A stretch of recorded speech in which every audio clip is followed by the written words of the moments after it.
Chapter 31 Rare Disease. This era wasn't as liberal as the ones to come. However, for a woman to spontaneously offer to wash a man's clothing, the innuendo is evident. Moreover, Mo Baichuan was known for his aloof demeanor, though the popular phrase aloof wasn't prevalent yet in that time. Most would describe a man like Mo Baichuan as solitary and proud. Mo Baichuan always kept to himself, never letting any woman get too close. Yet Li Xianxian felt she was an exception. Being the only female assistant by Mo Baichuan's side, she was the object of envy amongst all employees. Besides, she has a lot to be proud of. She was young, beautiful, intelligent, knew how to watch her step and when to advance or retreat.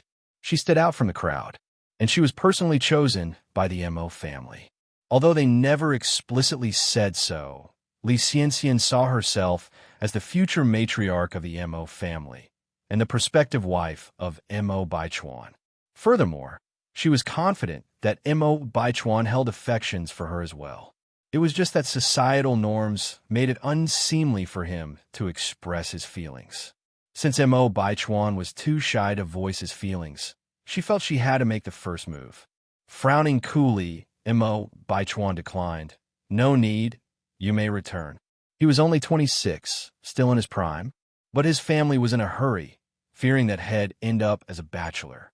Li Xianxian was foisted upon him by his father and grandfather under the guise of work.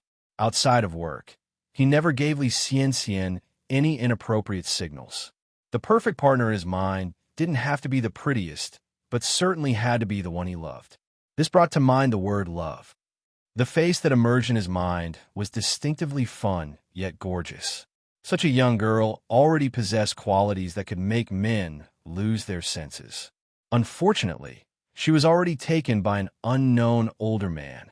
Reflecting on this, Mo Baichuan quickly shook himself out of his reverie. What was he doing, thinking of that young girl out of the blue? Upon hearing his words, instead of leaving, Li Xianxian moved a step closer to Mo Baichuan, her face slightly red, her voice flirtatious. "There's no need to be embarrassed, Mr. Mo. It's my job to..." Mo Baichuan's face chilled even further, and he took a step back. "Mississippi Li Xianxian, please respect yourself." "Mr. Mo," Li Xianxian drew out her words, attempting to pull on Mo Baichuan's sleeve. But Mo Baichuan didn't give her a chance. He quickly pulled away his arm, sternly warning, "Li Xianxian, always remember your position. Should you overstep any boundaries, report to the logistics department tomorrow." Li Xianxian was recommended by his father and grandfather. If he sent her to logistics, it would be a slap to their faces, questioning their ability to judge character. Thus, Mo Baichuan couldn't make such a move yet. Upon hearing this, Li Xianxian looked at him in disbelief. How can this be? She thought she had seen a hint of disgust in Mo Baichuan's eyes. Mo Baichuan clearly liked her too. Could it be her imagination? However, this was the office after all, a very serious place. It probably wouldn't be suitable for Mo Baichuan, a man in a position of power, to openly express his feelings here. Therefore, Mo Baichuan must repress his feelings because he had to maintain his dignity. Thinking along these lines, Li Xianxian started to feel better. Looking at Mo Baichuan, she sincerely said, "Mr. Mo, I understand my mistake. There won't be a next time." Over here, the Mo family. Old Lady Mo, filled with sorrow, was sitting in a very warmly decorated bedroom, where the air was thick with the smell of medicine. On the pink princess bed lay a young girl, barely 13 or 14. The girl's face was as white as snow, with her lips becoming paper white. Looking at Old Lady Mo, she comforted wisely, "Granny, don't worry, I don't feel any pain, really no pain." Despite her words of no pain, her voice was incredibly weak and feeble. Due to bedridden years, her body barely had any weight. Upon hearing this, Old Lady Mo fought back her tears and smiled. "Don't worry, Granny is not worried at all. Our Xiao Dai will recover soon. This little sickness is nothing." Mo Hudy nodded. "I will definitely get better." Although Mo Hudy was not very old, her mind was extremely mature. She knew that her days were numbered. In fact, it might be better to die quickly than to live. Every minute she lived now was filled with tormenting pain. It was unbearable. Yet, to prevent Granny from worrying, she never admitted the pain. The departure of her mother had already dealt a severe blow to Granny. She could not cause her grandmother to endure the pain of losing a loved one again. Therefore, she had been actively cooperating with the treatments, not letting go of any chance to survive. It had been 5 years, lying in bed. She really tried hard to survive. But now, she really couldn't hold on any longer. With the help of sleeping pills, Immerse fell into an uneasy sleep. Even in her dreams, her brows frowned tightly. One could only imagine the bone-crushing pain she was enduring. At this moment, old lady Immerse finally could not control her emotions and started to cry softly. Her daughter had already left. No matter what, she had to keep hold of the only bloodline left in the world by her daughter. Otherwise, she would have no face to meet her daughter in the afterlife. After crying, old lady Immerse went to the living room, made a call, and said, "Tell divine Dr. Lee that as long as he can cure Shaodai, our Immerse family will meet all his demands." The Wong family. Yang Guobao was chasing a big rooster around the yard. Grandma was telling her daughter, Wang Meifeng, what happened on the river beach this afternoon. Listening, Wang Meifeng felt a cold chill. As Yang Guobao's mother, she knew her son's condition well. She knew that in such a situation, if Yang didn't stop her mother and take prompt rescue measures, she might not have seen her son this lively today. Thinking of this, Wang Meifeng was filled with lingering fear. "Mom, we must thank that girl properly. Where does she live? Take me to her quickly." Grandma frowned slightly. "Are you saying that this girl, Yang, is really quite capable?" Even now, Grandma still held doubts about Yang, considering her intervention as nothing more than her good luck. "Of course," Wang Meifeng continued. "If we sent Guobao to the health clinic today, as you suggested, I might not be able to see Guobao right now. Mom, you've really met a noble person today." Grandma looked at Wang Meifeng, recalling the words Yang said in the afternoon, and said, "Meifeng, that girl also said that her family has been practicing medicine for generations, and she has a cure for Guobao's disease." Originally, Grandma didn't take this matter seriously, but seeing her daughter praising Yang so highly, she decided to mention it. When she heard these words, Wang Meifeng exclaimed excitedly, "Mom, are you serious?" Chapter 32 Prescription. Yang Guobao's epilepsy originated from his mother's womb. Over the years, they had consulted countless hospitals and even tried folk remedies, but to no avail. If anything, Yang Guobao's condition only worsened. The frequency of his seizures also increased substantially. Even foreign medical experts stated that such a disease could only be managed, not cured. Hearing someone claim that they could cure her son's epilepsy, Wang Meifeng was of course elated. Seeing her daughter's excitement, the old lady gently advised, "Meifeng, don't get your hopes up too high. That young girl is only 17. The greater the hope, the greater the potential disappointment." At her words, some of the hope in Wang Meifeng's eyes dimmed. She responded, "Mom, no matter what, I want to give it a try." The old lady sighed helplessly. "All right, let's go take a look." Wang Meifeng nodded and glanced at Yang Guobao, who was chasing after a rooster, a pang of sadness filling her eyes. Due to his physical condition, there were no children willing to play with Yang Guobao since he was young. As a mother, she wished so dearly for her son to enjoy a normal, happy childhood like other children. When Wang Meifeng and her group arrived at the Ni family's home, Yang was serving food in the kitchen, while Ni Tsuehua was feeding her daughter in the room. Ni Chungue was sitting at the table, waiting for the meal to start. The table was set with 3 dishes and a soup, hot steam rising and filling the air with appetizing smells. "Is Chungue at home?" the old lady called out as she entered the house. At the sound of her voice, Chungue quickly stood up, looking out to see his guests. Recognizing them, A smile filled his face as he hurried forward to greet them. Aunt Meifeng, what brings you here? Have you eaten yet? We were just about to start dinner. Please come in and join us. Enai Chingue had heard a bit about Wang Meifeng's situation. He didn't know the specifics, but he knew the Yang family had some influence in Beijing. Therefore, Enai Chingue had always been very courteous to the Wang family. The old lady chuckled. Chunga, no need for formalities.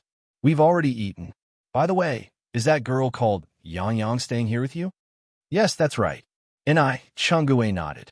As he spotted Wang Meifeng holding Yang Gobeo's hand, his face looked slightly uneasy. Lowering his voice, he asked, Did something happen? Did Yang Yang cause you any trouble? Seeing Enai Chingue's misunderstanding, Wang Meifeng quickly clarified, No, not at all, sister-in-law. I'm here specifically to thank her.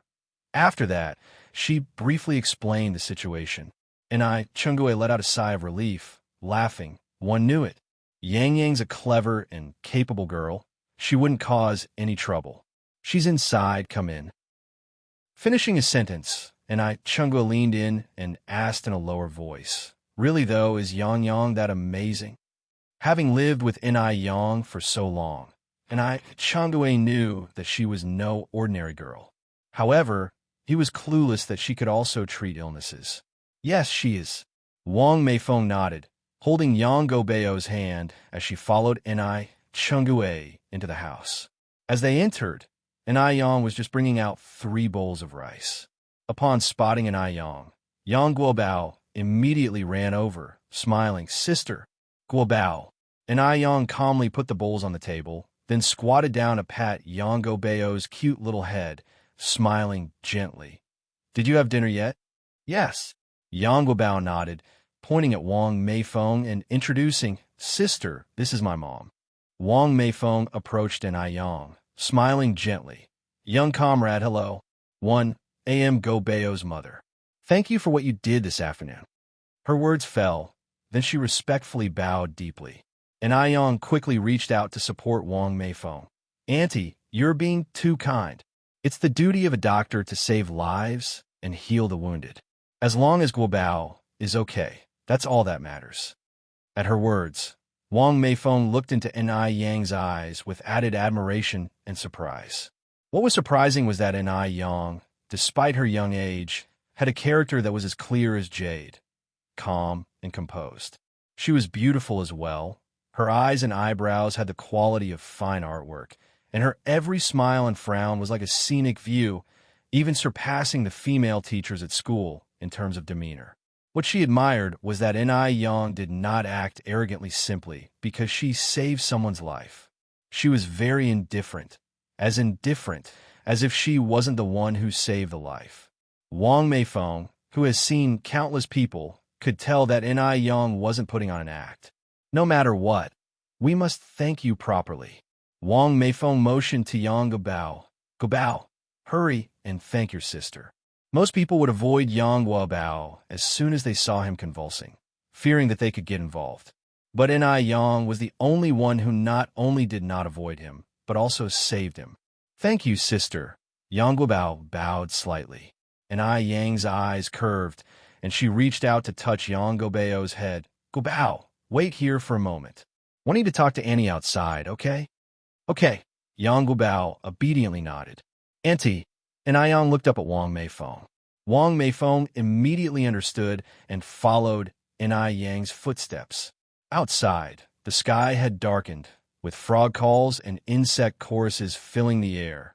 The stars scattered across the sky, and the fragrance of anemone flowers carried in with the breeze, creating a serene ambience. A few elderly people sit under the camphor tree, holding palm leaf fans and chatting while enjoying the cool breeze. The young children sat on small stools, listening attentively to the old people's tales of the past. This scene does not exist in the future world, where towering skyscrapers separate people from each other. Even neighbors who live next door might not speak to each other despite living in such close proximity for more than a decade. They might even be strangers. The saying, better a close neighbor than a distant cousin, is also gradually becoming obsolete. Enai Yang brushed her frontal hair away and looked at Wang Meifeng standing opposite her. "Annie, since you came here, it means that you believe in me." As she spoke, Ai Yang handed the piece of white paper in her hand to Wang Meifeng before continuing. "This is the anti-epilepsy prescription handed down by my ancestors. Follow the instructions on this prescription. Simmer the herbs on low heat for 3 hours. Reduce the mixture from 3 bowls to 1 bowl, and take this consecutively for 3 months. Gobeo's epilepsy will be cured." From the viewpoint of traditional medicine, there is no possibility to completely cure epilepsy. But Ai Yang was different. After all, she was back from the 21st century. In her previous life, she may have been a businesswoman, but she had also devoted half her life to studying medicine. Epilepsy was not a difficult and complicated disease in her eyes. It could be cured. Wang Meifeng took the prescription with both hands, gratefully saying, "Young comrade, thank you, thank you." At this moment, Wang Meifeng was so moved that she didn't know what else to say, although she did not know if this prescription would be effective for her son's illness. But at least, Ai Yang had given her a glimmer of hope. As long as there was even a slightest chance, she would not give up. All the doctors could only shake their heads helplessly when faced with Yang Gobeo's illness. Only Ai Yang claimed that it could be cured. "Don't thank me yet." Ai Yang smiled slightly before continuing, "Wait until Gobao is cured, then it won't be too late to bring him to thank me. But you must accept this money."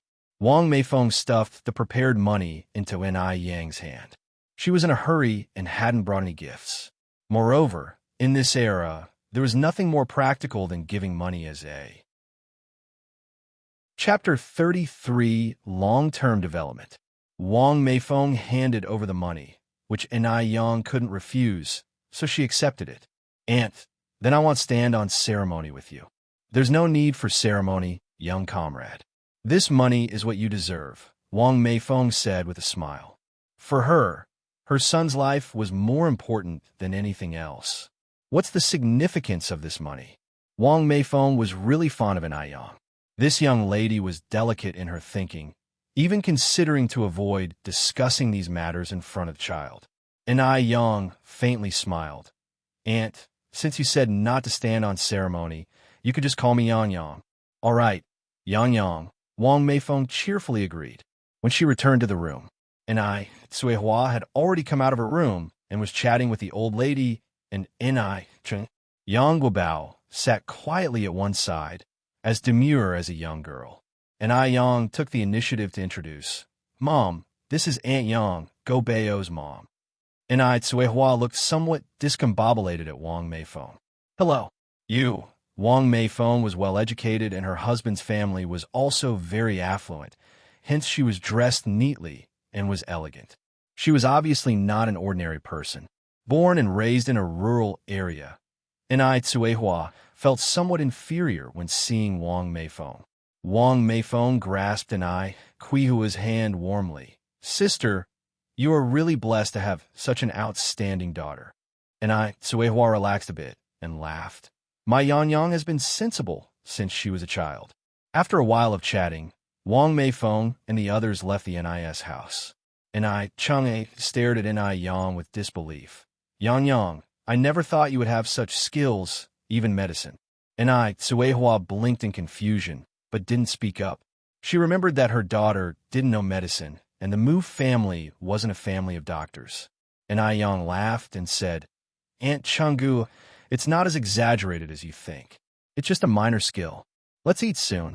The stewed carp with kelp and pork tendon will lose its effects once it gets cold." Effects?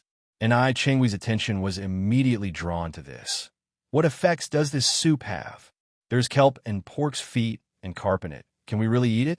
This is my first time seeing such method of stewing soup." People in this era didn't have many demands for food like in later generations. They fancy variety. There was basically only one requirement, that there's rice in the pot and meat in the bowl. Ai Yang served Ai Chenggu a bowl of soup. "It has a beautifying and nourishing effect, and it tastes great too, try it." After saying this, she served Ai Tsuehua a bowl of soup and finally one for herself. All women loved beauty. Upon hearing that the soup had beauty and wellness benefits, Ai Cheng immediately took a big gulp, then expressed with sincerity, "Yang Yang, your cooking skills are amazing. This soup tastes so good." The soup was stewed until it was thick and the color turned into a rich milky white. It combined the freshness of the fish and the gelatinous texture of the pig's feet, and the kelp subtly balanced out the greasiness from these two ingredients. The soup tasted amazingly delicious and was hard to resist. And Chene, never knew that apart from sour fish, there were other delicious foods in the world. Try this as well. And Yang used the serving chopsticks to serve Changwei some fried shrimp with green peas. "Mom, you should eat more of this dish."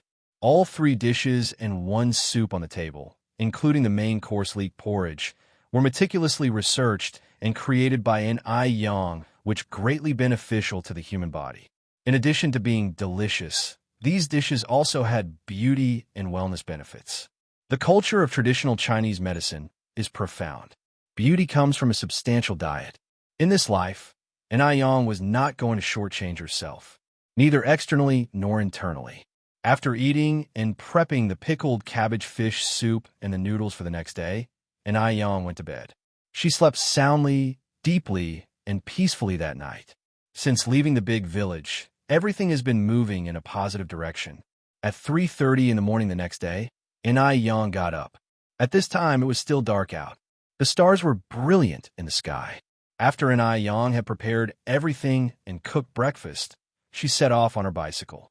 Although it was early, there were already farmers in the fields reaping the harvest. In June, it was still hot. Everyone was trying to get more work done before the sun came out. At noon, when the sun was at its hottest, they could take a little nap. When she arrived at Food Street, it was just after 5 o'clock. At this time, several people were already waiting at the spot where Yang had set up her stall yesterday. They had all come specifically to eat her pickled fish noodles. The noodles were not only cheap, but they were also incredibly satisfying. The tart and refreshing taste was irresistible. "Young comrade, you're finally here. We've been waiting for a long time," said a middle-aged man wearing glasses. And Yang raised her eyes with a grin. "Uncle, I normally arrive around 5:30. You don't have to come so early." In the meantime, Yang quickly set up the stove, fetched tables and chairs from the nearby hardware store, arranged them swiftly, and then invited the customers to sit down. In no time, all 5 tables were filled, and there were still many people standing. Despite being a young girl, Yang was quick and efficient. It wasn't long before she had cooked the first batch of noodles. Creamy noodles were scooped into bowls, smothered with spicy and sour pickled cabbage fish soup, sprinkled with spring onions, cilantro, and garlic, alongside a touch of secret chili paste. The taste was beyond compare. Even before the noodles were served, several diners had started to salivate. Yang quickly served the noodles to each of the customers. "Here are your noodles. Be careful, they're hot." The air was filled with the sounds of slurping noodles and satisfied sighs. "They're absolutely delicious." In no time, a long queue had formed nearby. Based on yesterday's experience, Yang had prepared extra soup today, enough for over 300 servings. Unexpectedly, even after selling nearly 300 bowls, there were still many people waiting in line. Yang could only say, "I'm sorry, I only have about 20 bowls of noodle soup left. There's no need for everyone to keep queuing." For those who missed out, don't worry, come here and take a coupon. Tomorrow you can use it to get 3 pennies off per bowl. At her words, the previously disgruntled customers perked up, crowding around Yang and asking for coupons. The coupons were something Yang had hastily put together last night. They weren't particularly fancy, but neither were they crude. This was also a way to promote her business. In her previous life, Yang was a famous entrepreneur. She knew the unwritten rules of business, and she suspected that within half a month, others would certainly attempt to replicate her pickled fish noodles. Whether or not they taste good is one thing. Winning the hearts of the people is what really matters. After selling the 300 bowls of noodles, Yang had made 106. 8 yuan. The noodles had cost her 6 yuan, the fish 2 yuan, and the pickled vegetables were worth even less. In other words, she had made nearly 100 yuan in profit that morning. For the ordinary person, They might be overjoyed to earn so much, but Inai Yang was no stranger to big businesses. She didn't have high expectations for the 100 yuan. Her sights were set much further. Now that the noodle business was going well, it was definitely time to consider its long-term development. Always running a street stall wasn't ideal, so Inai Yang planned to rent a storefront in a prime location at the market, apply for a permit, and become a legitimate business owner. While Inai Yang was moving the tables and chairs back into the adjacent shop, she was thinking about this issue. Yang, how was your business today? Did you sell out again? The voice of the shop owner sounded next to her. Chapter 34, A Little Girl Who Sells Noodles. Inai Yang was setting up the tables and chairs as she said, Uncle Lee, surely you aren't a fortune teller. Your predictions are so accurate. The shop owner thought Inai Yang was bluffing again and replied, Yang, there's no need for a girl to work so hard, you know. One advise you once again, read more books. Before the shop owner finished his sentence, a scholarly-looking young man walked out from inside the store, saying, Dad, have you seen a new pen I just bought? Only after he finished speaking, the young man noticed Inai Yang arranging the chairs and tables. Inai Yang was facing away from him, and all he could see was her delicate silhouette. There were many customers coming and going every day, and the young man didn't pay any special attention to Inai Yang. However, after hearing his father's words, he felt a bit curious about this girl. She didn't seem very old. Had she already dropped out of school? As his father said, what future could there be without education? Your new pen? The shop owner frowned slightly. Let me go and find it for you. The son was 19 years old. His name was Li Wei. He is currently in his senior year of high school. His grades are excellent. He is a leader in his class, handsome, doesn't give his parents any cause for worry. Therefore, the shop owner dotes on his son and caters to his every need. At this moment, Inai Yang had finished arranging the chairs and tables. She smiled and looked back, saying, Uncle Lee, I've arranged the tables. He'll go back now. Her pair of clear peach blossom-like eyes collided with the young man's gaze. In that instant, ripples stirred his heart. Li Wei didn't expect that the ordinary dressed girl in front of him would in fact have such an astounding beauty. She was truly a beauty that could overturn a nation. He had never seen someone so beautiful. Beauty is admired no matter what era it exists in. As Li Wei gazed at her, he was in a stunned silence for a moment before he managed to regain his composure. By this time, Inai Yang had already ridden away on her bicycle. Dad, who was that just now? The young man walked into the house and asked. The shop owner, Li Dongliang, while busy searching for his beloved son's pen, responded casually, Oh, she's just a little girl who sells noodles. I believe her name is Inai Yang. The little girl is young, but quite vain. Xiao Wei, we must be down to earth in life, study hard, and secure a good future. Unlike that girl, Inai Yang, who has thrown herself into society at such a young age, can't even read properly. Who knows what will become of her in the future? Her family should have guided her better. It's a pity to let such a good seedling go to waste. Li Dongliang's voice was full of regret. Li Wei frowned slightly, a flicker of doubt in his eyes. He thought that Inai Yang seemed to be a person with a story, not as despicable as his father had described. Inai Yang.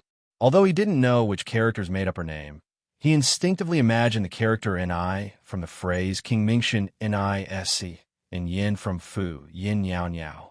Li Wei wanted to say more, but just then Li Dongliang found the silver hero pen in a corner. Xiao Wei, I found your pen. Now go to school quickly. Li Dongliang handed the pen to Li Wei. At this time, a hero pen cost 20 yuan. With 20 yuan, you could buy almost 10 pounds of pork. Ordinary families wouldn't dare to make such a purchase, which showed how much Li Wei was favored at home. He was truly the pride of his parents. Upon receiving the pen, Li Wei suppressed his curiosity, put on his school bag, glanced at the neatly arranged tables and chairs, and said, Then I'm off to school. Go ahead. Li Dongliang smiled with satisfaction. They'll pick you up after your night classes. All right, goodbye, Dad. Li Wei nodded. Just as Li Wei stepped out of the shop, a woman rushed out from behind him. Xiao Wei, wait. You forgot your milk. Thanks, Mom. Li Wei smiled as he took the bottle of milk. This heartwarming scene was witnessed by a young girl standing not far away. A look of envy passed in her eyes. Then she calmly walked towards Li Wei. "Class president, you seem to have arrived a few minutes late today." Li Wei lifted his milk bottle with a sunny smile on his face. "Bad memory. I forgot to grab my milk." This bright smile almost stunned the young girl. Not to mention that Li Wei seemed like a handsome young man who had stepped out of a movie. His academic performance was also excellent. Most importantly, his family was well off. People couldn't help but want to get close to such a man, regardless of where he went. And Ai Yang rode her bike along the busy street. The breeze blew, and her dark hair danced in the air, creating a perfect arc. Li Wei was crossing the street in the opposite direction, holding his milk. In a fleeting glance, he saw the gorgeous face hidden beneath her flowing hair. He paused involuntarily, halting his steps and staring in her direction. The girl beside him noticed his behavior and curiously looked in the same direction, her voice full of confusion. "Class president, what are you looking at?" Li Wei recovered his gaze in an unhurried manner. "Nothing much. We should hurry. It is almost time for school." The girl furrowed her brows in bewilderment, but did not question further, falling in step with the young man as they headed in the direction of their school. With her mind set on expanding her business, Ai Yang investigated the rental prices of the shops along her way. A decent location was roughly 150 yuan a month, while subpar ones range from 80 to 100 yuan. Moreover, such rental agreements either required a lump sum payment for 3 years in advance or buying the property outright. Now that she had added the money lent by Wang Meifeng last night, she only had a total of 950 yuan. If she rented a shop for 150 yuan a month, she would need to pay a lump sum of 5,400 yuan. Even if she rented in a less ideal location, it would still cost 2,880 yuan. She fell far short of these amounts. As Ai Yang, once rich in her previous life, she felt the helplessness of poverty for the first time since her rebirth. Ai Yang pushed her bike, contemplating in her mind, wondering how to make money quickly. If she wanted to earn more money, she had to sell more pickled fish noodles. Although her pickled vegetable noodles were tasty and business was good, there would soon be imitators. Their prices could even be lower than 30 yuan for a bowl. The market was ruthlessly competitive. Therefore, she had to come up with her own unique recipe that couldn't be replicated. She aimed to achieve what was once said in the future: always copied, never surpassed. Only this way, she could have a continuous stream of customers. Ai Yang came to the vegetable market with her bicycle. First, she bought several pickles, then over 60 pounds of cabbage, 10 pounds of onions, garlic, and cilantro, along with some Sichuan pepper and other spices. Since she bought so much, the shop owner generously gave her some other vegetables for free. After buying the vegetables, Ai Yang bought 10 fish. This time, she bought all bighead carp. The 10 fish weighed over 40 pounds and only cost her 3 yuan. Since she had to buy so many things, Ai Yang didn't return home until the afternoon. Ai Tsuehua was lulling the child to sleep in the house. Seeing Ai Yang return, she didn't care if Ai Yin was sleeping or not, and immediately handed her over. Yang, why did you only come back now? I was really worried." Usually, Ai Yang would always return home around 11 o'clock. Ai Yang took her younger sister from her arms, gently stroking the girl's cheek with a smile on her face. "I got held up at the market. You shouldn't worry about me. I'm not a child anymore. Let me hold Yin Yin. You should go eat. After eating, go have a good sleep. It'll wake you up when it gets dark." Ai Tsuehua truly cared for her daughter. Yang always stayed up late for work and woke up so early every day. Chapter 35. Who gave you this recipe? This ordinary child, at her age, would still be naive in an ordinary family. But for Ai Yang, almost all of the family's burdens have fallen on her. Every time she thought of the hardship endured by Ai Yang, Ai Tsuehua was overwhelmed with shame. Was it because she had been so incompetent as a mother? Ai Yang handed her little sister to Ai Tsuehua. "They'll go to eat first." Ai Yang came to the dining room, hurriedly ate a few bites, left her chopsticks, and went to the courtyard to unload the goods from the bicycle. After the 60 caddies of vegetables were unloaded, a large heap was formed. It was indeed a massive task to wash them. Yet, Yang was not afraid of the trouble. After pressing a large basin of well water, she squatted down and started washing seriously. She planned to pickle these vegetables into sauerkraut. Having been in the catering business in her previous life, pickling sauerkraut was not a difficult task for Yang. Moreover, she was skilled and had devised a secret recipe. The sauerkraut she pickled was not only fragrant and crisp, but also appetizing, leaving a lingering aroma in the mouth. In the sour fish noodle soup, the secret sauerkraut and the secret chili were the main characters. These secret recipes could not be imitated by others. She believed that once her secret sauerkraut was out, it would become even more popular given that the noodles she made using ordinary sauerkraut from the market were already selling well. With this thought in mind, Yang was full of energy and did not feel tired at all. In fact, most of the sauerkraut available in the market was not washed before pickling. After all, it was to be sold. But Yang was different. Since she was depending on customers to make a living, she would be responsible for them. Therefore, the food processed by her was always very clean and hygienic, as if it were prepared for herself. Yang, why did you buy so many vegetables? Including you and Annie and I, there are only 3 of us for dinner. How long do we have to eat such a large amount of vegetables? Suhua walked over to Yang, full of confusion. It was summer, a large amount of piled-up vegetables could easily rot. Yang explained with a smile, Mom, these are not for us to eat. I'm going to pickle them into sauerkraut. To pickle sauerkraut? Suhua asked surprisingly. Yang, you know how to pickle the sauerkraut? Actually, anyone could pickle salted vegetables, but not sauerkraut. It takes a certain level of skill to make the vegetables taste pleasantly sour and delicious. Therefore, Suehua was somewhat skeptical of Yang. After all, Yang had never pickled sauerkraut before. Yang replied with a smile, I've never pickled before, but I've read about it in books. It's actually not that difficult.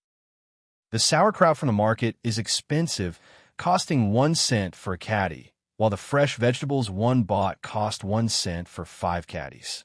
So one thought about giving a try to save some money. Hearing this, Suhua immediately rolled up her sleeves. You would have to spend so much time to wash all these vegetables alone. Let me help you. No need. Yang hurriedly stopped Suhua. Mom, how many times have one told you? You can help me with these after you've regained your health. Right now, you're not helping me, but adding trouble. Unable to persuade her daughter, Suhua had no choice but to give up and go back to her room. She quietly took out the 10 fish that Yang had bought, cleaned them, and began to slice them carefully. She didn't want to put all the burdens on Yang alone. Yang was washing vegetables outside and had no idea that her mother had started working secretly again. After washing the vegetables clean, Yang hung them all up on the rope. After the water on them had drained away, she neatly arranged them in the vat. For every layer of vegetable she arranged, Yang would even spread a layer of chopped ginger, garlic, and pepper, and fine salt on top. Even before the pickling was done, a sour aroma was already wafting in the air, smelling incredibly good. About 2 hours later, Yang finally finished pickling the vegetables. At this moment, the aroma of rich fish bone soup came from the courtyard. Yang knew it must be her mother who had secretly started working again. It seemed that she could only try to nourish her mother more in terms of meals. With this in mind, Yang quickly thought out a set of menus in her mind. All were made from food that was particularly good for women, to nourish qi and maintain health, beauty, and complexion. On the other side, in a high-end villa area in Beijing, upon receiving the prescription from Yang, Wang Meifeng took Yang Guobao back to her parents' home. She couldn't wait to let Yang Guobao give it a try. But when she brought up the matter to her family with the prescription in hand, her always sensible mother-in-law Zhou Suhua was the first to oppose. Meifeng, medicine always has its toxicity, especially this one with no clear origin. Guobao is still small. What if he develops a more serious problem after taking it? Wang Meifeng explained, Mom, This is not medicine of unknown origin. It's a family prescription from Yang. I believe it can cure Gobeo's illness. Josuan narrowed her brows slightly. Then let me ask you, how old is Yang you mentioned this year? Does she have a medical license? The expression on Wang Maifeng's face darkened. Although Yang is young and doesn't have a medical license, she has indeed saved Guobao. Without her, Guobao might have already... The rest of her sentence was left unsaid. Zhou Suhua sighed and continued. I'm not denying that the girl called Yang may have saved Guobao, but that doesn't necessarily mean she has the ability to heal. Maybe it was a happy accident, or she had experienced something similar in the past. Anyway, we cannot let Guobao take this unknown medicine, unless you, as his mother, wish for Guobao to end up like Hutie. Zhou Suhua is Yang Guobeo's biological grandmother. She wanted Yang Guobao to be as healthy as ordinary children more than anyone else. But she couldn't let Yang Guobao take any risks. After all, Yang Guobao was the only descendant of the Yang family. The girl Hutie from the Mo family had taken the wrong medicine for a minor problem, and her condition had since become critical and incurable. It was just a matter of a few months now. Hearing this, Wang Meifeng, somewhat agitated, said, Mom, I'm Gobeo's biological mother. How could I harm him? What you said just now, just when a war of words was about to erupt, the father-in-law Yang Dahai, who had been silent up to this point, spoke up. Meifeng, your mother didn't mean that. Don't misunderstand. She's also considering the best for Guobao. How about this? You take this prescription to Dr. Wang to have a look tomorrow. If he says the medicine is fine, you can let Guobao give it a try. Hearing this, Zhou Sua's tone also softened a bit. Your father's right. You take Guobao to see Dr. Wang tomorrow. If he says it's okay, we won't object. Given the circumstance, Wang Meifeng could only agree. Early the next morning, Wang Meifeng took Yang Guobao to Dr. Wang's house. Dr. Wang was a renowned traditional Chinese medicine practitioner in Beijing.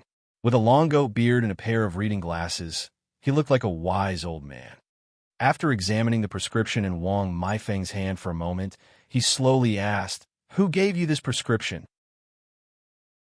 Chapter 36, just a swindler from the picaresque worldy. Upon seeing Dr. Wang's inquiry, Wang Meifeng immediately asked nervously, Can this prescription really cure Gobeo's disease? Dr. Wang looked at Wang Meifeng, sighed, regretfully shook his head, and said, The ingredients in this prescription are all very common, mostly for general health maintenance and replenishing vitality. Although they're not harmful to the body, they're not effective for epilepsy. Upon hearing this, the color of hope in Wang Maifeng's eyes dimmed instantly. Subsequently, she said, Dr. Wang, please take another look. Are you sure it's of no use at all? Dr. Wang put the prescription on the table and shook his head again, his eyes full of regret. Dr. Wang. Wang Meifeng held back her tears and croaked. Could you please look at it again? Maybe you made a mistake earlier. The person who gave me this prescription said that her family has been practicing medicine for generations.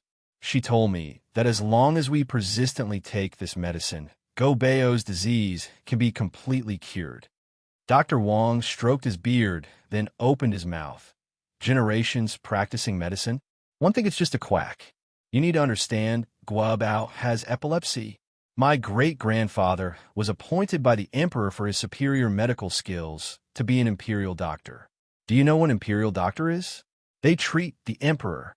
But I have never heard my great-grandfather say that epilepsy can not only be cured but also with such common medicine. Pausing here, Dr. Wang continued, Even my great-grandfather cannot cure epilepsy. He can only control it with medication. How can a countryside doctor have a cure? Isn't it a joke? It's simply ridiculous. After a snicker, Dr. Wang continued, There are a lot of patients waiting outside. If you don't have any other issues, please go home first. Epilepsy is not a severe illness. Just pay more attention to it on a daily basis. Not a severe illness? Epilepsy?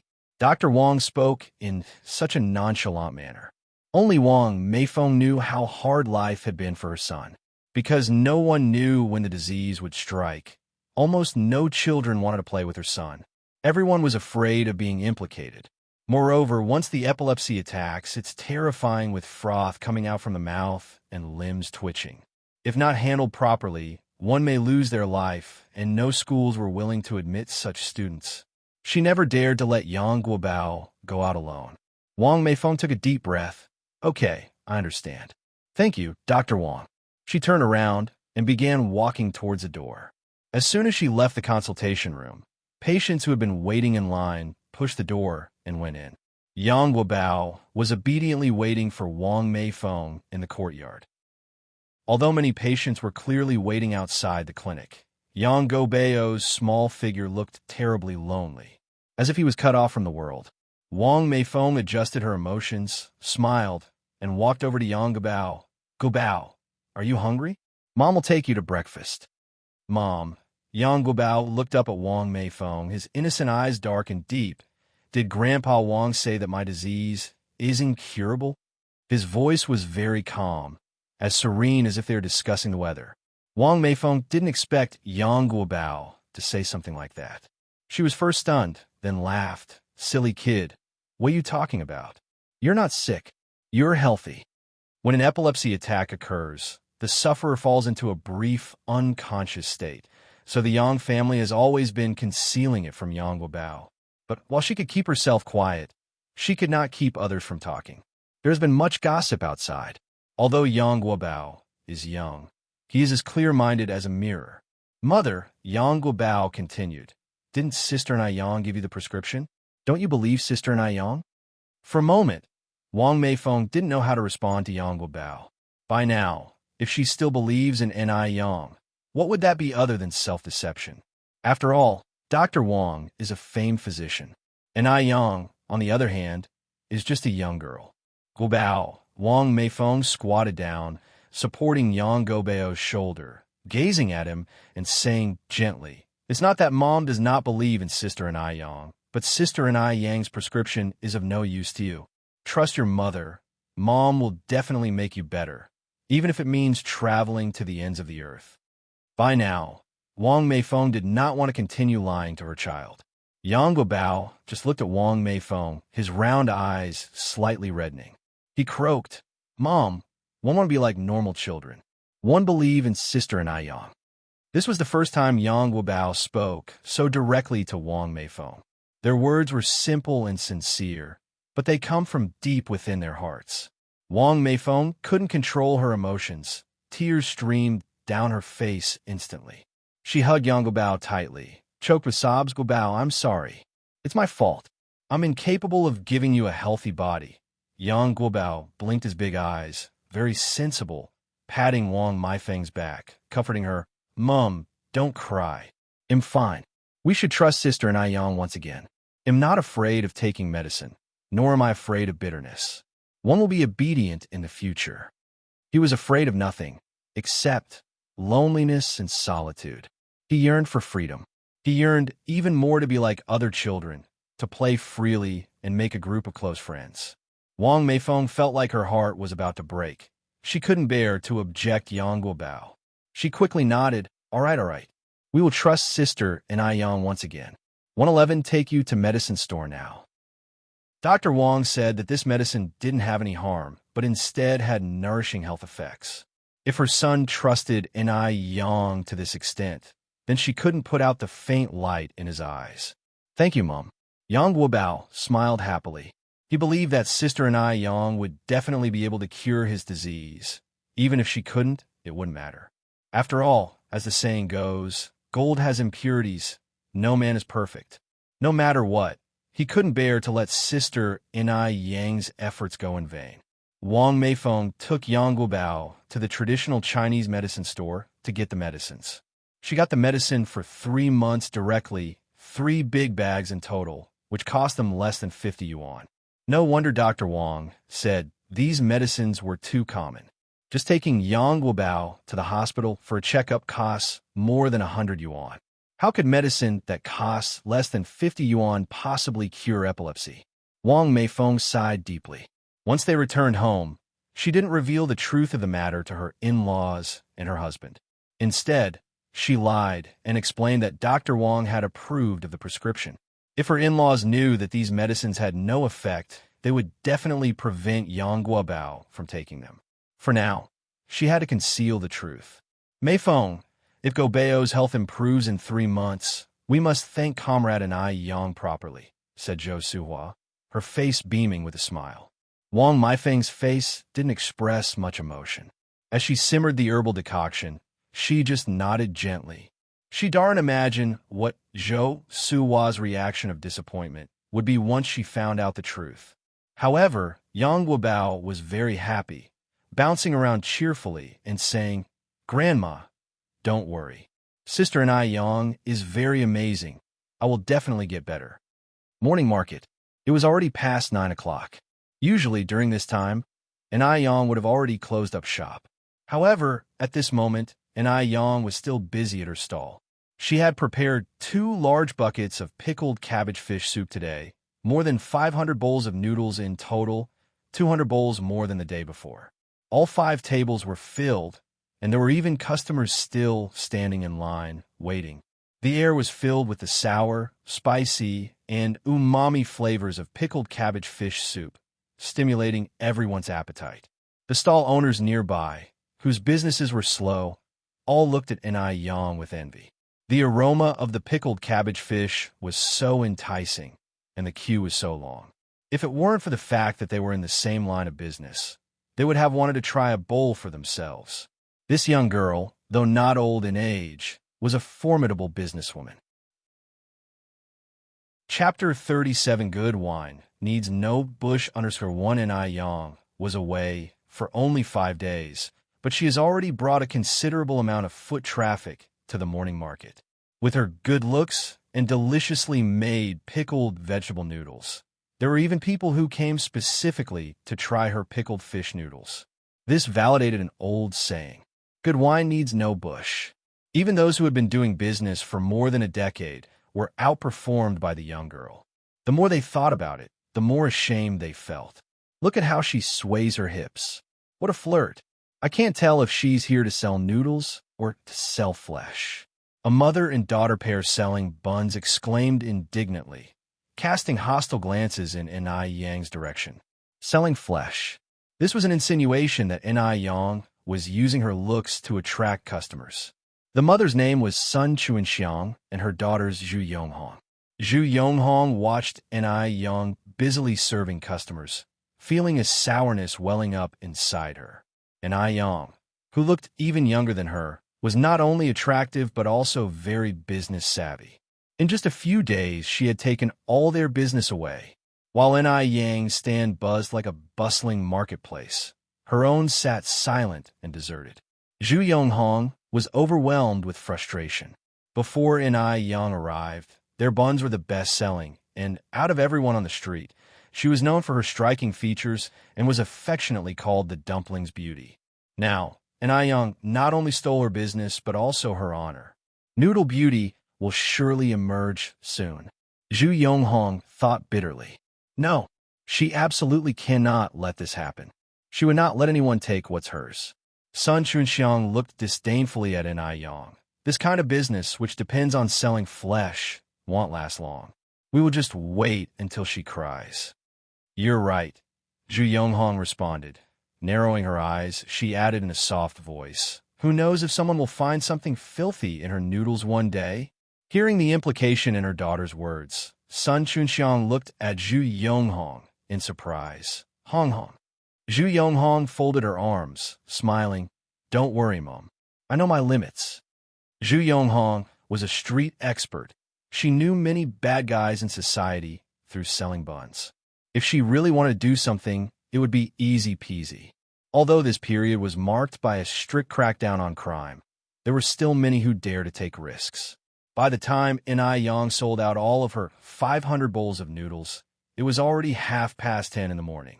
Even though it was late, there were still many people who hadn't eaten, waiting in line. Yang wished she could sell more noodles each day, but she had other things to do. Besides, her body could not handle much more. She was, after all, only 17. Transporting nearly 200 kilograms of soup from the outskirts to the city every day was already the limit of what her physique could manage.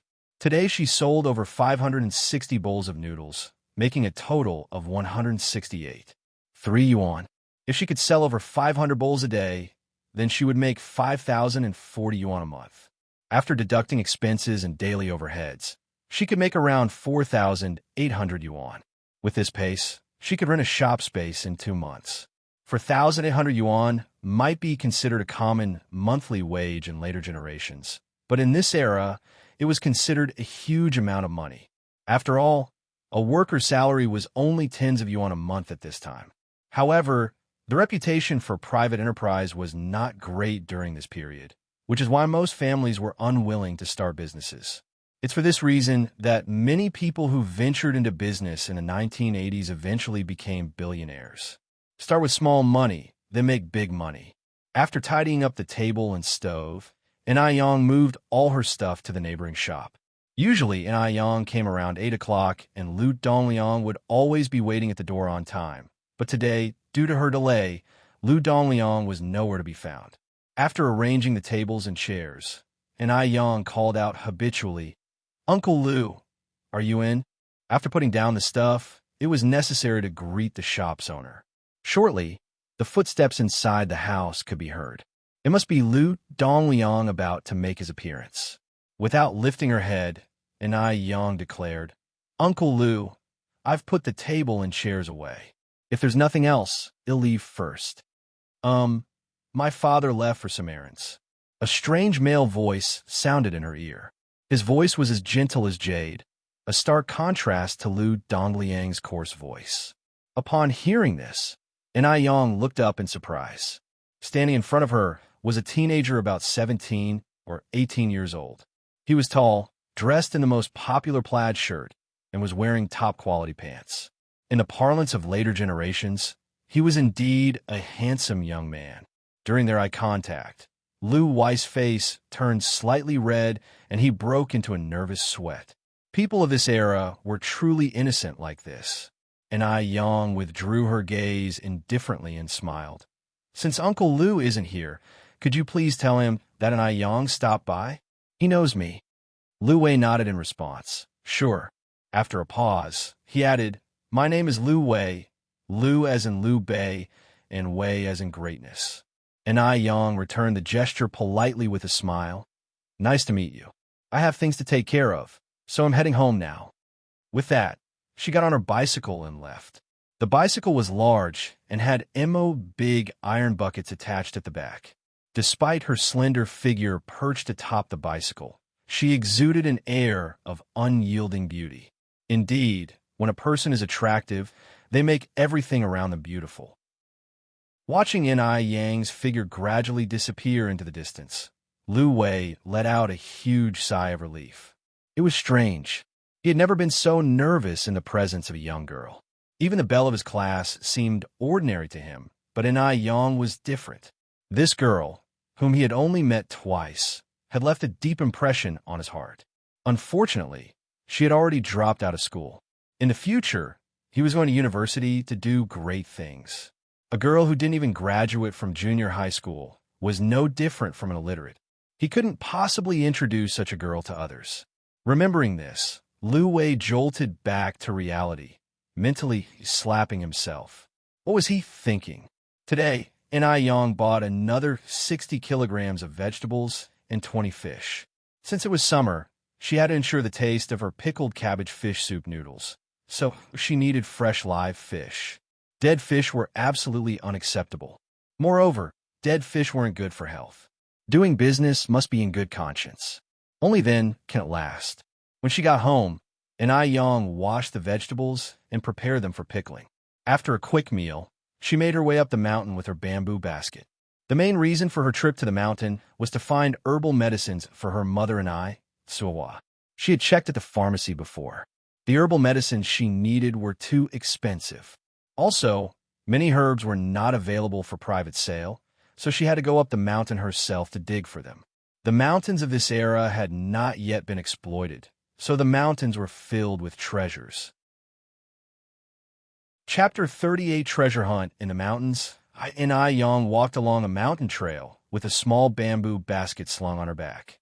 She encountered quite a few villagers along the way. She politely greeted each one of them. She addressed the slightly older ones as uncles and aunts, and the elders as grandpas and grandmas. Who doesn't love a sweet-talking young girl? Especially one who is as pretty as Yang. As soon as Yang was out of sight, the villagers immediately began to gossip. Don't be fooled by her youthful appearance. She's quite capable. I heard she saved My Fang's child when a ghost took possession. What ghost? I heard it was epilepsy. If Zhenjin was half as sensible as her, I'd be content. An angular-faced, short-haired woman with a sarcastic manner chimed in. Of course, she's capable. Otherwise, how could she afford a Phoenix brand bicycle? Upon hearing this, everyone else's expression immediately changed. Yes, it was indeed suspicious that a family headed by a widow and her orphan, which didn't even have a labor force, could afford a bicycle. After all, even those of them who had toiled in the fields all year round couldn't afford one. A middle-aged woman with long hair furrowed her brows a little, saying, Wang Jinfang, you can't just make assumptions. Perhaps they earned the money. One heard that young girl wakes up early every morning to sell breakfast in the city. Sell breakfast? Wang Jinfang hinted. Who's to say she's selling breakfast and nothing else? Wang Jinfang was a notorious gossip in the village, and a typical example of one who wants others to be poorer than oneself. If she saw someone living a better life than herself, she would become discontent and immediately resort to sarcasm and curses, wishing ill luck on them. The long-haired woman, who was more reasonable, immediately retorted, Wang Jinfang, we're in front of everyone here, and we should ensure we have evidence before we speak. And Yang was too young to have her reputation ruined by Wang Jinfang's. How would she hold her head high in the village in the future?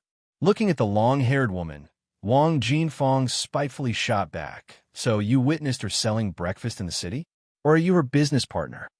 Her last sentence was especially pointed. You. The long-haired woman's face turned red in anger. She coughed and retorted. You're just babbling nonsense.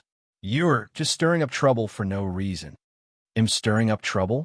I think it's you, Zhou Qingshang, who is feeling guilty. Wang Jinfang widened her eyes, looking very fierce. Zhou Qingshang didn't even know Yang.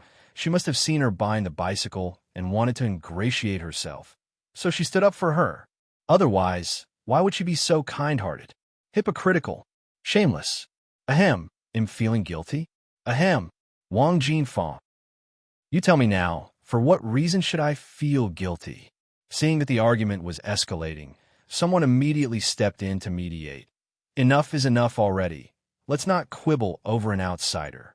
Since Zhou Qingshang, who was educated and also felt a bit under the weather, was coughing all the time, she didn't want to argue further with Wang Jinfang. She picked up her hoe and headed towards the field. How can you reason with such a person? In the mountains, and Yang, with her basket on her back, was venturing among the rocks on the mountainous trail, finding many wild medicinal herbs along the way, such as angelica, lingji, astragalus, buplurum, and more. At this time, Western medicine was emerging, and traditional Chinese medicine was gradually being forgotten, so the mountains were rich in resources. And Yang even discovered a wild ginseng plant that was 100 years old, judging by its 7 leaves. Ginseng is renowned as the king of all herbs and is famed for its abilities to calm the mind, stabilize the soul, reduce palpitations, dispel evil, clarify vision, uplift mood, and stimulate the mind. It is particularly suitable for women recovering from childbirth and suffering from deficiency of vital energy. And Yin was overjoyed and took a spade, carefully digging around the base of the ginseng plant, terrified she might break even a single root hair. A moment later, an entire ginseng plant had been unearthed. Although it was wild, the quality of this ginseng was exceptionally good and quite large. At the pharmacy, you couldn't buy such a ginseng for less than several hundred yuan. And Yin placed the ginseng in her bamboo basket and continued to wander through the forest. If there was one ginseng in this forest, there had to be more than just one. Sure enough, before long, Yin found a second ginseng plant nearby. However, This one wasn't a 7-year-old plant, but a younger ginseng of 3 to 5 years.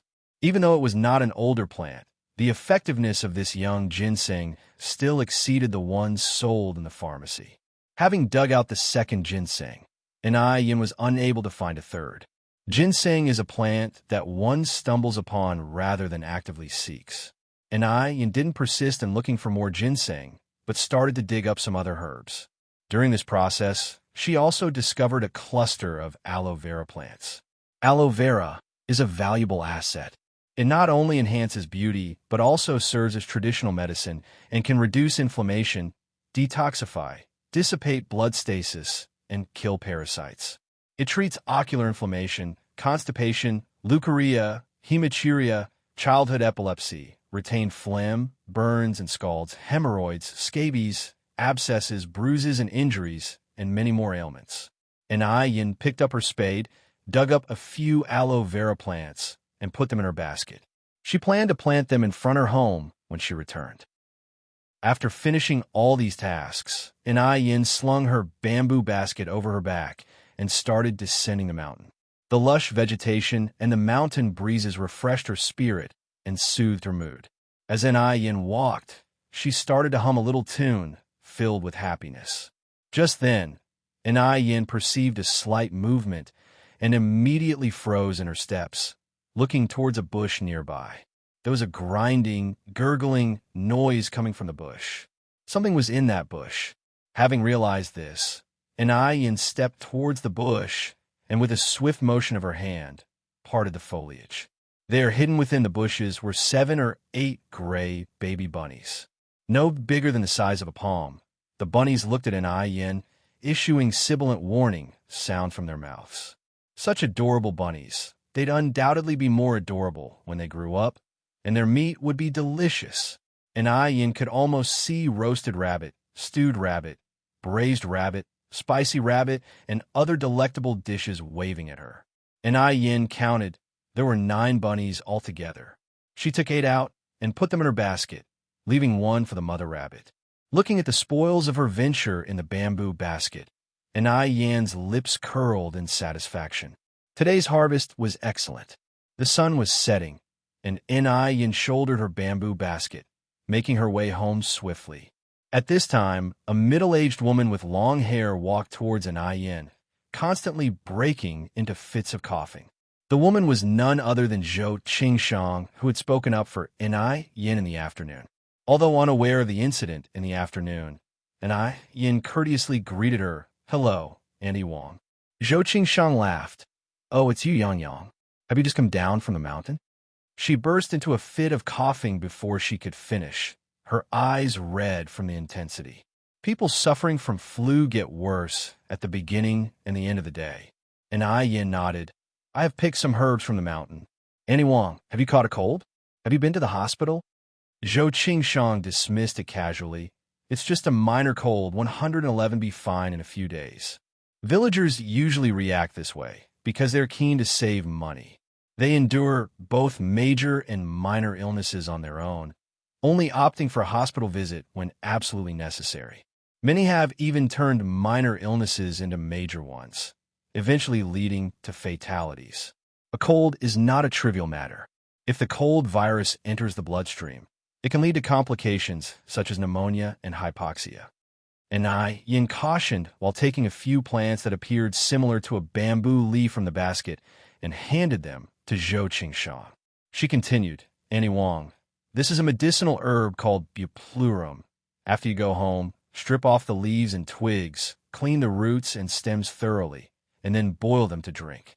Within 3 days, your cold will be gone." According to the Compendium of Materia Medica, buplurum is bitter and sweet. It is capable of dispersing body heat, soothing the liver, and lifting yang energy. It is highly effective against colds. In fact, it could cure the cold in a day. 3 days is just a conservative estimate. Chapter 39 caught the little rabbit, as Yang had previously saved Yang Wubao. Everyone in the village knew that she was quite capable. Zhou Qingshang also took a great liking to this young girl, promptly taking the buplurum from Yang's hand.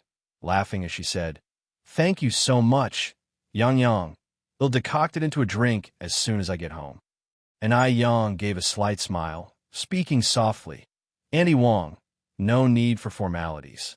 The more Zhou Qingshang saw of an Ai Yang, the more she liked her. She regretted not having a good squabble with that gossipy woman, Wang Jinfang.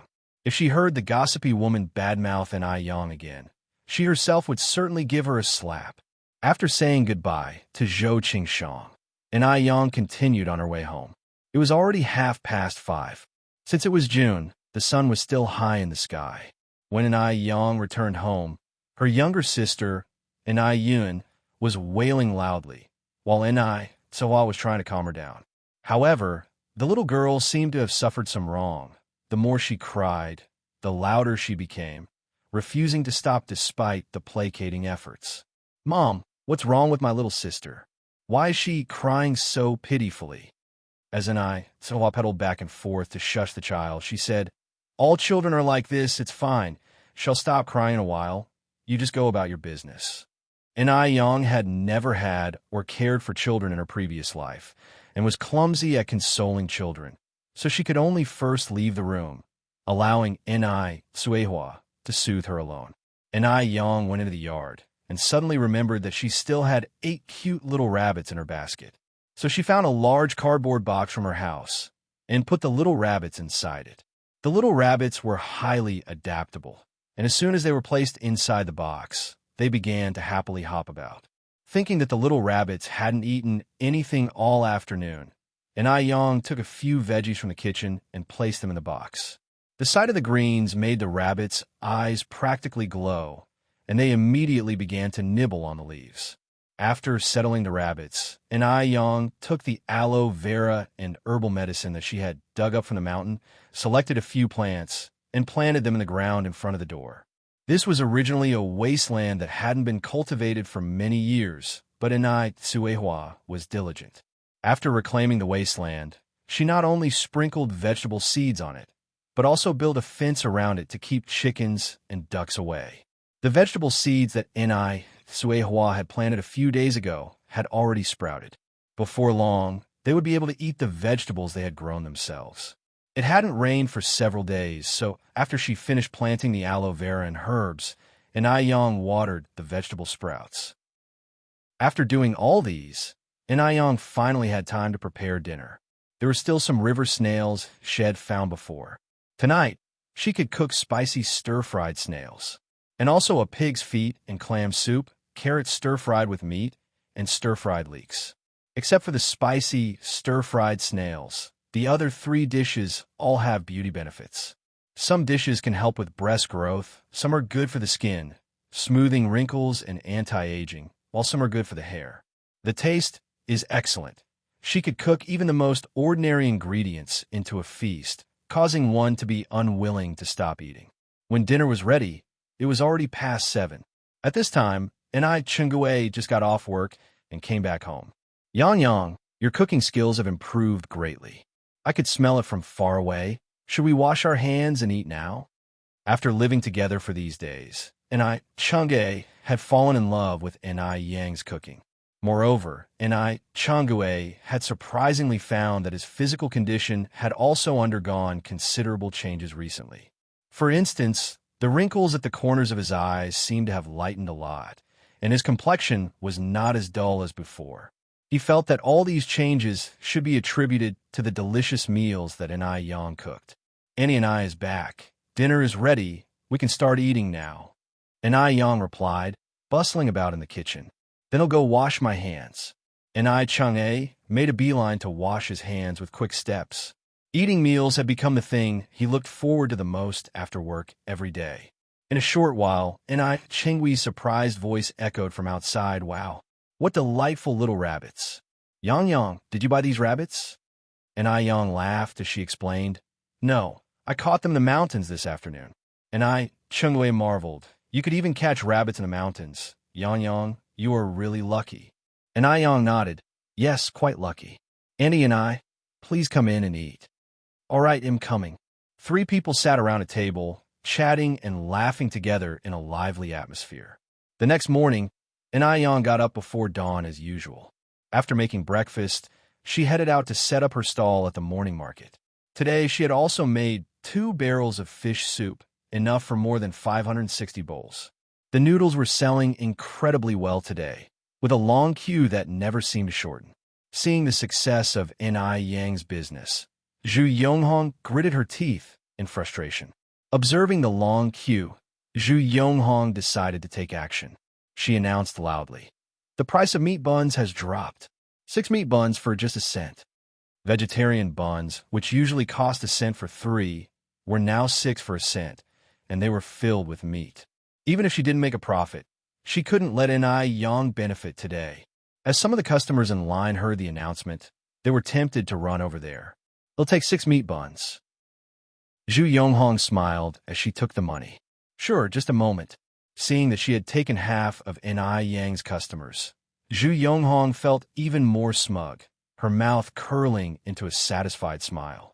Selling 6 meat buns for a cent was indeed unprofitable, even at a loss. However, the loss was only for this morning. She planned to replace the meat tomorrow and add more ingredients, naturally making a profit. And Aiyang, on the other hand, seemed unfazed by the customers flocking to Zhu Yonghong's side and continued to calmly serve the remaining customers her noodles. Such is business. Competition creates pressure, and pressure creates motivation. Someone raised their voice from the crowd. "Hey boss, the bun shop next door has lowered their prices. How about you lower the prices of your noodles too? With 3 cents, I can now buy 18 meat buns." And Aiyang replied with a smile, "Sorry, you get what you pay for. I've already priced my food as low as I can. I can't lose money selling it now, can I?" In fact, 3 cents for a bowl of noodles was not expensive, especially considering the delicious fish that came with it. On the street, a bowl of plain noodles would cost 2 cents. But with cheap buns on offer, people inevitably make comparisons. Besides, human nature is greedy. If she really lowered her prices today, they would wonder just how much profit she must usually make from the noodles. And Aiyang had always competed on the quality of the product, not on the price. Just making it cheaper won't ensure long-term business. The key is good taste. On hearing her words, the man sighed, "Oh, well, if you can't make it cheaper, 111, just go and eat buns over there." And Aiyang gave a slight smile. "Please do." Seeing her customers constantly crossing over to her side, Zhu Yonghong looked at Aiyang with a smirk on her face. Yes, it was a provocation. Aiyang finally realized why Zhu Yonghong was selling her buns at a loss. It was to undercut her. Since she was the one starting trouble, Aiyang could not just sit back and do nothing. If she didn't react, Zhu Yonghong would think that Aiyang was like her steamed buns, to be handled as she pleased.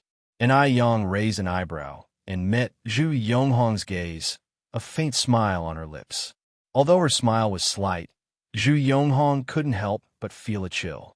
She quickly averted her gaze. She never expected Aiyang to fight back so openly. Aiyang had completely exceeded Zhu Yonghong's expectations. She had a feeling that Aiyang wouldn't be easy to deal with and was very different from the other country folks she had encountered before. Chapter 40. Have you stopped studying? _1. Although Zhu Yonghong snatched away many of her customers, Aiyang's 5 small tables were always full. After all, quality ensures patronage. But Zhu Yonghong did affect Aiyang. Yesterday, all the noodles were sold out past 10 in the morning, while today they continued to sell until after 11. Whereas Zhu Yonghong packed up early. On her way out, she even sneered at Aiyang. But this time, Aiyang chose to ignore her, concentrating only on her noodles as if she hadn't seen her. The business is more important. She doesn't have the time to squabble with someone irrelevant. Plus, she roughly calculated that Zhu Yonghong sold about 1,000 buns this morning. The current poor price in Beijing is 2 yuan and 80 cents per jean. With the additional ingredients, about 70 to 80 meat buns can be made from 1 jean of meat. Not counting the price of flour and labor, the cost per bun is about 4 cents. Under normal circumstances, 1 cent can buy only 2 meat buns, so selling 1,000 buns needs to bring in more than 35 yuan for a profit. However, Selling 1,000 buns at Zhu Yonghong's price of 6 for 1 cent would only garner around 15 yuan. That means Zhu Yonghong lost over 20 yuan this morning. The reason Zhu Yonghong can still smile is that she hasn't done the math yet and doesn't realize how much she has lost. One guess she won't be able to smile when she gets home. And Ai Yang had just finished setting up the tables and chairs when she heard a gentle male voice above her. And Ai Yang looked up in confusion. The speaker was none other than the sunny young man Lu Wei. Is anything wrong? And Ai Yang asked politely. And Ai Yang was standing against the light, with people passing by and towering plane trees behind her. Bright sunlight scattered through the leaves, bathing her jade-like face in light. Lu Wei felt his heart was about to jump out. He struggled to control this unusual emotion before saying, "And Ai Yang, one heard. You've stopped going to school?" "Yes." And Ai Yang nodded. "That's right." Lu Wei was surprised that she admitted it so calmly. He then asked, "What do you plan to do in the future? You can't be a peddler all your life, right? Have you thought about making a change?" Being a peddler is the least promising profession. There was a popular saying at the time, if a young lady wants to experience life and practice haggling, she should marry a peddler. This gives an idea of how low the status of being a peddler was. And Ai Yang shook her head. "Not for now. One think being a peddler is okay. It's all honest work." "That's not what I mean," Lu Wei continued. "One think it will be better if you, a girl, read more. If you encounter any difficulties, you can tell me. Maybe I can help. Being a peddler is ultimately not a long-lasting profession. Your future life path is still very long. Girls who are always out in the open, yet illiterate, will find it difficult to find a good husband. Even if Ai Yang was attractive, he doubted any college students would want to marry an illiterate woman. He said this for her own good. If Lu Wei knew that the peddlers of today would become the first generation of rich people in the future, he would certainly regret his words today. No matter how much people look down upon peddlers today, later generations will be envious of the first generation of peddlers. And Ai Yang nodded with a smile and said, "Thank you for your suggestion. One will consider it seriously." Regardless of what Lu Wei said, she was not going to give up her studies. It's just that the time is not yet ripe. She has not yet found her footing in Beijing. In her previous life, she was a top student at a 211 university. This life can't be too bad either. Lu Wei scratched his head, laughing. "You're welcome. If you encounter any problems, you can tell me." And Ai Yang politely smiled. "Thank you, I will." In a courtyard home in Beijing, Zhu Yonghong, pushing her old bike, walked in beaming with pride. "Hong Hong's back. How was business today?" Sun Xuanxiang immediately greeted her. She was feeling a bit off today, so she hadn't gone out with her daughter. Zhu Yonghong parked her bike and said, laughing, "Mum, one sold all the buns today." Upon hearing this, Sun Xuanxiang was astonished. "Hong Hong, are you joking with me?" She then asked, "Didn't the woman who sells noodles show up this morning?" "Mum, what are you talking about?" Zhu Yonghong hugged Sun Chengxiang's arm and said, "In your eyes, am I not even comparable to that hillbilly?" Sun Xuanxiang patted Zhu Yonghong's hand. "One didn't mean that. So you really sold over 1,000 buns?" "Of course it's true." Zhu Yonghong puffed up her chest. "You don't know who your daughter is." Hearing her words, Sun Chengxiang's smile became even more kind. "Right? How can my daughter not be awesome?" Zhu Yonghong held on to Sun Chengxiang's arm and continued, "Mum, you didn't see Ai Yang's face when I stole all her customers this morning. Haha, I laughed so hard. Just the thought that she had successfully stolen most of Ai Yang's customers this morning made her feel so satisfied." Sun Chunxiang couldn't help laughing either. Then she held out her hand to Zhu Yonghong. "Where's the money? Let me have a look." The bun business hadn't been so good in a long time. Zhu Yonghong pulled out a handful of change. "Here, this is it." Sun Chunxiang took the money and stood there happily counting it. But slowly, her smile faded. Did she miscount? Sun Chunxiang counted it over and over. But no matter how she counted, it only amounted to 15 yuan and 70 cents. These over 1,000 buns were supposed to sell for at least 37.80 yuan. So why is there so much missing? "Hong Hong, is there more money?" Sun Chunxiang looked uneasy. Did her daughter secretly misappropriate the money from selling the buns? That's all there is. Zhu Yonghong frowned slightly. I gave you everything. Sun Chunxiang's face suddenly darkened. Over 1,000 buns total, and Heirace only 15 yuan and 70 cents. Where's the other 20 or so yuan? Did you eat it? She still has a son in college, who needs about 50 yuan a month for living expenses. All the money she earns each month goes to her son. Seeing that her son's living expenses for this month have not yet been settled, of course, Sun Chunxiang is anxious. Don't worry, let me explain. Zhu Yonghong told the whole truth about this morning to Sun Chunxiang. After listening, Sun Chunxiang was immediately furious. She threw all the change in her hand at Zhu Yonghong's face. You good-for-nothing. Rip-off. You've squandered the buns I worked all night to make. Go get my money back right now. If you don't bring it back, don't bother coming back. That's over 20 yuan. That's enough for half a month's living expenses for her son. All her work for the past several days had been for nothing. Sun Chunxiang, who hadn't been to school for very long, didn't mind her words when she was full of anxiety and anger. Mom, how could you say that about me? Zhu Yonghong wept plaintively. Didn't one do it for our business? You don't understand how many people came to buy buns this morning. Chapter 41 Excellence is not without reason. Sun Chunxiang was fuming with anger at Zhu Yonghong. She picked up a stick lying next to her and went to hit Zhu Yonghong. You're a disgrace to our family and dare to talk back. He'll beat you to death today. 6 for 1 cent. Why not give them away for free then? Don't you treasure the money one earned? Do you know your brother doesn't even have his living expenses this month? You're such a waste. He'll beat you to death. In this era, university students were highly valued. If a family had a university student, it was almost like having royalty in the household. As for daughters, daughters were seen as an expense, as they would eventually be married off. So Zhu Yonghong quit school early, setting up a stall with her mother to earn living expenses for her brother. Mom, stop hitting. Zhu Yonghong grabbed the falling stick. Tomorrow morning, one will earn back the money we lost today. I promise it won't affect my brother's living expenses. Zhu Yonghong's mindset had been assimilated. Just like Sun Chunxiang, she treated her university-educated brother as if he was an ancestor, without feeling it was unfair at all. That's easy for you to say.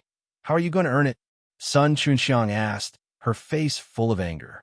Zhu Yonghong took a deep breath. Mom, listen to me. Zhu Yonghong leaned on her mother's shoulder and whispered her plan. After hearing Zhu Yonghong's words, Sun Chunxiang frowned and asked, Can that really work? Sun Chunxiang was a money-loving person, but she was tentative about this plan because she was also timid. Zhu Yonghong laughed and said, Why not? It will definitely work as long as nobody gets hurt. You're right. Sun Chunxiang nodded, the anger on her face gradually fading away. Then we will do as you suggested. Good, Mom. Zhu Yonghong's eyes gleamed with satisfaction. Just wait and see. Nobody will want to eat her noodles tomorrow. She will make that little tart experience what desolation feels like. An Ai family after lunch. An Ai Yang went to the river to check the crab trap she had set a few days ago and also collected some snails along the way. Not long after she left, Zhou Qingshang showed up at the gate of NIS courtyard with a basket of vegetables. Zhou Qingshang had come to thank Ai Yang. After following Ai Yang's advice and drinking the decoction made from the roots Ai Yang had given her, her cold was gone overnight. When she first took the roots home, people had scoffed, saying such roots couldn't possibly cure a cold. She had also been simply trying when she drank the decoction. She didn't expect that it would work so well. The next morning, her headache was gone. She stopped coughing, and her fever had also subsided. That root was even more effective than the immortal pill. Is Yang Yang at home? Yes, who is it? Ai Tsuehua appeared confusedly from inside, looking at Zhou Qingshang. May I ask who you are? Zhou Qingshang smiled and said, You must be Yang Yang's mother, right? I live nearby. My family name is Zhou. Through Ai Yang's dietary care for these days, and Quihua's spirits had significantly improved. Even her facial wrinkles had subsided a lot. Her complexion had improved a lot too. One could see Yang in her eyes. It could be seen that Yang's beauty is all thanks to Quihua's good genes. Tsuehua nodded. Yes, I am Yang's mom. Are you looking for our Yang? Please come inside and sit. She just went out. Well, I came specifically to thank Yang. Zhou Qingshang followed Tsuehua into the house, narrating her story of curing her cold as she walked. She boasted about the efficacy of the herbal medicine given by Yang. It sounded as if she wanted to praise Yang to the sky. Upon hearing someone praising her daughter, the mother was naturally pleased. Tsuehua said, laughing, "Please sit for a while. I will get you a glass of water." Zhou Qingshang took Quihua's hand. "No need to keep yourself busy, Yang's mom," she said as she put the basket of vegetables on the table. "Yang has helped me a lot, but I didn't have anything as a token of gratitude. These vegetables are all grown by me. You guys can have them. If it's finished, we still have some at home. You can take them from my vegetable garden." Yang and her mother just moved in, so Zhou Qingshang assumed they must not have any vegetables.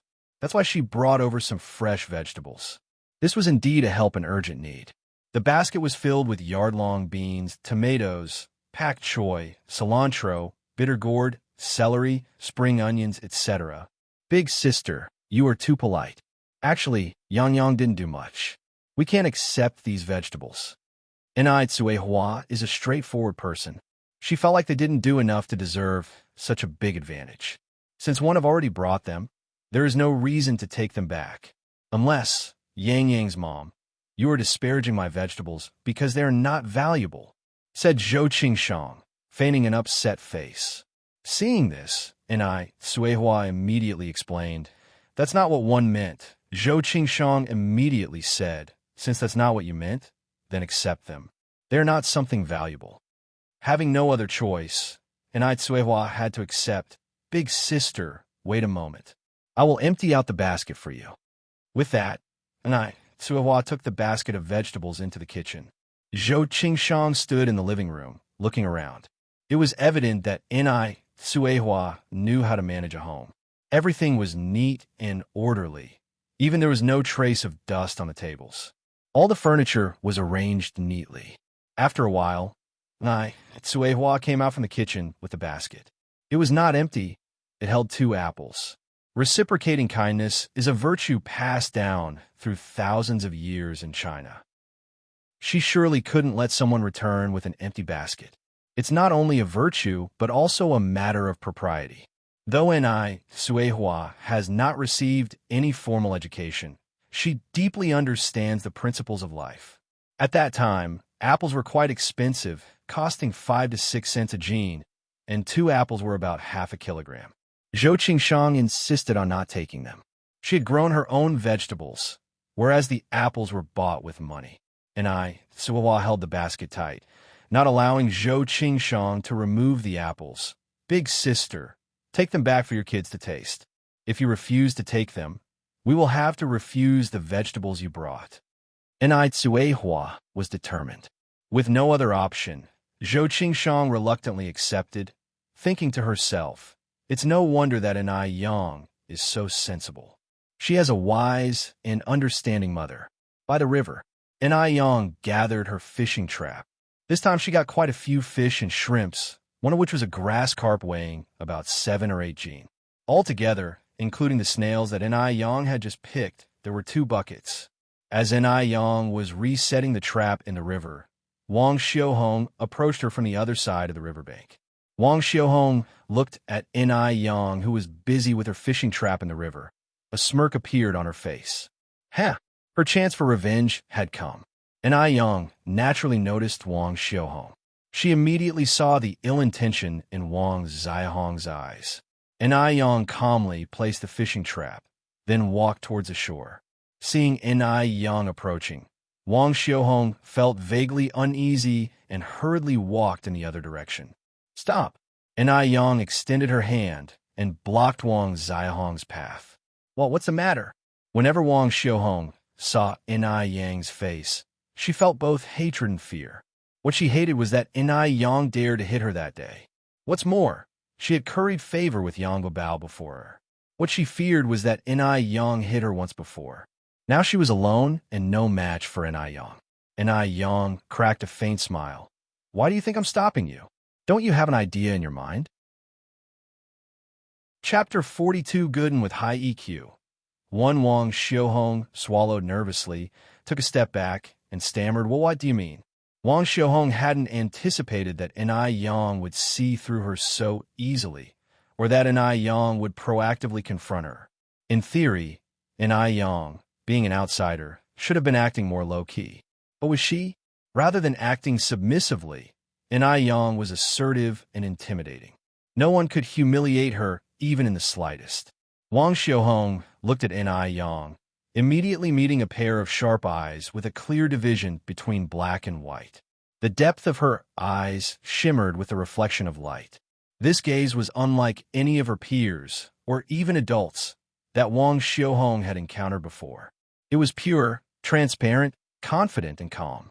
In short, it wasn't the look one would expect in a teenage girl. Wang Xiaohong took another silent step back and nervously said, I don't understand what you're talking about. Yang slightly curled her lips. It's okay if you don't understand. I can explain it again. She then leaned in close to Wang Xiaohong's ear and said in a cool tone, I don't like causing trouble, but I'm not afraid of it either. We can walk our own paths without interfering with each other. That would be fine for both of us. But if you're looking for a fight, then the consequences. At this point, Yang squinted slightly, and a beautiful curve formed at the corner of her mouth as she said lightly, You'll have to weigh that for yourself. The voice was very serene, but it held a dangerous aura that sent chills down one's spine. The two were quite close to each other. Wang Xiaohong could even smell the faint fragrance emitting from Yang's body. It was not quite bamboo or orchid, but somewhat like the scent of plum blossoms, fresh, natural, and very pleasant.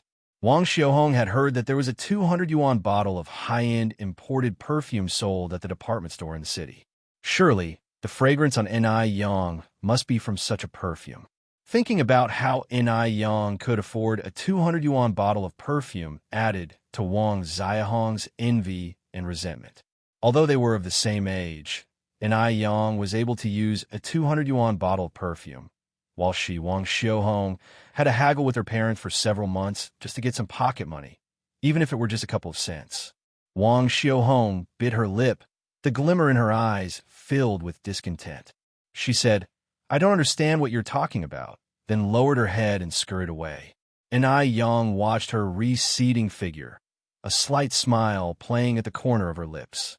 She had overestimated Wang Xiaohong's will to fight. It was past 2 in the afternoon. The sun was still scorching. Yang, carrying 2 buckets of fish, soon developed a thin layer of sweat on her forehead. Sister Yang, let me help you.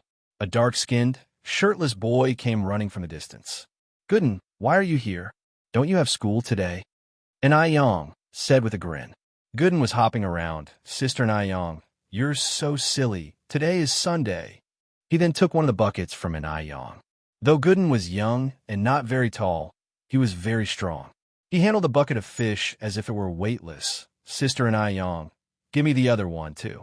This was Gooden's second encounter with Yang, but because of their previous interaction, he had grown fond of this beautiful older sister.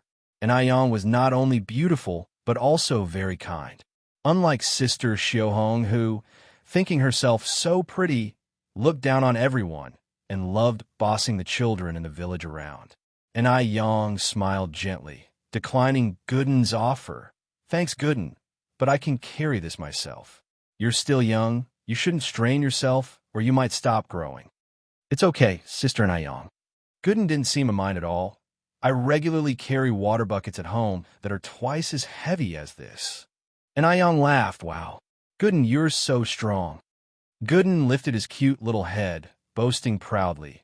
Of course, apart from my brother, I'm the strongest at home. Yang giggled. By the way, Gooden, how old are you?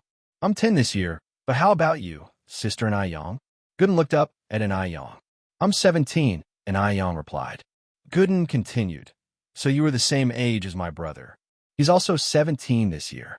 My brother is going to take his college entrance exams next year. Sister and Ayong, are you going to take yours? And Ayong answered with a smile, Of course I am. Chatting with Gooden along the way, they soon reached home. Gooden put the plastic bucket on the ground. Sister and Ayong, I'm going home now. Remember to come play when you're free, he said. And Ayong nodded slightly, sure. Then, as if she just remembered something, she grabbed Gooden's hand. Wait for me a moment, Gooden. And with that, she quickly rushed back into the house. Gooden obediently stood there, curiously looking at everything around him. Soon, and Ayong returned, out of breath. She handed a bag of candy to Gooden. Gooden, this is for you to eat, she said. Thank you, Sister and Ayong, but I can't accept it, Gooden declined. Although Gooden is young, he understood the principle of not accepting something for nothing. If he just accepted Sister and Ayong's candy like this, she might think that he approached her with a motive. And Ayong laughed and said, Just take it. It's only a bag of candy, not some valuable item. Besides, we are friends, right?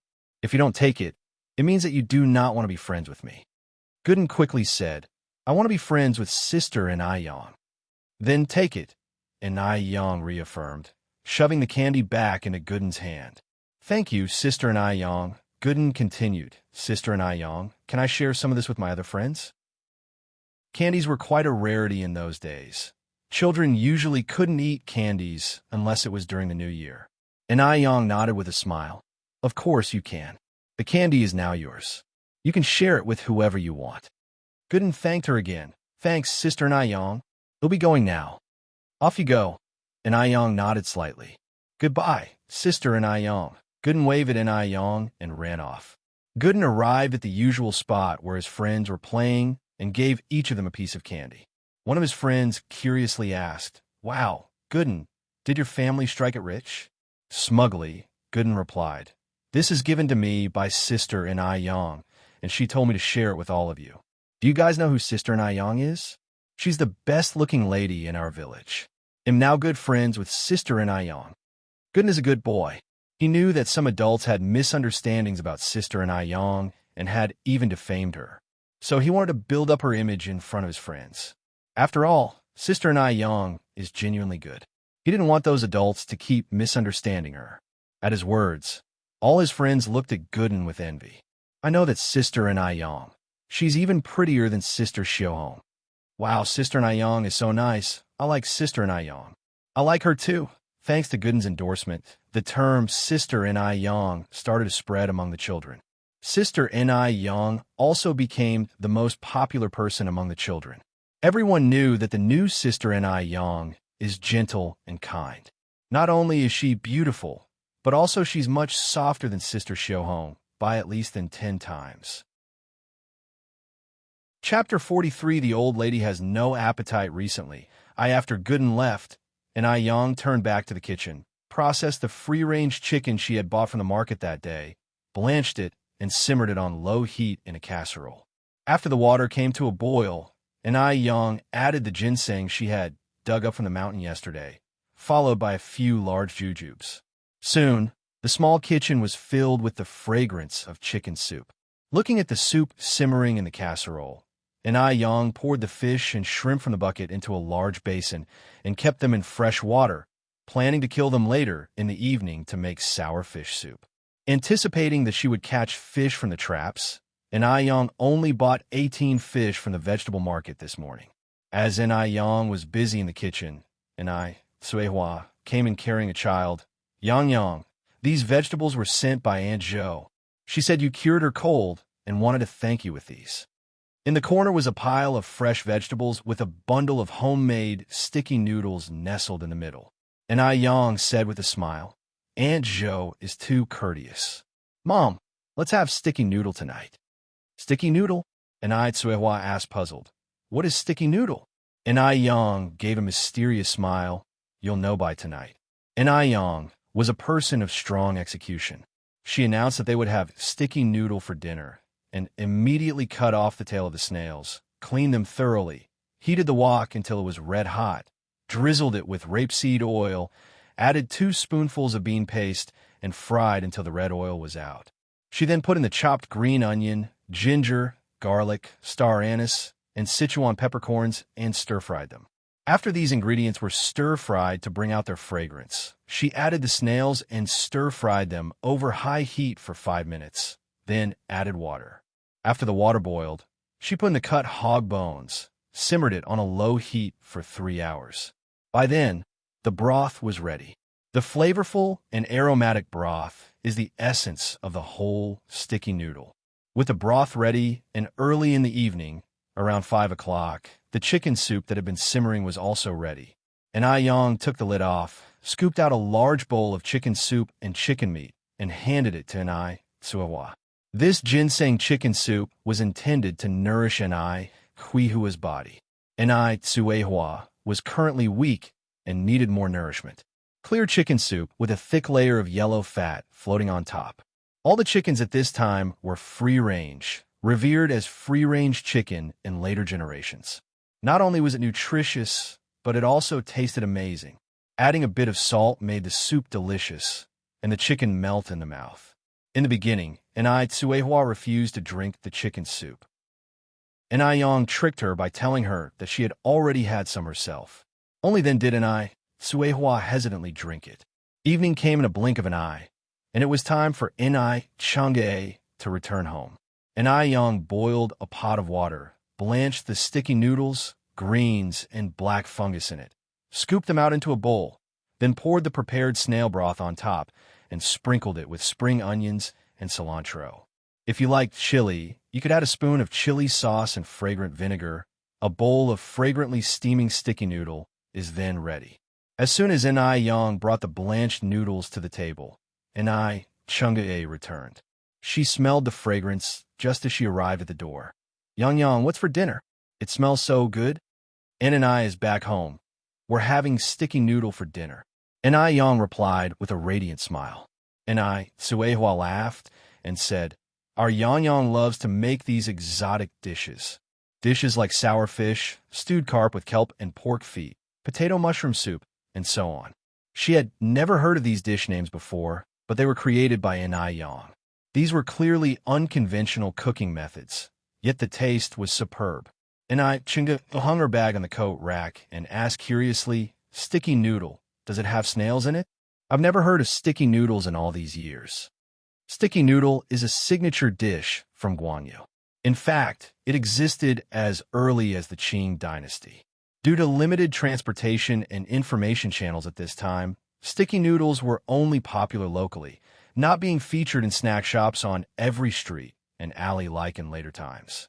Enai Yang explained with a grin, Sticky noodles is a specialty of Guangyu. One read about it in a book. This is my first time making it, and I'm not sure if it tastes good. Enai, have a seat and try it. All right, I'll try it now. Enai Chang'e rolled up her sleeves, sat down, and eagerly started eating the noodles. The noodles had absorbed the essence of the snail soup perfectly, and they were soft and chewy, fresh and enjoyable. The soup contained the aroma of coriander and green onions, triggering people's taste buds to the point where one would wish to swallow their own tongue. At this point, even if someone offered Enai Chang'e a bowl of bird's nest and abalone soup to exchange for these noodles, she wouldn't do it.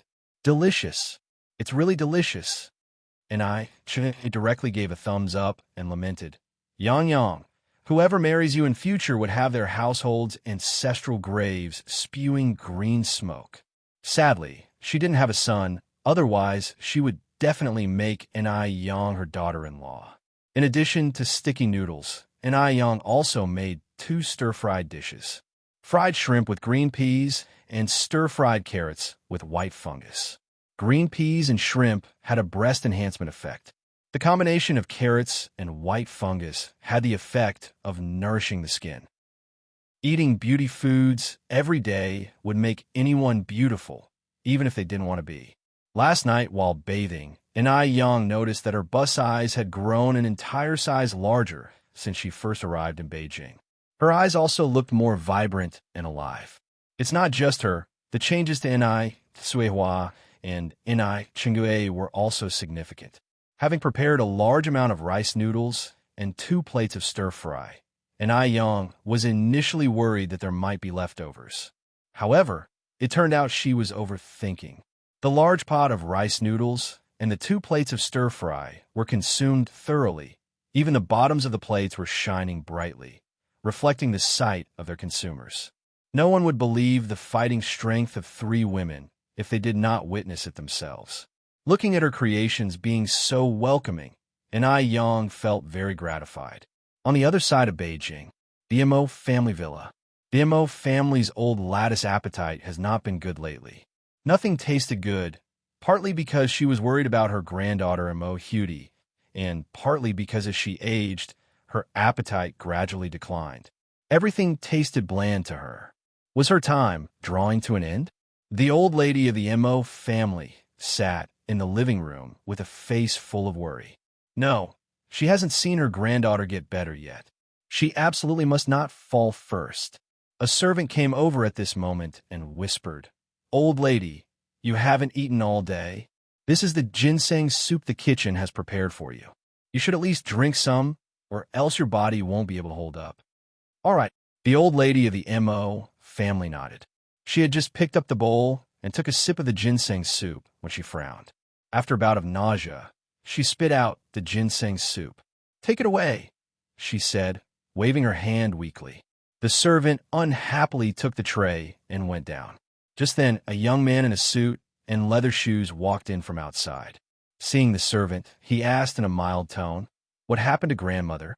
Is she not feeling well?" The servant sighed. "The old lady hasn't had much of an appetite these past few days. She can't eat anything. This is the just-served ginseng soup. Young master, you must think of a solution."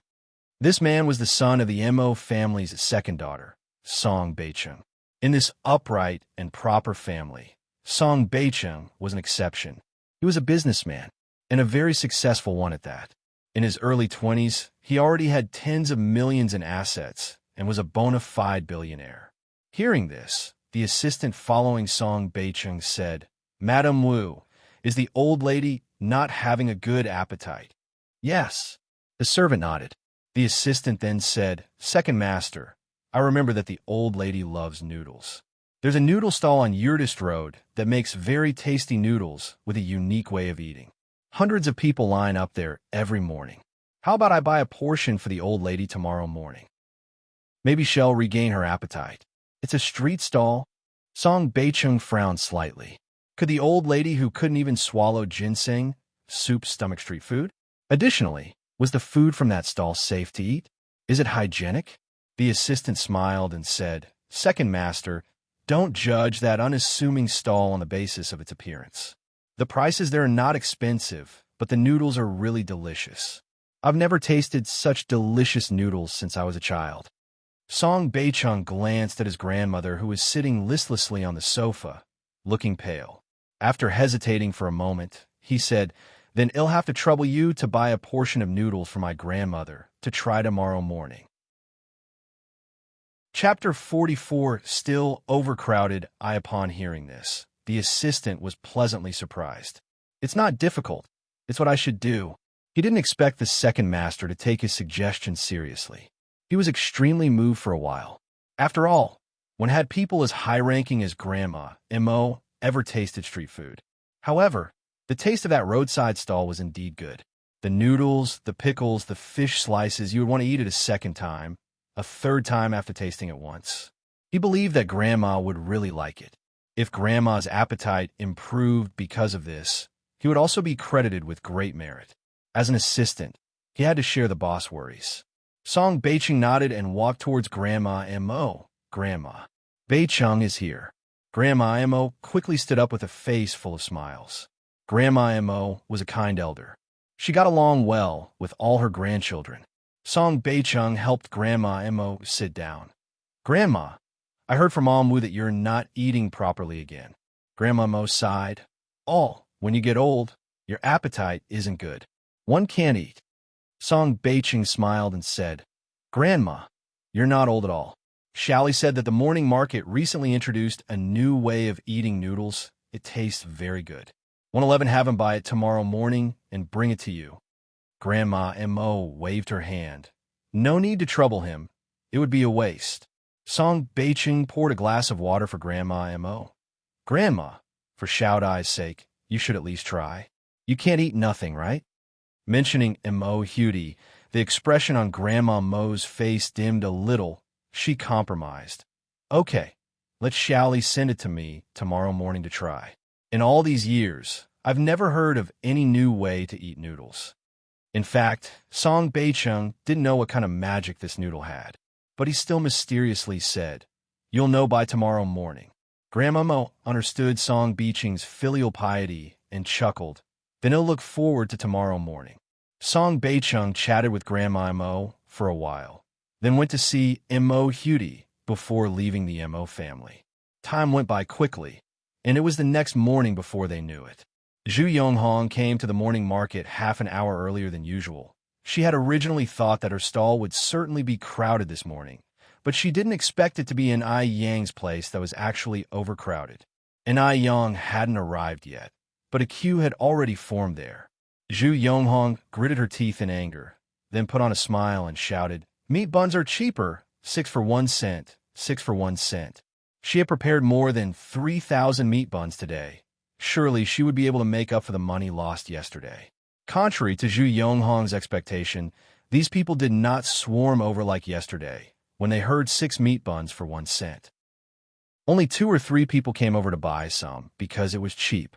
How could this be? Zhu Yonghong's heart suddenly chilled. Clearly, her business was very good yesterday. What kind of magic potion had Ai Yang fed these people? In fact, these customers were all Ai Yang's regular customers. They were used to eating sour fish noodles. Besides, most of them had tried buns yesterday. The taste of those buns was nowhere near half as good as the sour fish. Moreover, the sour fish noodles were not very expensive, only 3 cents a bowl, which included vegetables, noodles, and soup, which was a great deal. Therefore, they came early to line up today, waiting for Ai Yang to start his business. Before long, Ai Yang rode her bike over to the scene. The crowd's eyes lit up at her arrival. "Little boss, you finally came." Ai Yang smiled and said, "Sorry to keep you all waiting." A few minutes later, with the help of several customers, Ai Yang swiftly set up the tables and chairs and struck up the stove. The first customer of the day was a young man dressed in a respectable white shirt. He handed his thermos to Ai Yang and politely said, "Hello, can I trouble you for 2 portions? One to eat here and the other packed to go." Ai Yang nodded with a smile, accepting the thermos. "Hello, that'll be 6 cents. Please take a seat over there. One will bring you the noodles shortly." Li Gongsheng handed Ai Yang 6 cents, then went and sat down in an empty spot. He had seen Ai Yang more than once, but each time, this young girl would dazzle him anew. As an assistant to Song Beicheng, Li Gongsheng often frequented high society events following behind Song Beicheng. He had met many prestigious ladies, but he had never seen one as beautiful as Ai Yang. Even the movie stars couldn't compare to Ai Yang. If he could marry such a beautiful wife, he wouldn't mind, even if it was all just a dream. Actually, he himself wasn't lacking either. He earned a high salary of 30 yuan per month, owned a house in Beijing, and his appearance was above average. People of this era were slightly more innocent. They wouldn't dare express their feelings for the girls they liked openly. Li Gongsheng wondered, should he seek a matchmaker? Whether it would work or not, he had to give it a try. While he was in deep thought, a bowl of fragrant noodles was placed in front of him. A faint voice came from above. "Please enjoy these first. As for the noodles to go, they'll prepare them for you after you finish eating here. Otherwise, the noodles will become mushy over time." What a considerate girl. Li Gongsheng mused internally before looking up and replying, "Thank you. You're welcome." Ai Yang replied and headed back to her stall to prepare more noodles. At this time, most of the customers brought their own bowls and chopsticks. Many people, due to lack of seating, ate while squatting on the ground. Some took their order back home. Zhu Yonghong saw how Ai Yang's business was booming and couldn't help but feel annoyed. He called out loudly, "Meat buns! Freshly cooked meat buns! 6 for a cent, 6 for a cent!" Despite Zhu Yonghong's effort, not many were buying. Li Gongsheng quickly finished his noodles and prepared to approach Ai Yang. But in front of him, a fair, clean hand appeared. It was as delicate as jade, with slender fingers and smooth skin. The round nails were neatly trimmed, like rows of tiny shells, graceful and beautiful. It was clearly the hand of a lady of high stature. Looking at this hand, Li Gongshang felt a sense of inferiority emerging. And Ai Yang placed the thermos on the table. Here are your noodles. One, put the chili separately in a bag. If you like spicy food, you can add some when you eat. Coming to his senses, Li Gongshang blushed slightly and replied, "Thank you. He'll remember that." And Ai Yang replied with a soft smile, her lips forming a radiant arch. "Oh, it's nothing serious." The smile outshone everything else. Lost in it, Li Gongshang didn't snap back to reality until he noticed an Ai Yang had already returned to her stove and started bustling about with her work. Recalling his task, Li Gongshang jolted. He picked up the thermos and quickly pedaled away on his bike. Fortunately, the MO residence wasn't far away. In about 10 minutes, Li Gongshang arrived there. Lady MO, always an early riser, was sitting on the couch in the living room, drinking milk. Her expression seemed unpleasant. She seemed to be forcing herself to gulp down the milk. "Madam, good morning. I brought the noodles." Li Gongshang respectfully handed the thermos to Lady MO. Chapter 45, Stunning Noodles. _1 Seeing Li Gongshang arrive, old Lady MO put her milk cup on the tea table and kindly said, "Xiaoli is here. Take a seat." Li Gongshang responded with a smile, "I want sit, old lady. The second master has a flight to Guangguan at 10 o'clock. Today, our driver Mr. Wang is not here, and I have to take him to the airport. Eat your noodles while they are hot. They'll stick together in a bit." Guangguan. Old Lady MO frowned slightly. "So far. When is he coming back?" Li Gongshang continued. "He just has to sign a contract and can come back the same day." "Oh," Old Lady MO nodded, sighing, "transportation is so advanced now. It would have taken 3 to 5 days to get to Guangguan 10 years ago, but now you can go and return on the same day. It's like a dream." There's a whole distance of over 2,100 kilometers between Beijing and Guangguan.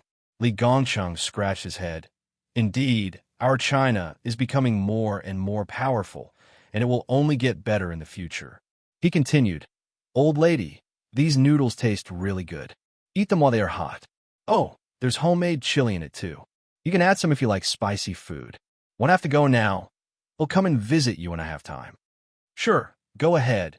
Your work is more important," Old Lady MO said, waving her hand with a smile. After Li Gongshang left, Old Lady MO sighed slightly and glanced at the insulated box. She used to like eating noodles indeed, but after a lifetime, she was fed up with them. When she considered feeding her noodles to the cat, she remembered that this was her grandson's goodwill. How heartbroken Beicheng would be if she fed it to the cat. She was a good grandmother. She couldn't do anything to hurt her grandson's feelings. With these thoughts, Old Lady MO opened the insulated box. As soon as the cover was lifted, a tempting aroma rushed into her face, instantly whetting the appetite. Old Lady Mo's face was full of surprise. The bowl of noodles completely exceeded her expectations. On the golden soup noodles were tender white fish slices and pickled cabbage, sprinkled with white sesame and cilantro. Just smelling it would make you salivate. Old Lady MO, who usually had a poor appetite, suddenly felt a great urge to eat. She started slurping the noodles, which fully absorbed the fresh and tangy pickled cabbage fish soup, made them irresistibly delicious. Just one taste, and you'll want another. She felt like she could eat her tongue. Before long, Old Lady MO was sweating profusely, her face flushed, and the strength that had previously disappeared slowly began to recover. She looked a lot more lively overall. When a maid came to deliver chicken soup, she was stunned. Was this really Old Lady MO eating? Old lady? The maid looked at Old Lady MO with a stunned expression.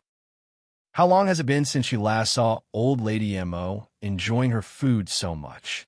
Old Lady MO, without raising her head, said, "Just leave the soup there. They'll drink it later." "Okay." The maid put the chicken soup on the table.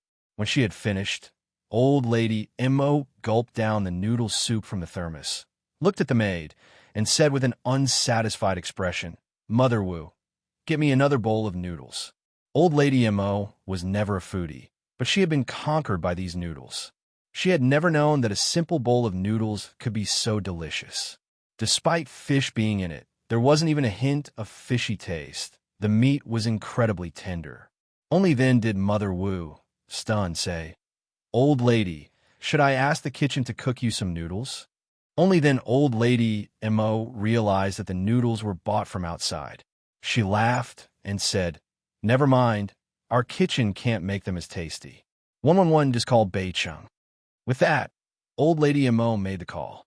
As soon as the call got through, Old Lady Mo couldn't wait to say, "Beicheng, the noodles that Xiaoli delivered are so delicious. Your grandma has lived for so long, but has never tasted such delicious noodles. Can you please ask Xiaoli to deliver another bowl to me?" One bowl was simply not enough. Old Lady Mo was still hungry, and this bowl was already empty. On the other end, Beicheng was also slightly startled, then gently said, "Okay, Grandma, wait a moment, they'll talk to Xiaoli now." After hanging up the phone, Beicheng couldn't help wondering just what kind of noodles would make his picky grandma rave about them. Could the unlicensed noodles sold at the small stall really taste that good? Surely, just like children, the elderly love novelty. Perhaps there was nothing special about these noodles, it was merely the novelty factor. Beicheng touched his temple. The corners of his mouth curled up in a helpless smile. The sunlight entered through the window, casting a light golden halo on him. Everything seemed unreal, as if in a painting. A charming gentleman, gentle as jade. That must certainly refer to the likes of Beicheng.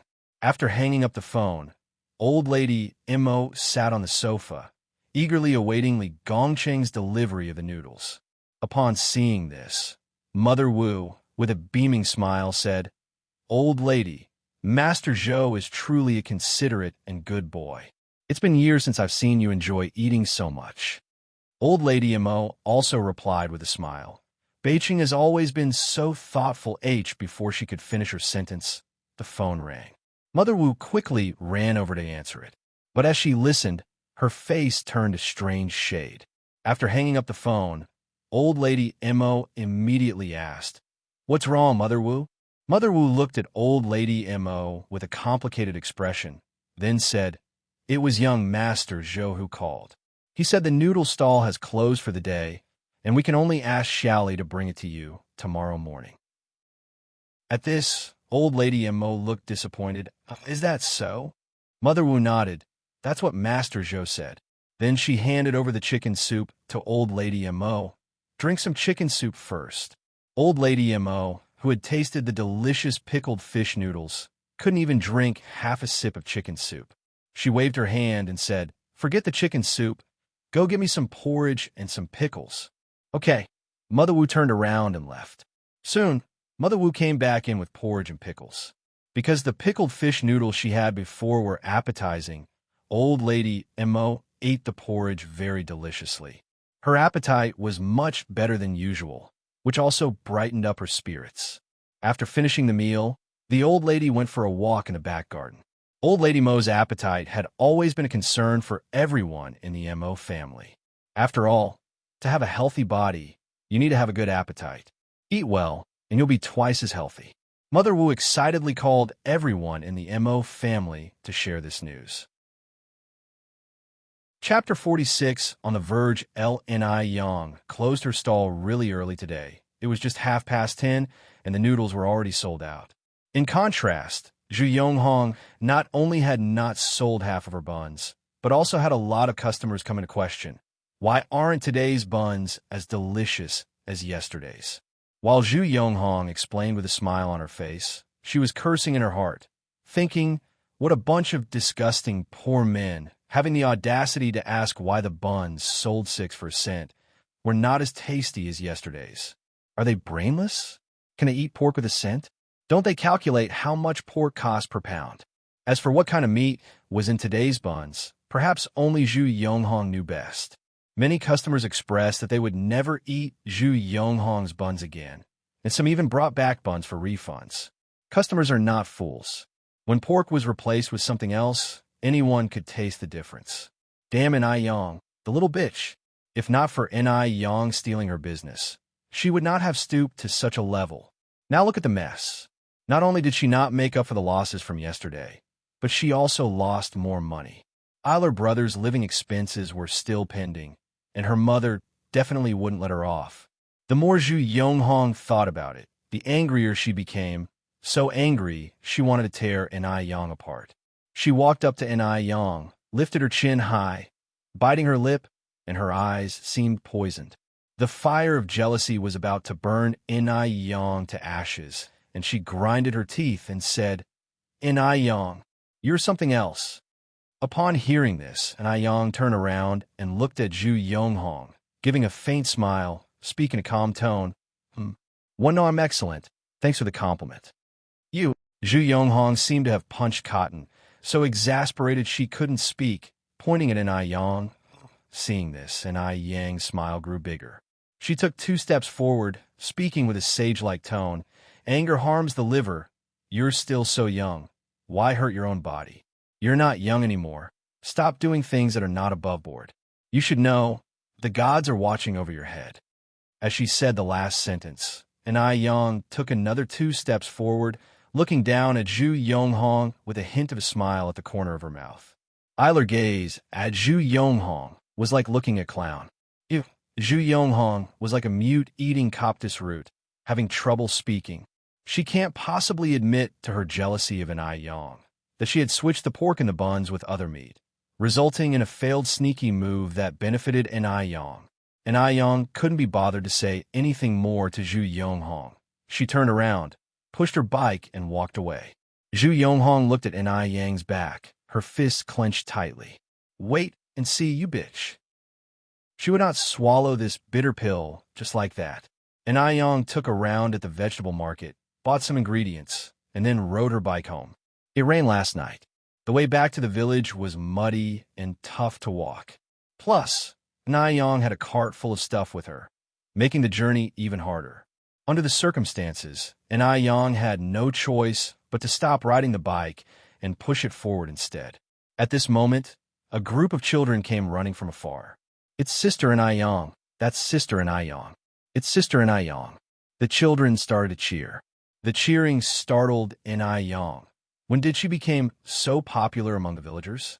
Beyond a child named Gooden, she didn't seem familiar with the other kids. But Gooden went to school today. What are these kids up to? Before Ni Yang could react, the children swarmed her. Sister Ni Yang, we've come to help you. Some of them helped Ni Yang carry things, and some helped her push the cart. The saying there is strength in numbers held true as the cart was quickly pushed out of the mire. Ni Yang didn't even have time to thank them before the children scattered again. Looking at the well-parked cart and then at the children who had already run off, Ni Yang called out, Kids, thank you. Whenever you get the chance, come over to my house to play. Upon hearing her, one of the slightly older children turned around and smiled. No problem, Sister Ni Yang. As soon as he finished speaking, he skipped away to catch up with his friends. The village children were like that, innocent, kind, and grateful. Ni Yang cast a soft smile at the retreating figures of the children. She thought to herself that she must find some time to express her gratitude to these children and let them know that God does not shortchange the kind-hearted. Meanwhile, Wang Meifeng was boiling traditional medicine in the kitchen. Just then, the living room door was pushed open, followed by footsteps and Yang Gobeo's voice calling Grandma. Typically, Zhou Suhua would respond warmly to Yang Gobao, but today was different. Zhou Suhua remained silent. Grandma! Yang Gobao followed Zhou Suhua to the kitchen. Zhou Suhua wore a dark expression on her face, as if a storm was brewing. Mom! Wang Meifeng poured the boiled soup into a bowl and looked at Zhou Suhua with a perplexed expression. With a serious look on her face, Zhou Suhua said, "One need to talk to you." Once she finished, she turned and walked toward the bedroom. Okay. Wang Meifeng left the soup on the stove and followed Zhou Suhua into the bedroom. Mom, what do you need? Wang Meifeng looked at Zhou Suhua's back, asking the question. I want to see Dr. Wang today. Zhou Suhua turned around, her face devoid of any expression. She then asked, "Why did you lie to us?" Wang Meifeng's eyes flashed. "Mom, one don't understand what you're talking about." Zhou Suhua sternly said, "That medicine can't cure Gobeo's illness at all." "Comrade Wang Meifeng, what are you trying to do?" Wang Meifeng exhaled. "One want to try. Guobao also wanted to try." "Try." Zhou Suhua's face was flushed with anger. "Do you know you're hurting Guobao by doing this? You're aware of what happened with Hudy. Stop giving him that medicine immediately. Don't let him take those unidentified drugs again." Zhou Suhua was worried about her grandson's health. After consulting Dr. Wang, she found out that the medicine Ni Yang gave had no effect on Yang Gobeo's condition and only had a small nourishing effect. All medicines have side effects, especially those that need to be taken for 3 months. Yang Guobao was still a child. How could his small body withstand that? Wang Meifeng wasn't helping him. She was harming him. "I'm Gobeo's mother. I hope more than anyone that Guobao can enjoy a free and happy childhood like other children. Mom, I take your advice on everything, but not this." Wang Meifeng was firm in her decision. Plus, she couldn't tell if it was just her imagination, but since Yang Guobao started drinking the medicine, his energy seemed to have improved. Although he had only been drinking it for 5 short days, he hadn't had a single episode during this time. As a daughter-in-law, Wang Meifeng had never opposed Zhou Suhua.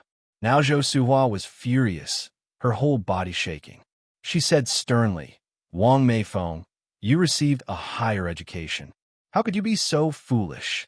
Dr. Wang is a descendant of a royal doctor. An Ion you mentioned is nothing more than an unlicensed rural doctor, yet you would rather trust her than Dr. Wang. You are playing with Gobeo's life. From today, stop feeding my grandson this medicine." Chapter 47. One day will come back in tears. Zhou Suhua's last words had an especially strong tone. Wang Meifeng had been married into the Yang family for over 7 years, during which she never argued with her mother-in-law. However, this time, both the mother-in-law and daughter-in-law showed some firmness. "I'm sorry, Mom. Please forgive me. One can't listen to you this time." Wang Meifeng bowed slightly towards Zhou Suhua and began to walk towards the door. Even if there was only a 1% chance of hope, she was determined to keep feeding the medicine to Wang Guobao. She couldn't let her child's world lose its light. Ever since he started taking the medicine, Yang Gobeo's condition had been really good. He was very positive and optimistic. So this time, Wang Meifeng chose to believe in Ni Yang and herself. "Wang Meifeng," Zhou Suhua roared angrily, with her shoulders shaking. "Mom." Wang Meifeng turned around calmly, looking at Zhou Suhua. "If anything does happen to Guobao, I am willing to pay with my life. Is that acceptable?" Words dropped. Wang Meifeng turned back and walked into the kitchen as if nothing had happened, beckoning Yang Guobao to come take his medicine. At this stage, Zhou Suhua was at a loss for words, so she picked up an antique vase in anger and smashed it hard onto the floor. There was a clatter as shards flew everywhere. Yang Guobao, who was drinking his medicine, was frightened and shivered. He looked helplessly at Wang Meifeng. "Mom, what's wrong with Grandma?" Wang Meifeng laughed lightly. "Perhaps the grandma is a little upset. You go cheer her up for a bit when you finish your medicine." "Okay." Yang Guobao nodded and said in a very sensible manner, "I will go after finishing my medicine." "All right." Wang Meifeng nodded with a slight smile. Just then, Zhou Suhua's voice echoed in the air. "Wang Meifeng, if anything happens to my grandson, one will never let you off." What an outrage. She was completely outrageous. Wang Meifeng simply was not fit to be a mother. She had no idea what that barefoot doctor with no reputation had given Wang Meifeng, that she had so much trust in her. Zhou Suhua was shaking with anger. Because of Wang Meifeng's stubbornness, the entire in-laws' house isolated Wang Meifeng. Her husband, Yang Changzheng, was also not very willing to talk to her. Mother-in-law Zhou Suhua even threatened to fast to manipulate Wang Meifeng. With no other options, Wang Meifeng decided to take Yang Guobao to her mother's rural house to avoid further escalation of the conflict. Seeing Wang Meifeng's determination, Yang Changzheng sighed in anxiety. Meifeng, Dr. Wang is an imperial doctor. Why are you so stubborn? Gobeo's body is already frail. Your going back and forth will only worsen his condition. Zhou Suhua angrily said, let her go. One day, she'll be crying to come back begging us. On that same day, Wang Meifeng took Yang Guobao back to her mother's house in the countryside. Yang Guobao liked it there. He and Wang Meifeng said their goodbyes, and he headed straight for Enai Yang's house. Wang Meifeng initially wanted to follow, but remembering that Yang Guobao hadn't had a flare-up in several days and that a child also needs his freedom, she decided not to. Besides, Enai Yang's house was not too far away from here. When Yang Guobao arrived, Enai Yang was concentrating on something she was writing at the stone table under a big tree in the yard. It was a huge osmanthus tree. The leaves were very dense, blocking out the intense sun and bringing a cool breeze. In this scorching summer, sitting under the big tree was even more comfortable than sitting in an air-conditioned room. Sister, Yang Guobao trotted up to Enai Yang. At his words, Enai Yang looked up in surprise. Guobao, how come you're here? Yang Guobao replied with a smile. Because one missed my sister, so I came. Enai Yang reached out and poked Yang Guobao's head. You little imp. Look at you, sweating so much. Here, have a drink. Enai Yang poured him a cup of tea. Yang Guobao picked up the cup and drank all the tea in one go, wiping his mouth with his sleeve. Thank you, sister, he said before turning his eyes towards the paper on Enai Yang's table. Sister, what are you drawing? Enai Yang smiled slightly. A blueprint. Blueprint. Yang Guobao stroked his chin, then said, Sister, are you in the architectural field too? My cousin often has to draw blueprints. No, Enai Yang shook her head. It's a blueprint for an oven. An oven. Yang Guobao kept stroking his chin. Is it used to bake bread? Sister, one loved bread.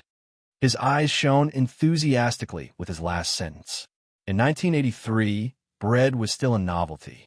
It was not as common, and there weren't as many ways to eat it as in later generations. Moreover, it was quite expensive. The common people generally didn't look forward to eating it. Its price was much higher than that of a steam bun. One bread could buy you 10 steam buns. Enai Yang gave him a mysterious smile. You'll know once it's done. Yang Guobao asked with a grin. Can I help sister make it? Enai Yang reached out and touched his head, laughing sure. Making a bread oven was neither simple nor complicated. The key was to put the heart into it. The oven had 3 layers. Heat conduction layer, clay and sand. Insulation layer, discarded glass bottles plus sawdust plus mud. Structural layer, rice, straw, mud ball. Enai Yang had all the materials prepared. To build an oven, you first need to pile up bricks and rocks into a tall platform. The platform is usually hollow to store dry wood underneath. Once the platform is built, you can start making the oven. The oven is usually semicircular, but can also be shaped like small animals. This was Yang Guobao's first time engaging in such an activity. He was obviously very excited and was chattering nonstop. With an efficient little helper, Enai Yang felt much relieved. The platform was quickly set up. Though Enai Yang was a girl, she was not inferior to a man in physical labor. Even some men were inferior to her. Under the sun, she sat concentrating and earnestly striking rocks with a chisel. The warm sunlight dyed her with a dazzling glow. A strand of hair slipped mischievously from behind her ear, forming a sharp contrast with her fair skin. The collision of black and white was breathtakingly beautiful. Yang Guobao stood there, watching Enai Yang for a while, before he finally exclaimed, Sister, you are so beautiful. Enai Yang smiled lightly, struck the last brick onto the platform, poked Yang Guobao's head, and said earnestly, Actually, your sister is a fairy from the heavens. Do you think a fairy could not be beautiful? Yang Guobao. He almost believed her. After the platform was built, they started mixing mud. Just then, Yang Guobao suddenly smudged a bit of mud onto Enai Yang's face, playfully saying, The fairy turned into a little kitten. Enai Yang was no pushover. As soon as Yang Guobao was not paying attention, she swiftly smeared some mud onto his face, giggling, Ha ha. Guobao also turned into a little kitten. Then sister is a big cat. Chapter 48, Super Delicious Bread. _1 After several busy hours, the bread oven was finally finished. About half a person high, the oven was quite large, shaped like a teddy bear's head and looking very adorable. Looking at her own handiwork, Yang nodded with satisfaction, casually picking up a twig and writing summer of 1983 on the soft teddy bear head. After thinking for a moment, Yang Guobao took the twig and added a line beside it, Sister and Guobao, and drew two simple little figures as well. Compared to Yang's spirited handwriting, Yang Guobao's was clearly more childlike, but not ugly at all. It had its own unique beauty. After the bread oven was completed, the next step was to remove the padding inside and then start testing the oven. Taking advantage of the gap while lighting the fire, Yang brought out the flour she had prepared to rise in advance, kneaded it into balls, and shaped it into loaves. About an hour later, Yang extinguished the fire in the oven, scooped out the ashes with a shovel, and after cleaning, carefully put the newly made bread in and closed the small door. Next was the step of baking the bread. Sister, will we really be able to eat bread in a while? Yang Guobao, standing on tiptoe, asked curiously. Of course we can. Yang curled her lips slightly. In fact, the principle of a bread oven is the same as an oven. It's even more handy. So how much longer do we have to wait before we can eat the bread? Yang Guobao was still standing on tiptoe, watching the bread oven without blinking, his eyes full of anticipation. Yang, patting his head with a smile, said, Don't be in a rush. It'll probably takes about 40 minutes. Upon hearing this, Yang Guobao immediately ran into the house, saying, Then one will go check what time it is now. While waiting for the bread to bake, Yang began preparing dinner.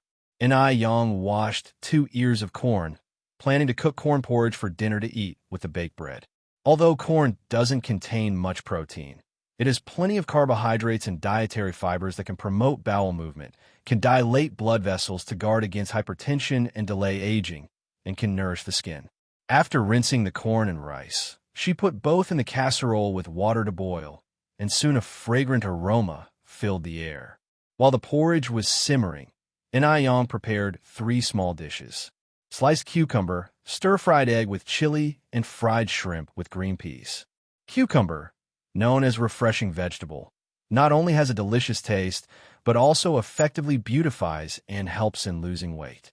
Don't underestimate eggs. They can nourish the skin and blood in addition to their heat-relieving effects. Chili can eliminate the problem of overnight food, improve appetite, ward off bad luck, and eliminate various fishy smells and poison. And as for fried shrimp with green peas, there is no need to mention, it helps in breast enhancement. Breasts, the second most important part of a woman's body. In order to make meals more effective, Yang made a special beauty food combination recipe. Every meal combined very well. Yang, as usual, prepared a medicinal soup for Suwa. Yang Guobao was watching the fire in the stove while she went to deliver the medicinal soup to Suwa. Through half a month of diet therapy and medicinal therapy, Huihua's condition has significantly improved. Her originally pale complexion has become lighter, wrinkles around her eyes slowly disappeared, and she looks much more energetic. Mom, first drink the medicine. When Annie and I comes back, we can start the meal. Yang handed the bowl in her hand to Suehua. Suehua took the bowl, curiously asked, I just heard a lot of noise in the yard. What are you doing? Yang mysteriously said, We made something good. Wait till dinner time, then you will know. Suehua laughed helplessly. After coming out of Huihua's room, Yin and Yang Guobao went together to fetch bread from the oven. Yang Guobao, holding a plate and with a face full of excitement, followed behind Yin. He sniffed like a kitten. Sister, I think I can already smell something delicious. Yin smiled faintly. Really? Yang Guobao nodded frantically. Really? Upon reaching the oven, Yin opened its little door. Immediately, a scent of milk pounced upon them. Inside the oven were a dozen golden-baked bread, and the fragrance was emanating from these pieces. Wow, so beautiful! Yang Guobao couldn't help exclaiming, Sister, you are really amazing!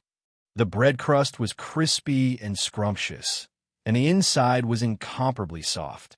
Taking a bite, it tasted crispy on the outside and tender on the inside, with a lingering milk fragrance in his mouth, as if his entire life had been elevated. Yang Guobao praised incessantly. So delicious, really so delicious. I've never tasted such delicious bread before. If it's good, eat more. And Yin handed Yang Guobao another piece. When it was dinner time, both Ni Ching'e and Ni Tsohua were flabbergasted. None of them could believe that this beautiful bread was made by Ni Yin. Yin explained with a smile that it was baked in the outdoor bread oven. Ni Chungue exclaimed in shock, "Bread oven? The strange furnace outside?" Yin nodded, "Yes, that one." Ni Suehua had a sudden realization. "No wonder I said there was such a commotion in the yard this afternoon. You were fixing that bread oven?" "Yes," Yin said with a smile. Ni Chungue was staggered, quickly grabbed Yin's hand and asked with amazement, "You made the bread oven by yourself?" "Yes." Yin nodded slightly. Ni Chungue, clutching Yin's hand, exclaimed, "Yang Yang, you are so capable. Tell me, is there anything in this world that you can't do?" Yin's hands were delicate and soft, white as jade. No one would believe that the owner of these hands would do all sorts of heavy work, unless they saw it for themselves. Yin laughed and said, "Aunt Suehua, there are so many things in this world that I can't do." She was just doing what she knew how to. Eating crispy and soft bread, sipping sweet corn porridge, and having a few delicious side dishes, life seemed to have reached its pinnacle. Mealtimes became the most anticipated moments for Ni Suehua and Ni Chungue each day. The next day, Ni Yin continued to set up her stall to sell noodles as usual.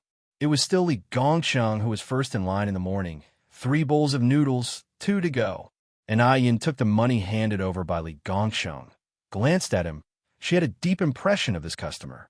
Not only was he the first in line every morning, but he also always took 2 portions to go, come rain or shine. What Ni Yin didn't know was that the old lady of the Mo family had been completely obsessed with the pickled fish noodles. She felt uneasy if she didn't have 2 bowls a day.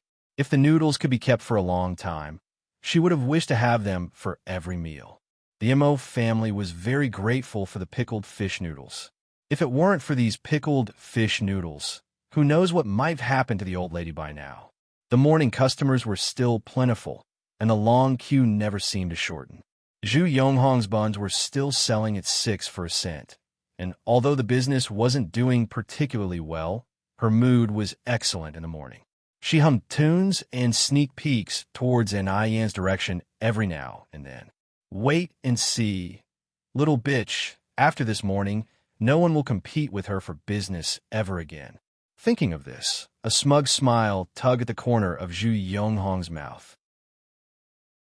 Chapter 49. Ingeniously solve, "I hear your noodles." Yang served the steaming noodles to a table full of customers with a friendly smile on her face. Just then, a violent thump echoed from the neighboring table. "Boss, can you come here?"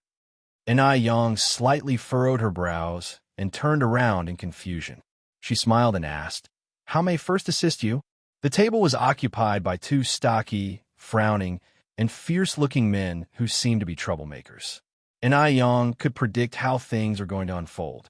Having spent many years in the restaurant industry in her previous life, she had encountered all sorts of people and situations. "Look at this." One of the men stood up and slapped the table, glaring at Yang. Yang looked down to find a fly floating in the golden noodle soup. That was disgusting. The other burly man also got up abruptly and loudly shouted out, "Everyone, come look first. This deceitful seller is making money off us, and we even found a fly in our noodles. Suppose we got sick, whose fault would that be?" On hearing this, the other patrons instantly became restless and gathered around. They started throwing accusations. "Disgusting. There's a fly. This is incredibly unhygienic. Boss, you need to have a conscience to do business. How could you serve us such food? Refund. We want a refund." The customers crowded around Yang, demanding refunds. The anger in the room was palpable. Thankfully, Enai Yang was a young woman, which probably prevented things from escalating to physical violence. After all, finding a fly in a bowl of noodles was a serious health hazard. "Everyone, please settle down," Enai Yang calmly addressed the crowd. Her face was free of stress. A faint smile played around her lips. She looked at everyone calmly, displaying an air of authority that was hard to resist. Miraculously, the crowd fell silent and turned their attention to her. Zhu Yonghong folded her arms, watching the unfolding drama with anticipation. She wanted to see how Enai Yang would get herself out of this situation. There was a fly in the noodles. Even smooth talk wouldn't quell the crowd's anger. As Enai Yang looked at the crowd, she opened her mouth to speak. "Everyone, rest assured, I, Enai Yang, would never dishonor my conscience. I will bring clarity to this matter and provide a satisfactory explanation." One of the stocky men walked out and said sarcastically, "Hichem, you've never dishonored your conscience? Your words sound even better than singing. But my brother and I found a fly in our food. What is your explanation? Today, unless you eat that fly yourself, this matter won't be settled. Yes, we insist that this deceitful seller eats the fly herself." Voices from the crowd echoed, "Eat it up! Eat it up!" Others chimed in fervently. Watching all this, Zhu Yonghong's smirk deepened. "Despicable woman, you're finally getting your dues. You won't be so arrogant now." And Yang seemed unfazed. She casually raised her hands in a manner that exhibited great authority, immediately bringing quiet to the crowd once more. "If this fly had actually fallen into the noodles due to my negligence, then you are right to ask me to eat it, and I wouldn't object. But it's clear someone dropped it into the soup on purpose to stir up trouble. I, Yang, am not a pushover." Her tone was light but decisive, cutting convincingly into every ear present. With just one sentence, she captured the heart of the matter. The crowd exchanged perplexed looks. Wasn't it strange? They had been eating Enai Yang's noodles for a long time. Nobody had ever found a fly or even a single hair in their bowls. How come only these two men had found a fly? With that in mind, they all turned their gaze on the two stout men. The men's eyes flickered with disbelief. They had not expected Enai Yang to respond so calmly and then to bring up such a point. In their eyes, Enai Yang was just a naive young woman, pretty but not particularly special. They thought she'd get flustered in such a situation. Rather, Enai Yang was more composed than one would expect of an adult. This was indeed strange. They had done similar things to other vendors. Most had chosen to keep the peace, secretly giving them money and begging them not to make a scene. Why hadn't it worked on Enai Yang? No, they had to tarnish Enai Yang's reputation today, or they would lose face. Resolute, one of the men angrily glared at Enai Yang. "Are you accusing us of deliberately bringing the fly to frame you?" "Isn't it?" Enai Yang replied, her eyebrows twitching defiantly. This incensed the other man, who immediately fumed. "What a load of bullshit! Why the hell would I frame you? If you don't explain yourself today, it'll wreck your stall. You won't be able to conduct business again in your life." Enai Yang gently rested her hand on the table. As if by magic, the man wasn't able to move the table an inch, regardless of how hard he tried. The burly man glanced at Enai Yang and nervously swallowed, perplexed. Did such a skinny young woman possess such strength? Was it an illusion? Enai Yang stood her ground, one hand resting on the table while the other picked up a pair of chopsticks. She squashed the fly in the broth and addressed the crowd. "Everyone, watch closely. This is an intact fly. If it had fallen into the noodles while I was cooking, it would have been boiled to mush by now. Its body wouldn't have remained so intact. Also, the fly's wings are dry and haven't touched the soup. This means someone must have recently dropped it into the bowl. If you don't believe me, you're welcome to inspect it yourself to see if what I've said makes sense." Enai Yang spoke logically and convincingly, leaving no room for doubt. Upon hearing her, the crowd huddled around Enai Yang, murmuring among themselves. "The boss is right. The back of the fly is indeed dry. She makes sense. She makes sense. I'm sorry, boss. My earlier words might have been a bit harsh. It's all because of those two." If it hadn't caused trouble, we wouldn't have acted so. Chapter 50, She Did It. _1 The two hefty men never anticipated things would escalate to this point. They were both beginning to perspire out of fear, and after glancing at each other, they saw a mutual understanding. Seizing the opportunity when the crowd wasn't paying attention, they took a few steps back in preparation to sneak away. Just as they were gearing up to make their escape, they felt a pale, delicate hand rest on each of their shoulders. The hand was barely pressing against them, but only these two hefty men knew how much force was actually being applied. Thinking of running? It's not that easy. En-Yang raised an eyebrow at the two men, her tone light. Don't let them get away. Catch them. The crowd immediately helped En-Yang restrain the two hefty men. Some even unbuckled their belts to aid in tying the men up. Bastards, we almost wronged our little boss because of you. Someone in the crowd kicked one of the hefty men forcefully. Exactly. Thank goodness our little boss is so discerning. Framing the little boss didn't matter. The important thing was they might not get to enjoy such delicious noodles in the future. People like these should spend their time reflecting behind bars. I'm going to call the police. During this severe crackdown, such deliberate provocations were deemed hooligan behavior and are punishable by law. Moreover, this disgraceful label would follow them around for a lifetime, directly impacting their families as well. Hearing this, the two hefty men panicked immediately and pleaded, Don't call the police. We beg you all not to call the police. We promise we won't do it again. Really, we won't dare. Please give us a second chance to be better people. The hefty men were nothing like the ferocious individuals they were. People like these should spend their time reflecting behind bars. I'm going to call the police. During this severe crackdown, such deliberate provocations were deemed hooligan behavior and are punishable by law. Moreover, this disgraceful label would follow them around for a lifetime, directly impacting their families as well. Hearing this, the two hefty men panicked immediately and pleaded, Don't call the police. We beg you all not to call the police. We promise we won't do it again. Really, we won't dare. Please give us a second chance to be better people. The hefty men were nothing like the ferocious individuals they were men. Initially, they thought En-Yang was bound to bite the bullet. No one expected her to fight back so beautifully. It's fair to say that this incident had completely changed the vendor's opinion of the delicate young girl. She accomplished what the adults could not. Zhu Yonghong never anticipated things would turn out this way. Her face turned pale white on the spot, and her legs began to tremble. What now? What now? These two idiots will definitely give her away. En-Yang, this little slut, where did she come from? Even this wasn't enough to take her down. Hoping that those two idiots wouldn't rat her out, Zhu Yonghong was praying in her heart. Cold sweat formed on her forehead and spine. The police arrived quickly, taking the two hefty men back to the police station. En-Yang and the other vendors as victims and witnesses had to go along as well. Thankfully, En-Yang didn't have much noodle soup left to sell. After hastily packing her stall, she went to the police station along with the others. At the station, the whole incident was confessed by the two hefty men.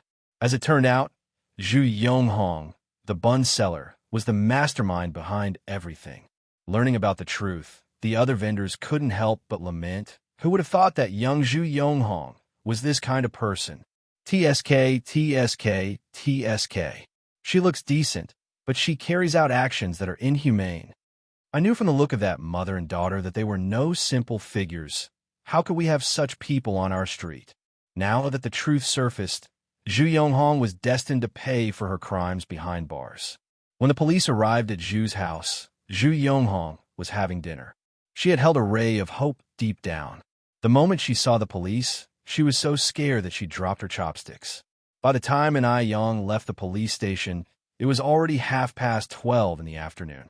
Outside, a gentle breeze was blowing, and the sun was just right. Seeing such dazzling sunlight, En-Yang's mood lifted. Shielding her eyes with her hand, she looked up at the sun, a slight curve blooming on her lips. It feels wonderful to be young.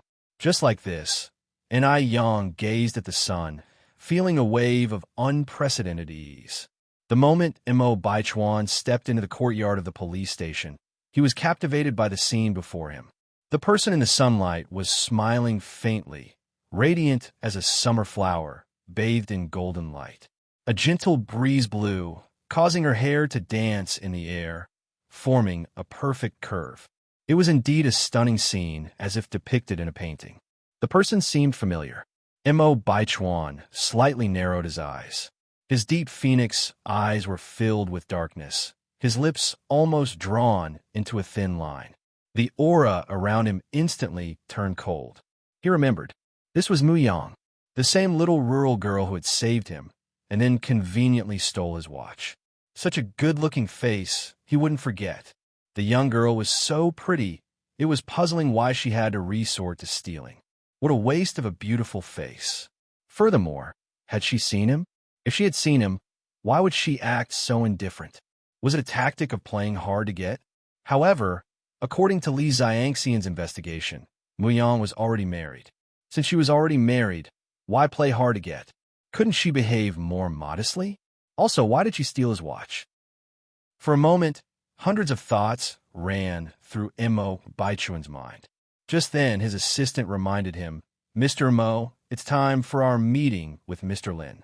Mo Baichuan replied, still exuding an awe-inspiring demeanor. "Let's go in." At that moment, Yang was also heading towards the door. The two of them brushed past each other. Amid the gentle breeze, Mo Baichuan took a soft sniff. It seemed he detected a pleasant scent. Faint, a bit like bamboo, yet not like orchids, but with a slight hint of plum. Mo Baichuan thought that Yang would recognize him when they brushed past each other. After all, he had once promised Yang that she could come to Beijing to find him when in difficulty. Therefore, her purpose of coming to Beijing must be because of him. However, things didn't go quite as Mo Baichuan expected. Not only did Yang fail to recognize him, but she didn't even spare him an extra glance. Time flies quickly. In the blink of an eye, 3 days had passed. Yang's business had been thriving for these 3 days. Today, it had been raining continuously since morning. After selling off all the noodles, Yang rushed home. Rainy days were perfect for lounging at home and watching TV while munching on some sunflower seeds. But considering she hadn't yet managed to buy a TV, Yang had to scrap that plan. Yang went to the kitchen, kneaded some dough, sliced some tomatoes, apples, and bananas, and lit the oven to prepare to bake some bread and dried fruit as snacks. Just as she finished preparations, Yang Guobao, hand in hand with Gooden, came in from outside with a smile. Sister Yang. Chapter 51, Hosting a Party. The stylish famous doctor from Jiang and Guobao, Gooden, you came. Yang turned around and smiled. Through spending several days with Yang, little Yang Guobao has made his second friend in Jinghua village, Gooden. Both of them are about the same age, and they get along very well. Seeing these two little ones, Yang thought of the other children who had helped her at the entrance of the village last time. So she asked Yang Guobao, "Guobao, do you want to make more friends?" "Yes." Yang Guobao nodded. Yang nodded. "Good." Then she turned to Gooden and said, "Gooden, can you go to the village and call the other kids to come over and play? Just tell them Sister Yang is having a party at home." "A ladder?" Gooden looked at Yang in confusion. "What do you mean climbing a ladder? Are there any ladders here?" Yang Guobao corrected, laughing. It's not a climbing ladder, it's a party. It means a get-together. Sister's gonna host a party at home. Gooden, you better go call people." "Oh." Gooden nodded in a somewhat understanding way. "All right, he'll go now." Even though he had never participated in a party and didn't know the real meaning of it, he still ran out quickly. Taking advantage of Gooden's absence, Yang quickly cleared the fire in the bread kiln and started baking the bread and sliced fruits. Yang Guobao curiously asked, "Sister, can fruit be baked too?" Yang smiled and nodded. After the fruit is baked, it becomes crispy dried fruit, which tastes very good. Having tasted the cake made by Yang Guobao couldn't help but swallow his saliva. In no time, Gooden brought the kids from the village to the Ni family's home. "Hello, Sister Yang." Everyone greeted her very politely. When he suddenly saw so many people, Yang Guobao was a little scared. After all, he had always lived under the care of his parents and grandparents. He immediately hid behind Enai Yang, revealing only his fluffy little head. Enai Yang rubbed his head and said with a smile, "Don't be nervous. Say hello to everyone." Gooden directly grabbed Yang Guobao's hand and pulled him in front of everyone, introducing enthusiastically, "This is Peng Hu, this is Xiaohua, this is Xiaoming, this is Tai Dan, this is Guo Chang." Everyone gave Yang Guobao friendly smiles. Normally, these children would be too scared to interact with Yang Guobao because of their parents' advice. After all, in their eyes, Yang Guobao was a sickly boy. However, on the way here, they were persuaded by Gooden, and now they no longer looked at Yang Guobao with any sort of disdain. Gradually, Yang Guobao was no longer shy and quickly mingled with everyone, frolicking in the yard. Watching the yard filled with boisterous children, Enai Yang's eyes shone with a little starlight, and her eyes curved into half-moons, bright and dazzling. After a while, Enai Yang brought out the baked bread and sliced fruits, placed them on the stone table in the yard, and called out, "Gooden, Guobao, bring everyone over to eat." All the children gathered around Enai Yang, looking at the golden baked bread and beautiful dried fruit, their eyes filled with desire. Children of the 80s rarely ate snacks, and some had never even seen bread. However, faced with the delicious bread and dried fruit, the children didn't scramble for it. They were very polite and courteous to each other. Although these kids grew up in the countryside, they had all the required manners and etiquette. "Sister Enai Yang, you're amazing. Wow, so delicious." "Thank you, Sister Enai Yang." After finishing the food, Enai Yang took out a ball of fermented dough and let the children D1 wide into any shape they liked, and then bake it in the bread kiln. The children's creativity and manual skills were very good, and before long, they had shaped the dough into various small animal shapes. "Look, I made a sister." Yang Guobao excitedly held up his bread dough figure. "This doesn't look like Sister Enai Yang, mine does." Xiaohua took out her bread dough figure. "No, mine looks more like her." Gooden also brought out his dough figure. The yard was filled with laughter and lively chatter. Enai Tsuehua also came out carrying Enai Yin to join in the fun. "Mom, take this bread." Enai Yang handed a piece of toasted bread to Enai Tsuehua. Enai Tsuehua replied with a smile, "I'm not hungry right now. You can take it and give it to the children." Just observing these innocent children, even if she did nothing, it would lift her spirits. "Anihua, are you holding a little brother or little sister in your arms?" Peng Hu and Tai Dan curiously tiptoed to get a better look at the child in Enai Kuihua's arms. Enai Tsuehua bent halfway down to look directly at the children and said with a smile, "This is a little sister named Enai Yin. You can call her Yin Yin." Peng Hu carefully asked, "Anihua, can I touch her?" Enai Tsuehua nodded. "Of course you can." Peng Hu extended his chubby little finger and lightly poked Enai Yin's cheek. Whether by chance or not, Enai Yin burst out laughing at that moment. Peng Hu and Tai Dan jumped up in excitement. "She's smiling, she's smiling." Meanwhile, the Mo family villa area. Mo Baichuan, rushing back to the Mo family residence as soon as he was released from the police station, didn't even bother to change his uniform. The elderly Madame Mo anxiously sat on the sofa waiting for him. The last time she met her grandson was during New Year's. Life at the base is busier than other places. The higher your position, the busier you are. With Baichuan being so busy, Madame Mo could barely remember what her eldest grandson looked like. As soon as Mo Baichuan stepped through the front door, he was immediately hugged by Madame Mo. "Chuan Chuan, my oldest grandson. Granny has missed you so much." "Granny." Mo Baichuan also reached out and hugged Madame Mo. The sight of a grandmother and her grandson embracing each other was incredibly heartwarming.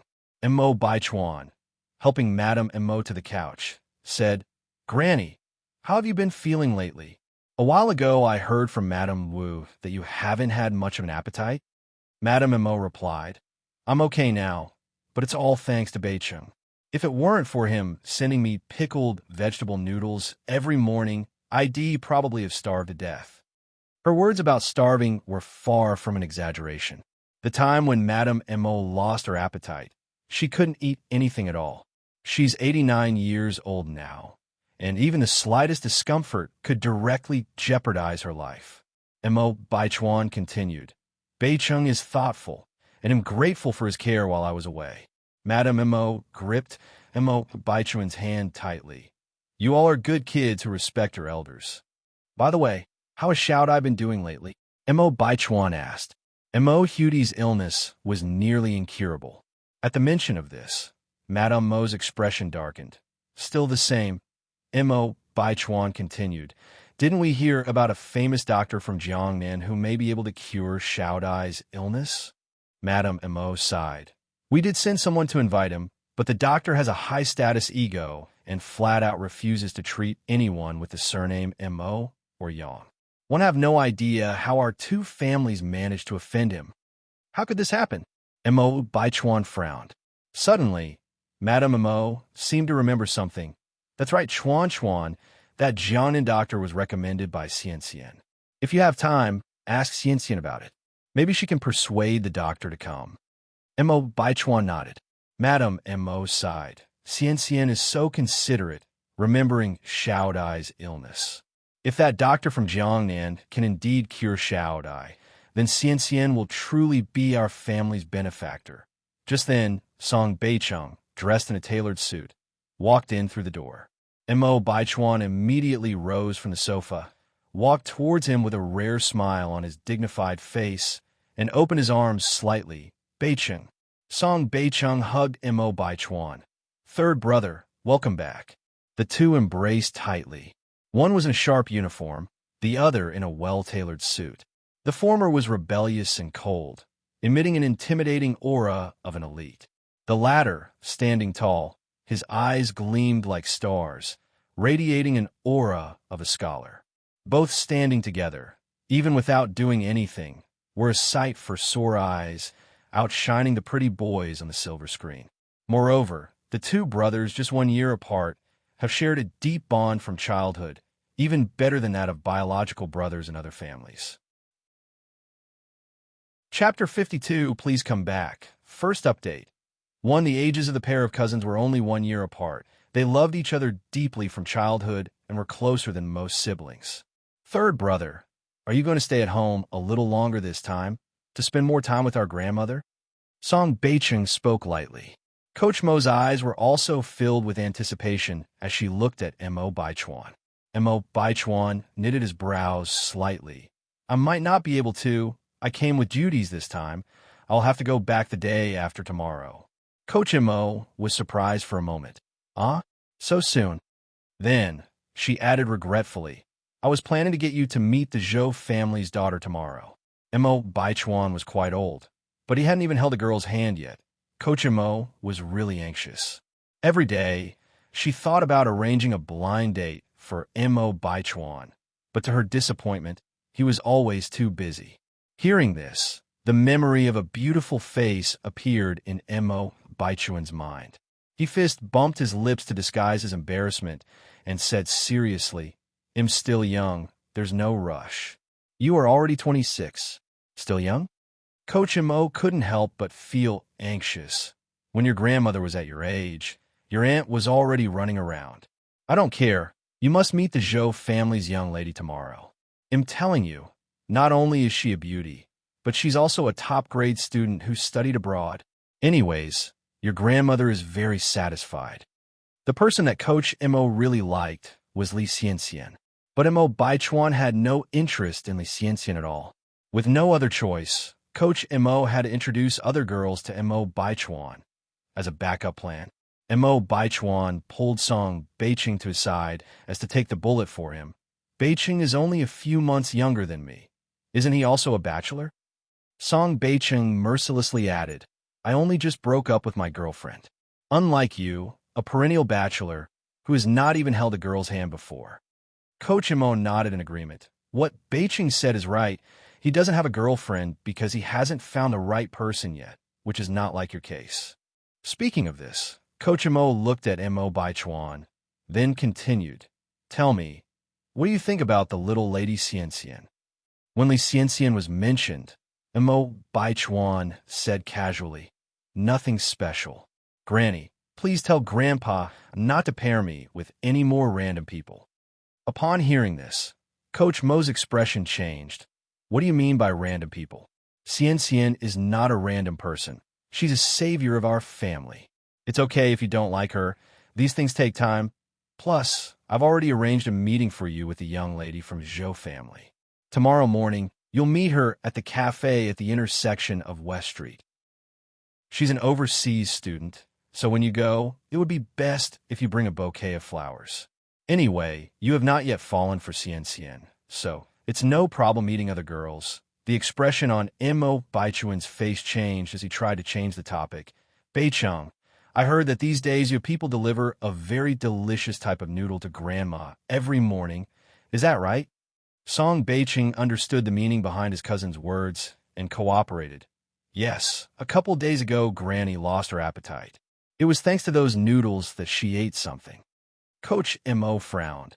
Mo Baichuan, you are not allowed to change the subject. She thought she was an easy target because she's old. Mo Baichuan pretended not to understand Coach Mo's words and continued. It is such a hassle to have somebody go and buy it every morning. Why not have a noodle maker come to our house and hire him as our personal chef? Besides, eating noodles all the time might be boring and not nutritious enough. If we invite the chef to our house, he would not only be able to make fresh noodles for my grandma, but he could also cook her other dishes. If he's able to make such delicious noodles, his cooking skills must also be top tier. Upon hearing this, Coach Mo, who was very angry earlier, lit up instantly. She nodded repeatedly. Yes, yes, yes. Chuan is right. She really loved those noodles. She wished she could eat them for every meal, and what Mo Baichuan said also made sense. If the chef's noodles were that delicious, his other dishes must be good too. Coach Mo was already eager to taste the dishes the chef would make. Neither of them expected Mo Baichuan to change the topic so easily and to make Coach Mo so happy. Song Beicheng had nothing but admiration for Mo Baichuan. Song Beicheng laughed. Okay, Granny. First thing in the morning, they'll have Shally go and take care of it. Coach Mo nodded in agreement, then said, all right, then have Shally explain it to him properly. That chef's handiwork is really exceptional. We can offer a higher salary than a conventional one. Yes, of course. Song Beicheng answered. Seeing the conversation was about to circle back around to the blind date, Mo Baichuan stood up from the sofa and said, I'll go upstairs and check on Xiao Dai. Mentioning Mo Hudi, a hint of melancholy appeared on Coach Mo's face. They'll also go take a look. Song Beicheng also went upstairs with her. Upstairs, Mo Hudi's condition wasn't good at all. Her little face was as pale as a sheet. The 14-year-old girl looked much smaller than her peers. Chuan brother, Beicheng brother. Seeing Beicheng and Mo Baichuan coming in, the little girl struggled to get up from the bed. Chapter 53, Don't Let You Go. Updated twice. Mo Baichuan rushed over in large strides, lifted Mo Hudi up, and placed a pillow under her waist. Xiao Dai, how are you feeling recently? Do you have any food cravings? Brother Baichuan will go and buy it for you. A faint, pale smile appeared at the corner of Mo Hudi's mouth. Brother Baichuan, I'm doing much better, don't worry. Sincere her childhood, Mo Hudi had always been considerate. Despite suffering from serious illness, she had never complained about the pain and never shed tears. She silently endured the torment of her illness without causing trouble for those around her. Her understanding nature made people deeply concerned about her. Grandmother Mo turned around and quietly wiped away her tears. Just like performing a magic trick, Song Beicheng took out a small toy from behind him. Xiao Dai, guess what is this? Mo Hudi's eyes lit up. Is it a small frog?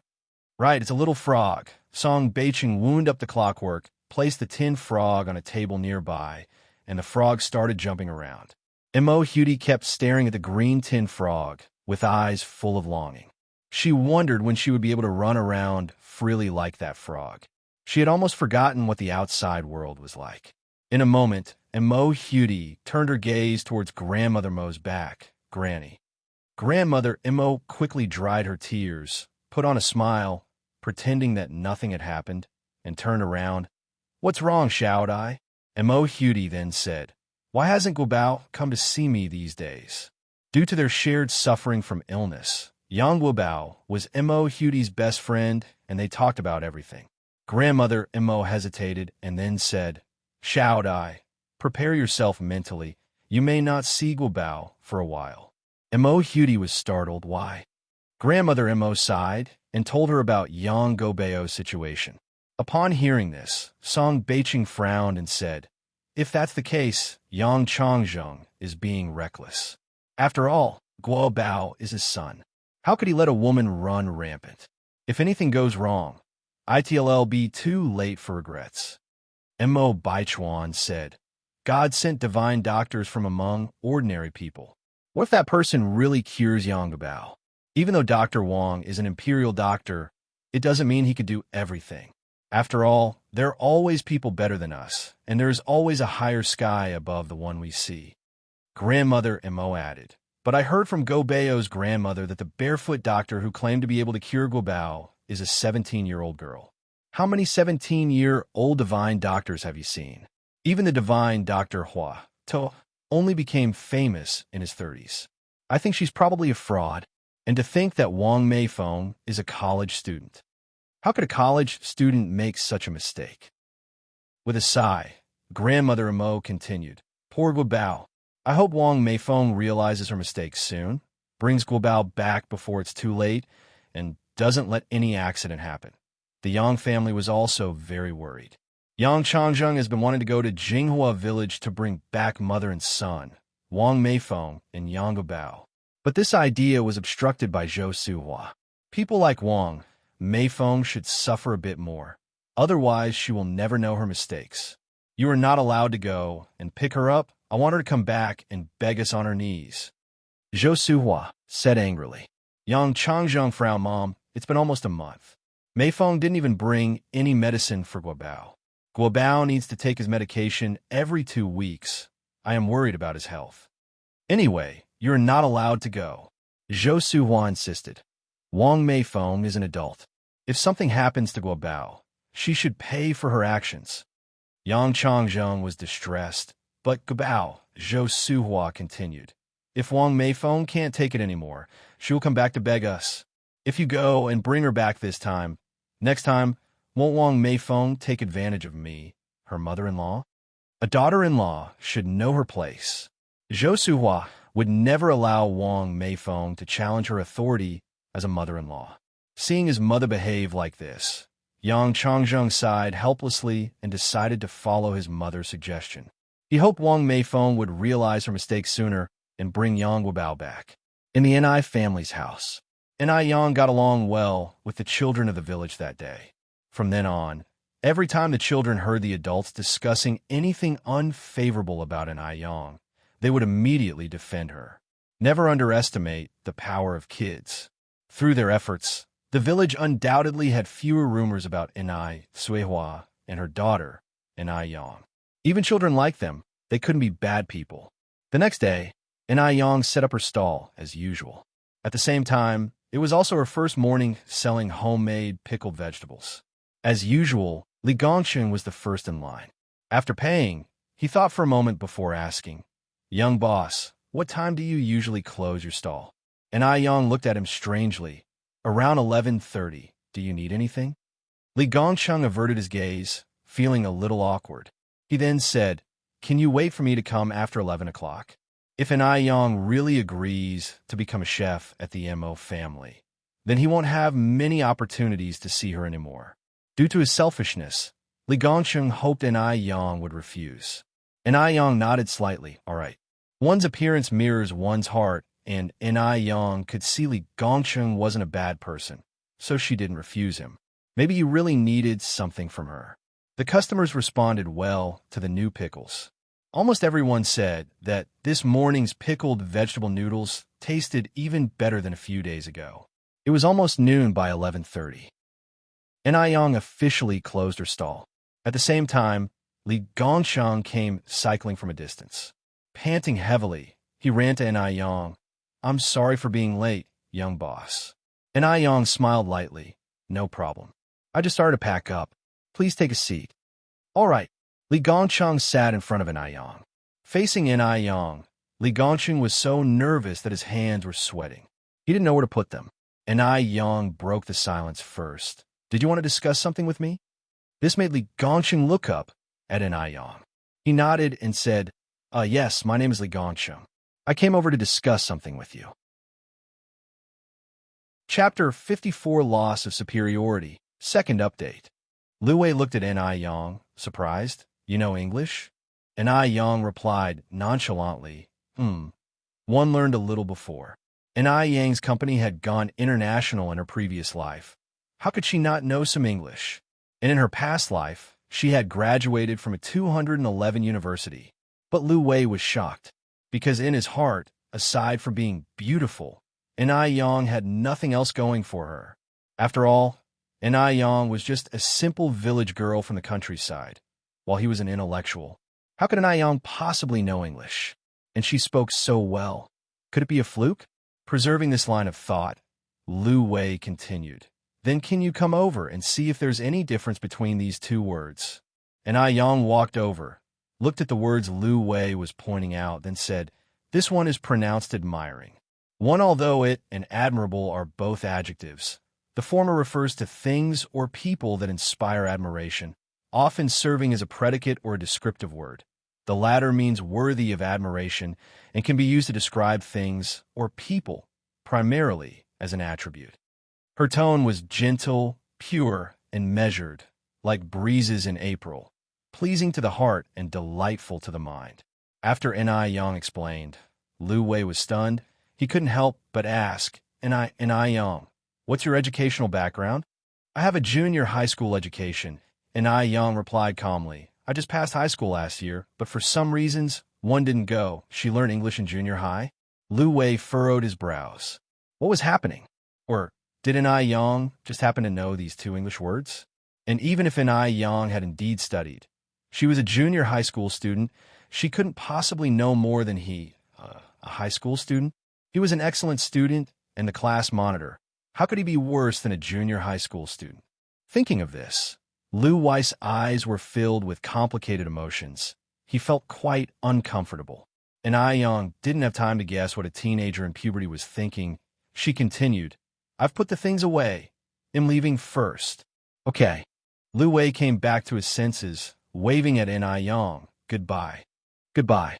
Lu Wei watched N.I. Yang's departing figure and quietly clenched his fists. No matter. Even if N.I. Yang's English was really good, she was still just a junior high school graduate. He's going to college in the future and becoming a college student.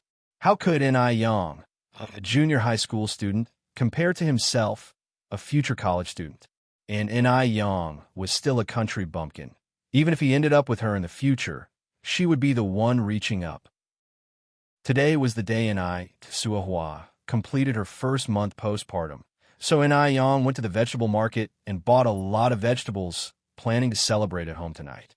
Additionally, N.I. Yang bought over 100 pounds of pak choy to make sour cabbage.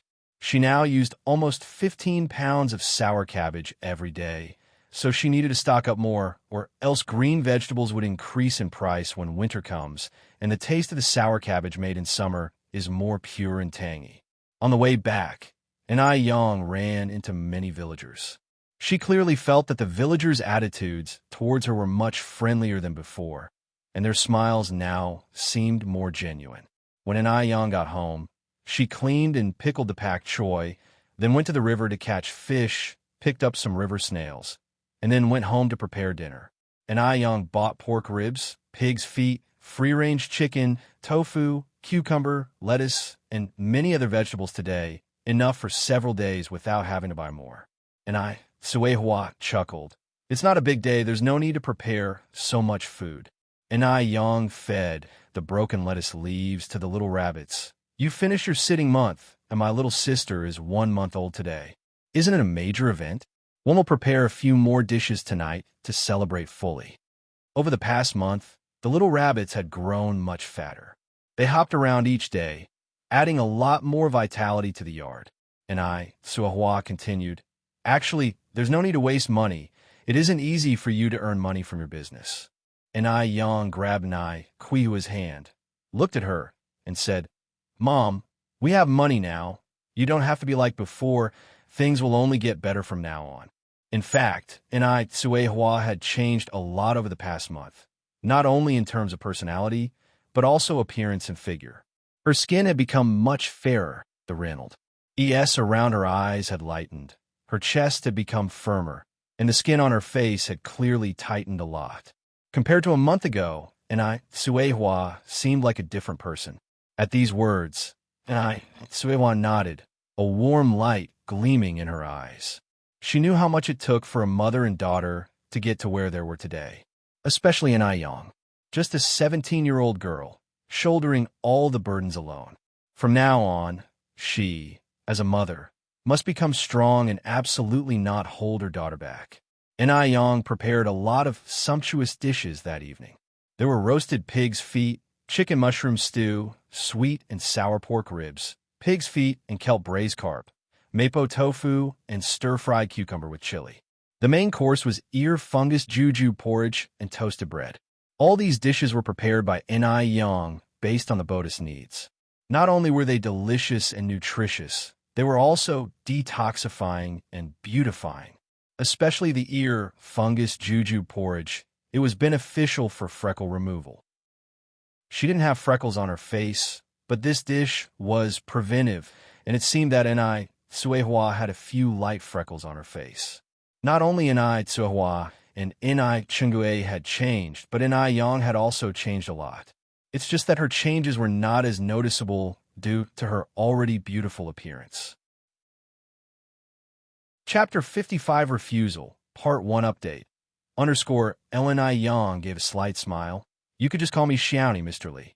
Please, feel free to speak your mind. 11 Li Gongshang cleared his throat. The thing is, he relayed the offer that the Mo family had extended to hire Yang. After listening, Yang graciously refused. Thank you for your boss' generous offer, but I prefer RHE way I currently live and do not wish to settle into a regular job at the moment. Hearing this, Li Gongshang seemed to heave a sigh of relief as he continued. Xiaoni, you shouldn't decline so hastily. Our boss told me that your monthly salary could be 100 yuan, including meals and accommodation. You'd only need to take care of the old lattice meals each day, and the rest of the time you'd have for yourself. If you don't want to live at the MO residence, you can opt for a cash equivalent of the rent. We are also willing to provide a bicycle. A monthly wage of 100 yuan was rather high for that time. It was even more than that of white-collar workers in later years. After all, at that time, the average salary for a worker was around 80 to 90 yuan. And Yang was fortunate that her skills had won over the old lady Mo, otherwise, who would pay a monthly salary of 100 yuan to a cook. However, Yang still shook her head. I'm sorry. Kindly convey to your boss that this is not about the money. Li Gongxing was taken aback that Yang would still refuse the offer even after hearing the salary. He stood up, incredulously asking, Xiaoni, are you sure about your refusal? Yang gave a small nod. Yes, I'm sure. Li Gongsheng was at a loss for words. He had assumed that Yang would surely accept the offer upon hearing a monthly salary of Lu Yuan. Keep in mind, his own monthly salary amounted to only 30 yuan, and Yang's salary was more than triple of his own. When he first heard the offered salary, he was quite astounded. He was even concerned that Yang would look down upon his salary once she started working for the Mo family. But to his surprise, Yang refused without hesitation. This was a salary of 100 yuan. This added up to 1,200 yuan in a year. Would Yang be able to make 1,200 yuan by selling noodles out in the sun and rain all year round? Setting aside the monthly salary, the Mo family itself was highly respected, and many people couldn't even get an opportunity to work there despite their best efforts. But Yang, despite being offered a high salary and the best treatment, she still refused. Xiaoni's refusal left Li Gongxing puzzled.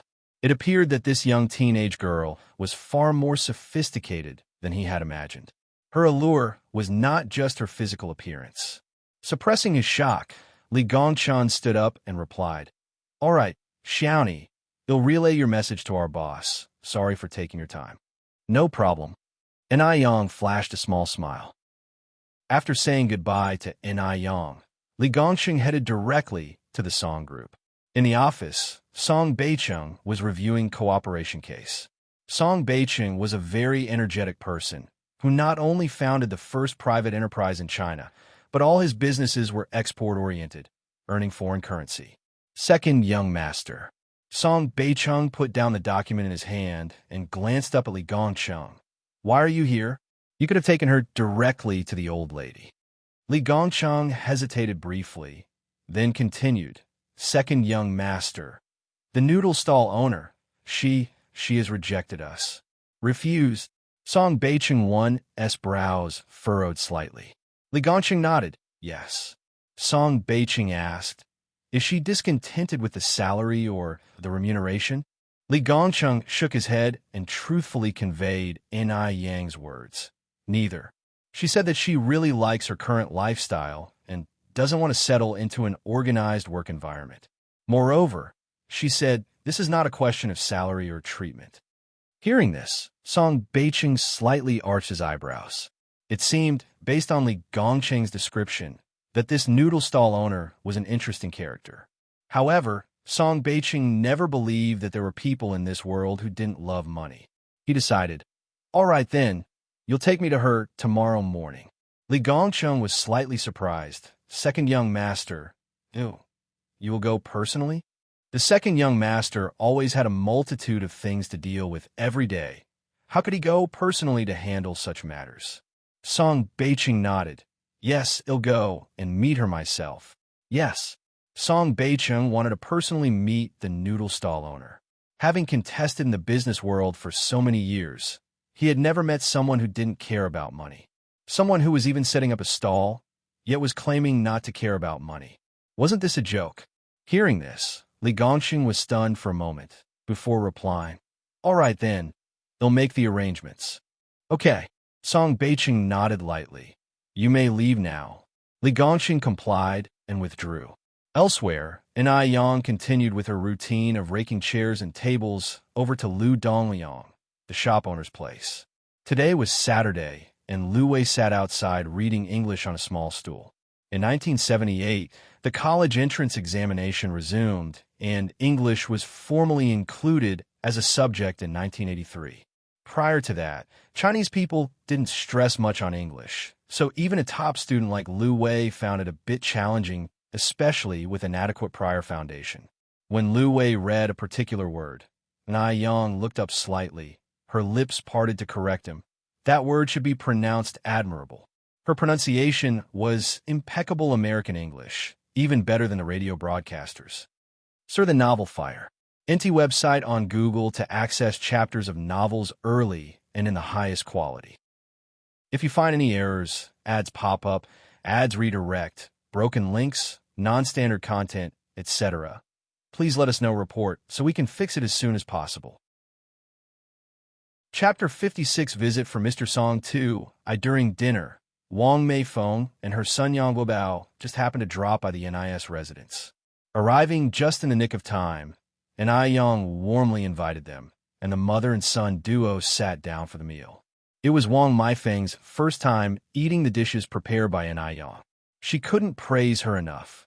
Yang, your culinary skills are simply exceptional, even better than a professional chef at a restaurant. Ni Yang felt rather embarrassed by the glowing compliment. Wang Meifeng's trust in Ni Yang had grown over time, and she often visited the NI residence. For the past month, Yang Guobao's illness had been acting up less and less. What used to be every 3 days had now become once every week.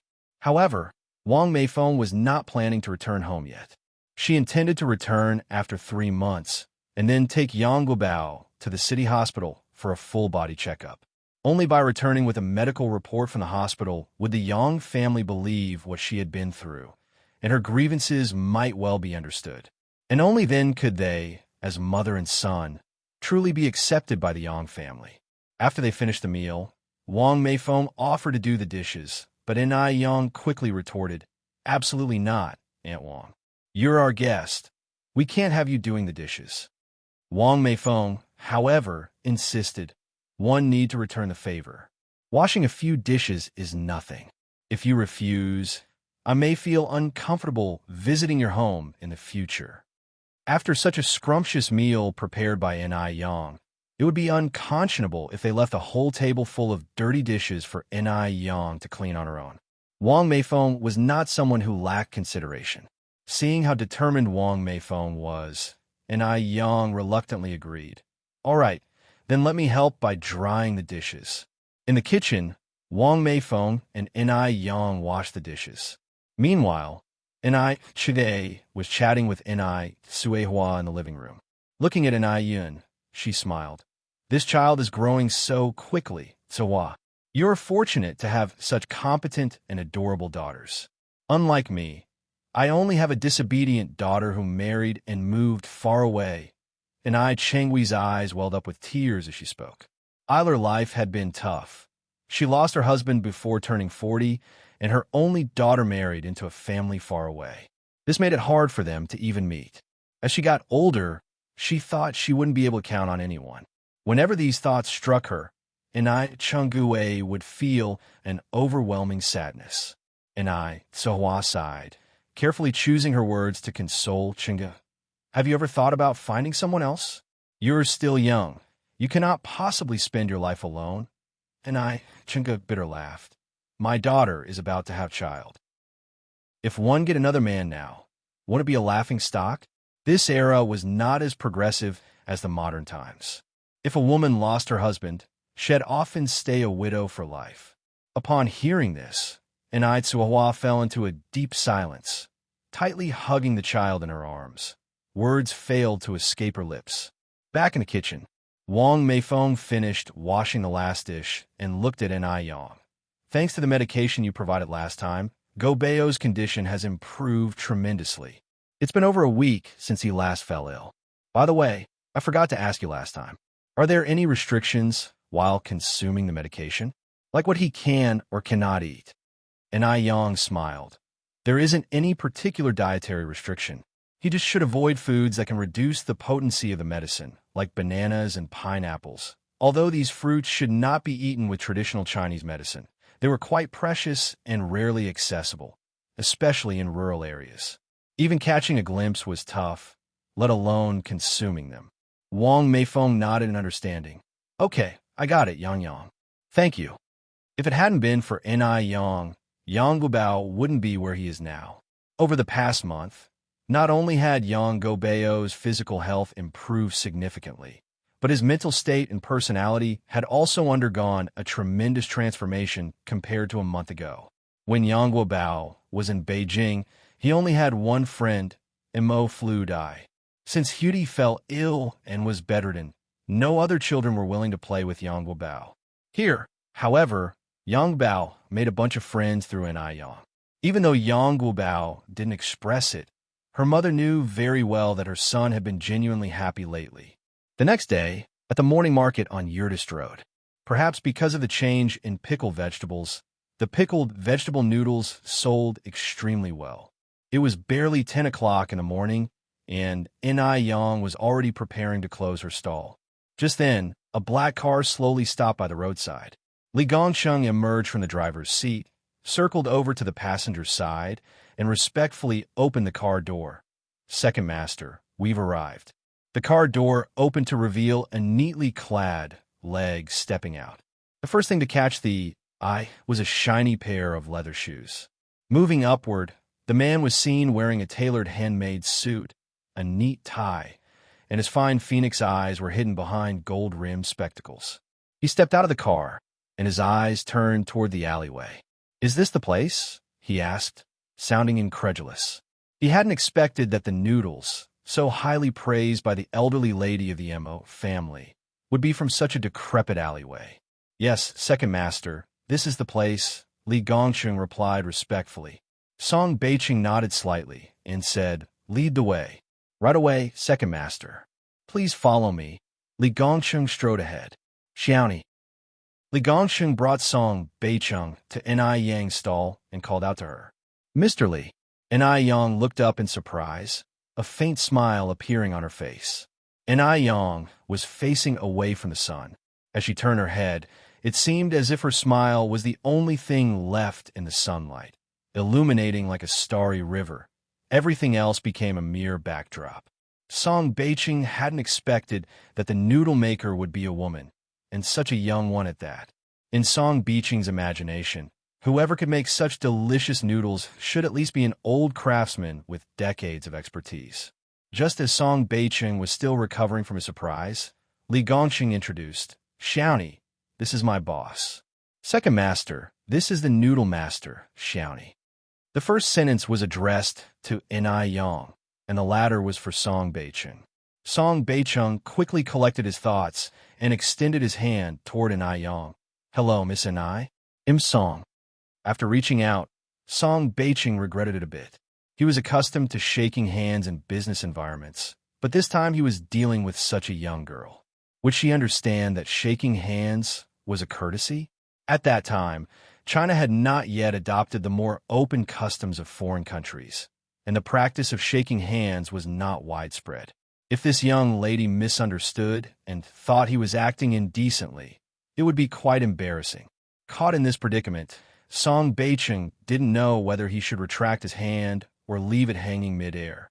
Just as Song Beicheng felt embarrassed, and Ai Yong politely smiled and lightly shook his extended fingers. "Hello, Boss Song. You can simply call me Xiaoni." Chapter 57 Visit from Mr. Song to I. During dinner, Wang Meifeng and her son Yang Guobao just happened to drop by the NIS residence. Arriving just in the nick of time, and Ai Yong warmly invited them, and the mother and son duo sat down for the meal. It was Wang Meifeng's first time eating the dishes prepared by Ai Yong. She couldn't praise her enough. "Yang, your culinary skills are simply exceptional, even better than a professional chef at a restaurant." And Ai Yong felt rather embarrassed by the glowing compliment. Wang Meifeng's trust in Ai Yong had grown over time, and she often visited the NI residence. For the past month, Yang Guobao's illness had been acting up less and less. What used to be every 3 days had now become once every week. However, Wang Meifeng was not planning to return home yet. She intended to return after 3 months and then take Yang Guobao to the city hospital for a full-body checkup. Only by returning with a medical report from the hospital would the Yang family believe what she had been through, and her grievances might well be understood. And only then could they, as mother and son, truly be accepted by the Yang family. After they finished the meal, Wang Meifeng offered to do the dishes, but Ai Yong quickly retorted, "Absolutely not, Aunt Wang. You're our guest. We can't have you doing the dishes." Wang Meifeng, however, insisted, "One need to return the favor. Washing a few dishes is nothing. If you refuse, I may feel uncomfortable visiting your home in the future." After such a scrumptious meal prepared by Ai Yong, it would be unconscionable if they left a whole table full of dirty dishes for Ai Yong to clean on her own. Wang Meifeng was not someone who lacked consideration. Seeing how determined Wang Meifeng was, Ai Yong reluctantly agreed. "All right, then let me help by drying the dishes." In the kitchen, Wang Meifeng and Ai Yong washed the dishes. Meanwhile, Ai Cheng'e was chatting with Ai Suehua in the living room. Looking at Ai Yun, she smiled. "This child is growing so quickly, Suehua. You're fortunate to have such competent and adorable daughters. Unlike me, I only have a disobedient daughter who married and moved far away." Ai Chengwe's eyes welled up with tears as she spoke. Her life had been tough. She lost her husband before turning 40, and her only daughter married into a family far away. This made it hard for them to even meet. As she got older, she thought she wouldn't be able to count on anyone. Whenever these thoughts struck her, Ai Chengwe would feel an overwhelming sadness. Ai Suehua sighed, carefully choosing her words to console. "Chengge, have you ever thought about finding someone else? You're still young. You cannot possibly spend your life alone." Ai Chengge bitter laughed. "My daughter is about to have a child. If one get another man now, won't it be a laughing stock?" This era was not as progressive as the modern times. If a woman lost her husband, she'd often stay a widow for life. Upon hearing this, Enai Tsuhua fell into a deep silence, tightly hugging the child in her arms. Words failed to escape her lips. Back in the kitchen, Wang Meifeng finished washing the last dish and looked at Enai Yang. Thanks to the medication you provided last time, Go Bao's condition has improved tremendously. It's been over a week since he last fell ill. By the way, I forgot to ask you last time. Are there any restrictions while consuming the medication? Like what he can or cannot eat? Enai Yang smiled. There isn't any particular dietary restriction. He just should avoid foods that can reduce the potency of the medicine, like bananas and pineapples. Although these fruits should not be eaten with traditional Chinese medicine, they were quite precious and rarely accessible, especially in rural areas. Even catching a glimpse was tough, let alone consuming them. Wang Meifeng nodded in understanding. Okay, I got it, Yang Yang. Thank you. If it hadn't been for Enai Yang, Yang Guobao wouldn't be where he is now. Over the past month, not only had Yang Guobao's physical health improved significantly, but his mental state and personality had also undergone a tremendous transformation compared to a month ago. When Yang Guobao was in Beijing, he only had one friend, Imo Flu Dai. Since Hudi fell ill and was bedridden, no other children were willing to play with Yang Guobao. Here, however, Yang Bao made a bunch of friends through Enai Yang. Even though Yang Guobao didn't express it, her mother knew very well that her son had been genuinely happy lately. The next day, at the morning market on Yurtist Road, perhaps because of the change in pickled vegetables, the pickled vegetable noodles sold extremely well. It was barely 10 o'clock in the morning, and Enai Yang was already preparing to close her stall. Just then, a black car slowly stopped by the roadside. Li Gongsheng emerged from the driver's seat, circled over to the passenger's side, and respectfully opened the car door. Second master, we've arrived. The car door opened to reveal a neatly clad leg stepping out. The first thing to catch the eye was a shiny pair of leather shoes. Moving upward, the man was seen wearing a tailored handmade suit, a neat tie, and his fine phoenix eyes were hidden behind gold-rimmed spectacles. He stepped out of the car, and his eyes turned toward the alleyway. "Is this the place?" he asked, sounding incredulous. He hadn't expected that the noodles, so highly praised by the elderly lady of the Mo family, would be from such a decrepit alleyway. "Yes, second master, this is the place," Li Gongsheng replied respectfully. Song Beiqing nodded slightly and said, "Lead the way." "Right away, second master." "Please follow me." Li Gongsheng strode ahead. "Xiaoni." Li Gongsheng brought Song Beiqing to Enai Yang's stall and called out to her. "Mr. Li." Enai Yang looked up in surprise, a faint smile appearing on her face. Enai Yang was facing away from the sun. As she turned her head, it seemed as if her smile was the only thing left in the sunlight, illuminating like a starry river. Everything else became a mere backdrop. Song Beiqing hadn't expected that the noodle maker would be a woman, and such a young one at that. In Song Beiqing's imagination, whoever could make such delicious noodles should at least be an old craftsman with decades of expertise. Just as Song Beiqing was still recovering from his surprise, Li Gongsheng introduced, "Xiaoni, this is my boss. Second master, this is the noodle master, Xiaoni." The first sentence was addressed to Enai Yang, and the latter was for Song Beiqing. Song Beiqing quickly collected his thoughts and extended his hand toward Enai Yang. "Hello, Miss Enai. I'm Song."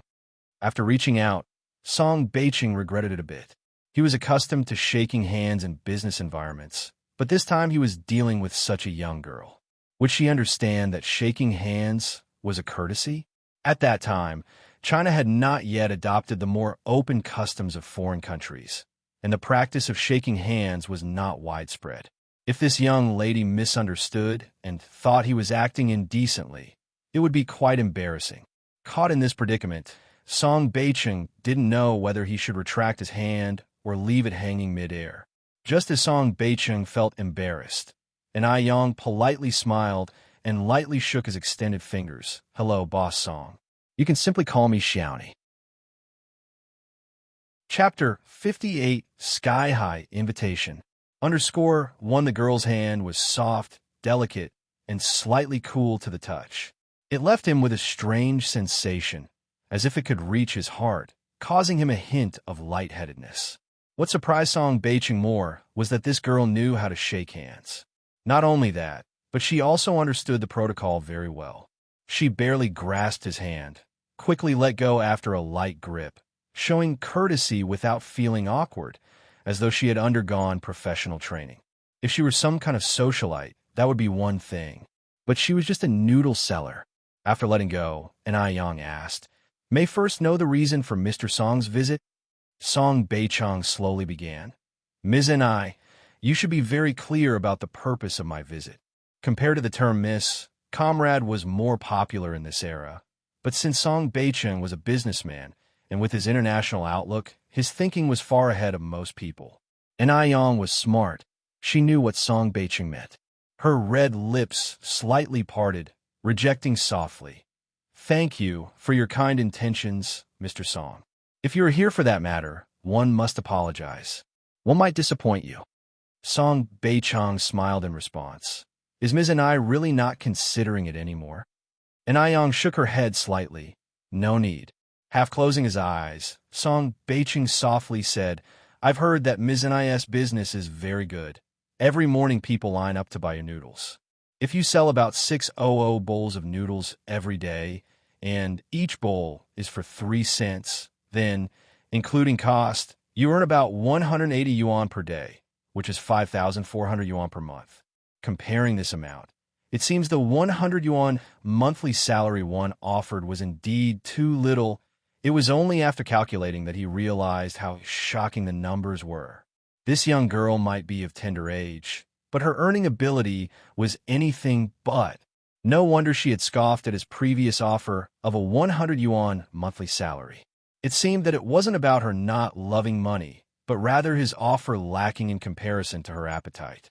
Song Beicheng looked at Yang and continued, "I apologize, Ms. Ni, for the lack of sincerity in my previous offer. Now, 1 a.m. willing to hire you for double your current monthly income. What do you say?" At these words, even Li Gongsheng was astonished. Twice the income. The second master just said that Yang earns 5,400 yuan a month. So how much was double? Li Gongsheng quickly calculated in his mind, and once he got the answer, he looked at Yang, his eyes full of disbelief. Yang earns 5,400 yuan a month selling noodles? And second master, he's really willing to offer over 10,000 yuan to hire a noodle cook? If second master wasn't joking, then he definitely must be crazy. No matter how rich, money couldn't withstand such reckless spending. Yang's face was still calm, as if unaffected by Song Beicheng's offer. "Mr. Song, I'm sorry to disappoint you. My answer stands. Not to mention 10,000 yuan. Even if it were 100,000 yuan a month, Yang wouldn't consider it." Song Beicheng's offer was indeed very tempting, but she had her own dreams and aspirations. Working for someone else for a stable wage didn't suit her. However, it must be said, Song Beicheng was being quite obstinate, willing to spend 10,000 yuan to hire a cook. The disparity between the rich and the poor was indeed seriously imbalanced regardless of the era. While some people still haggled over a cent for a bun, the wealthy were willing to spend tens of thousands to hire a cook to satisfy their palate. She didn't understand the world of the rich. However, no matter how things change, the rules of survival remain the same. Fate would not cheat those who strive and work hard. Time will give you everything you want. Yang never believed in fate, nor in anyone else. She trusted only herself. "Refuse." Song Beicheng frowned slightly, a flicker of displeasure in his eyes. He continued, "Ms. This salary isn't low. In all of Beijing, perhaps only 1 a.m. willing to hire you for this sum." She wasn't satisfied with 10,000. This girl looked modest, but apparently her appetite was huge. Yang smiled softly. "Mr. Song, you misunderstand. It is not a matter of money." Before Yang could finish her sentence, Song Beicheng interrupted, 20,000. There must be no one he couldn't convince with money. Yang's expression remained unchanged. "Mr. Song, I made it very clear that it is not about the money. Even if you increase the offer to 100,000 or 200,000, one will not. 50,000. Song Beicheng interjected again, his tone nonchalant as if the money was just a mere number in his eyes. Song Beicheng was usually arrogant. He even managed to negotiate with the most shrewd foreigners on the business field. How could he not convince a young girl? Men tend to have a dominant nature. They naturally love for conquest, to conquer everything. And Ai Yang smiled slightly and stated bluntly, "It's pointless to keep discussing when we're not on the same page, Mr. Song. One apologize, but one have things to attend to." As soon as she finished speaking, she picked up her stool and started walking towards the neighboring shop. "Ms. N.I." Song Beicheng extended his long leg and blocked Ai Yang's path. "1 a.m. serious right now, and I'm not joking with you." And Ai Yang glanced up at him. "And 1 a.m. not joking either, Mr. Song. There's a principle that you ought to understand." Song Beicheng frowned slightly. "What principle?" And Ai Yang smiled. She stated clearly and deliberately, "Sincerity cannot be bought with gold."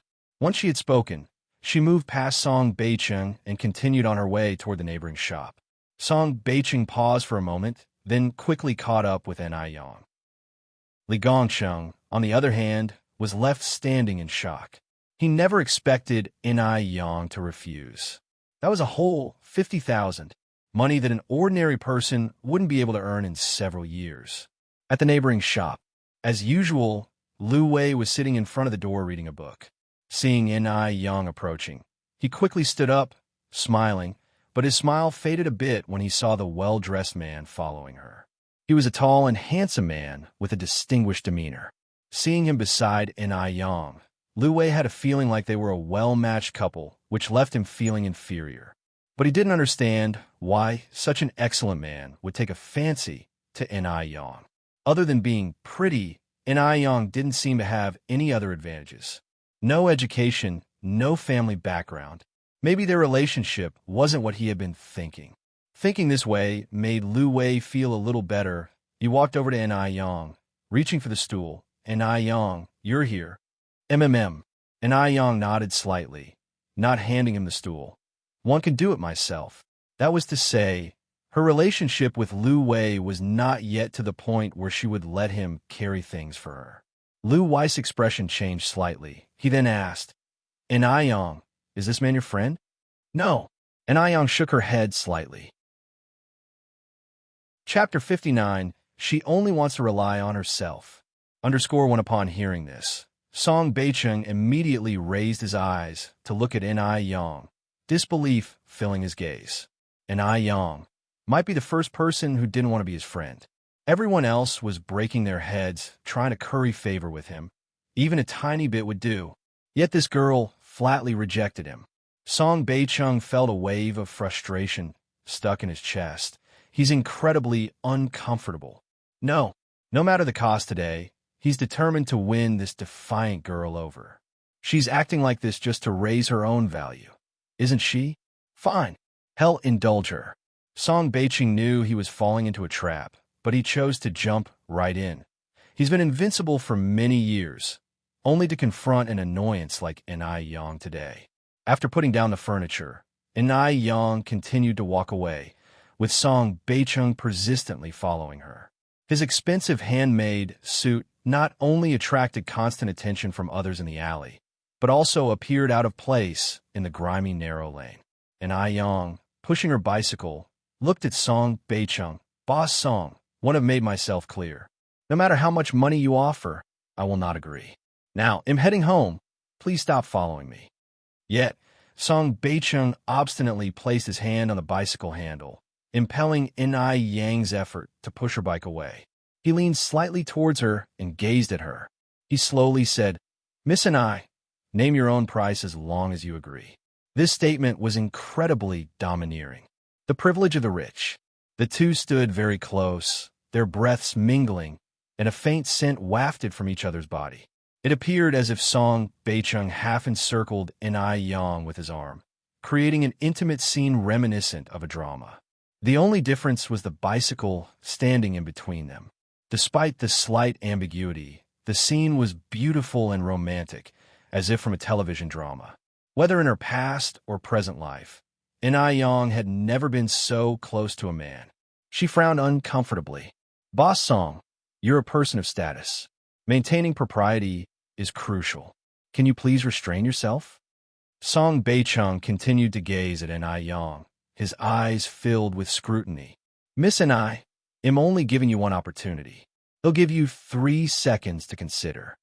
In-ai pushed Song Beicheng away and coldly said, even if you offered me $1 million or $10 million, even if you handed me the entire Song family fortune, I would not consider it.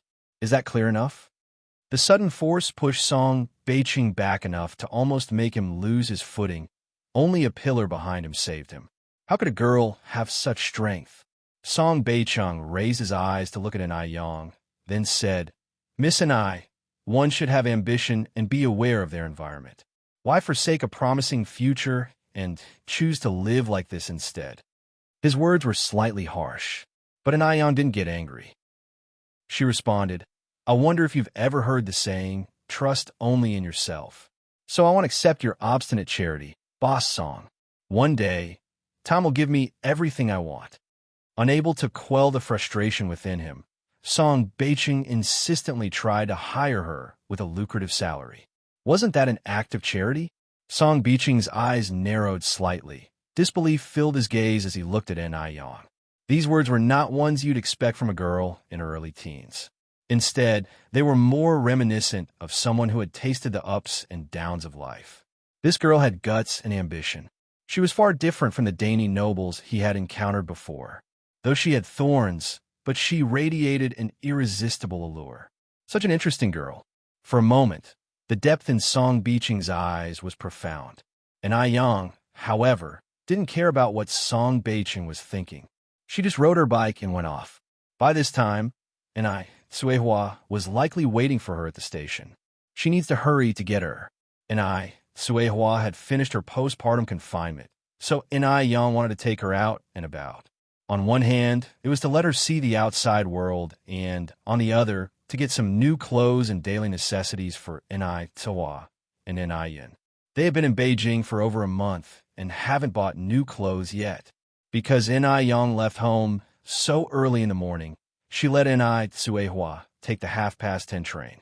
When In-ai arrived at the station, she indeed saw In-ai who looked different with her newfound confidence, standing there holding the baby. Mom, In-ai walked over, pushing her bike. Yang.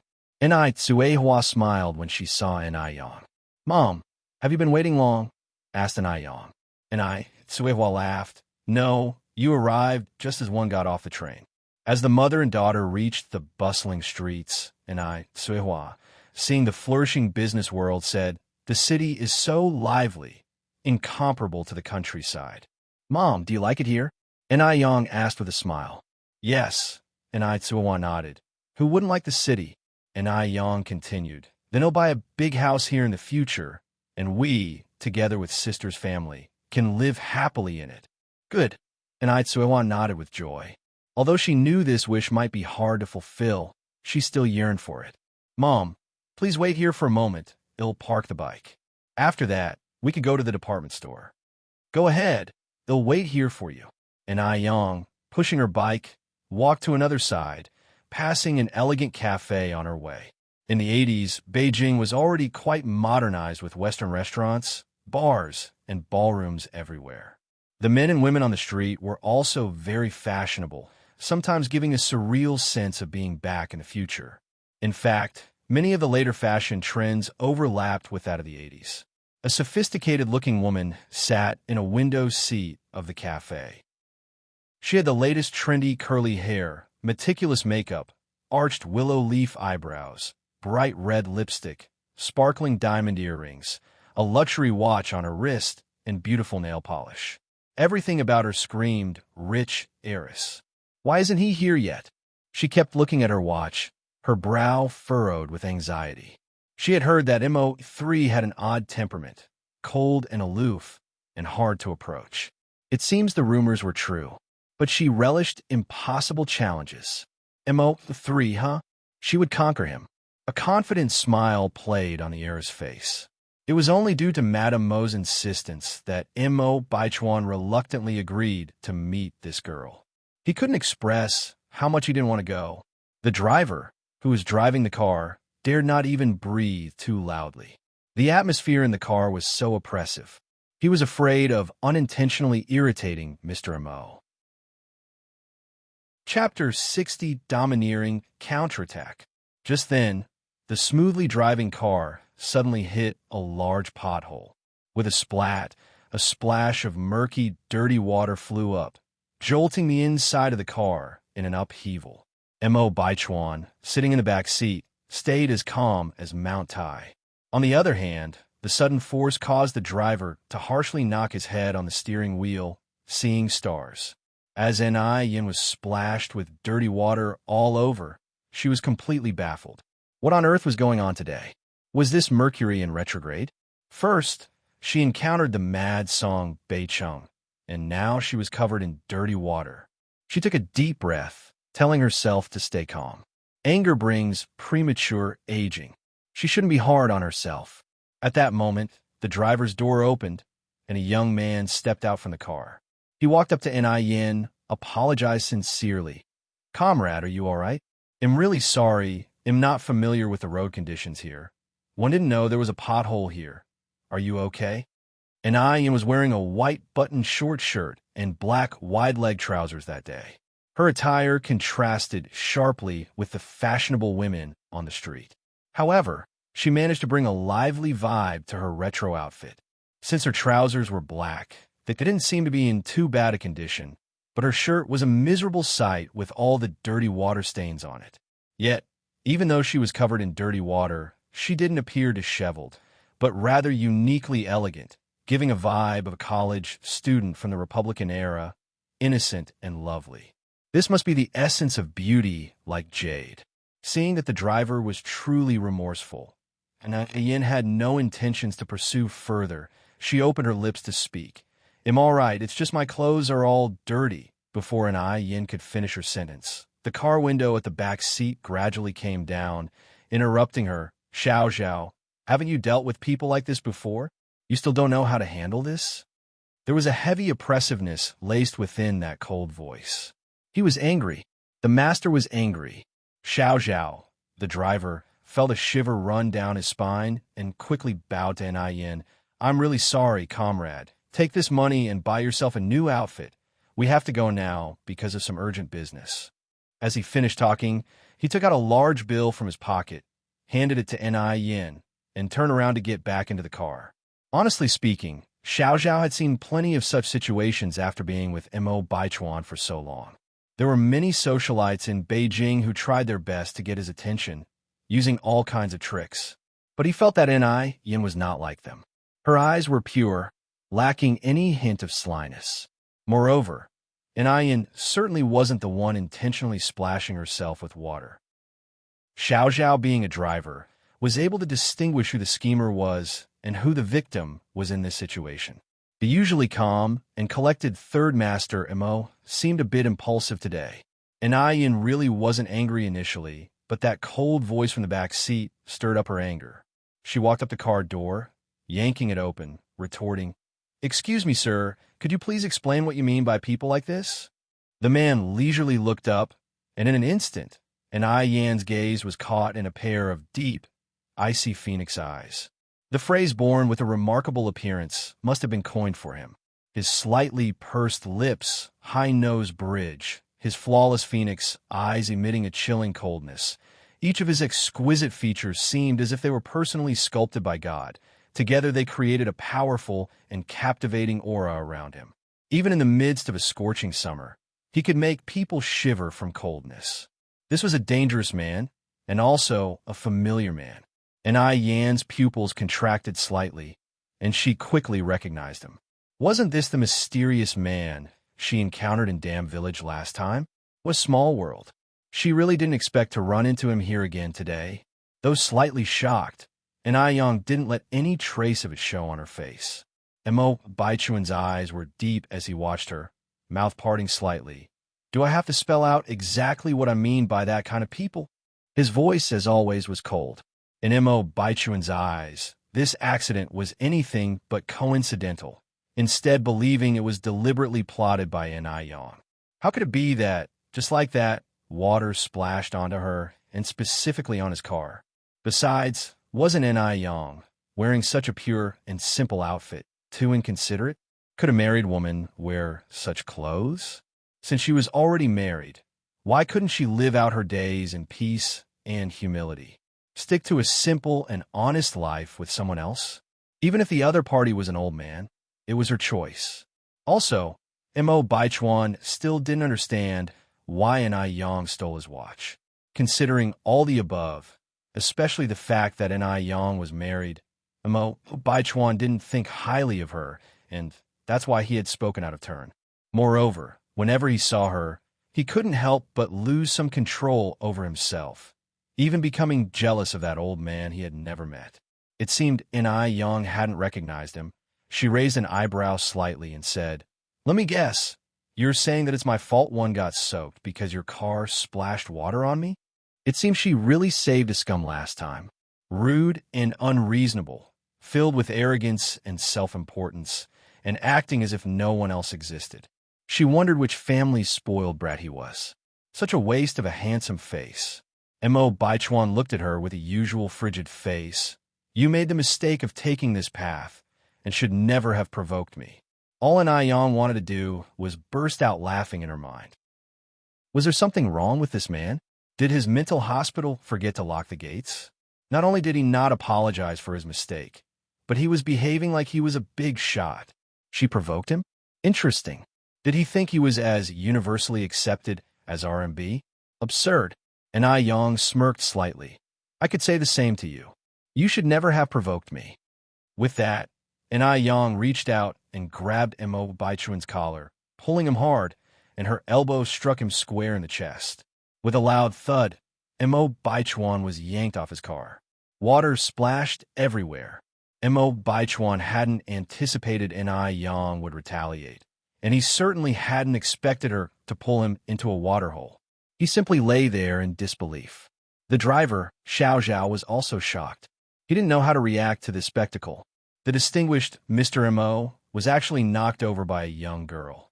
Was he dreaming? Xiao Zhao rubbed his eyes, but the scene before him remained unchanged.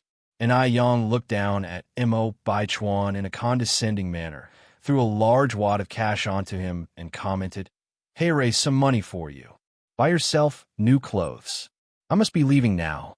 She radiated an aura of power and dominance. With these words, she sauntered off in the distance.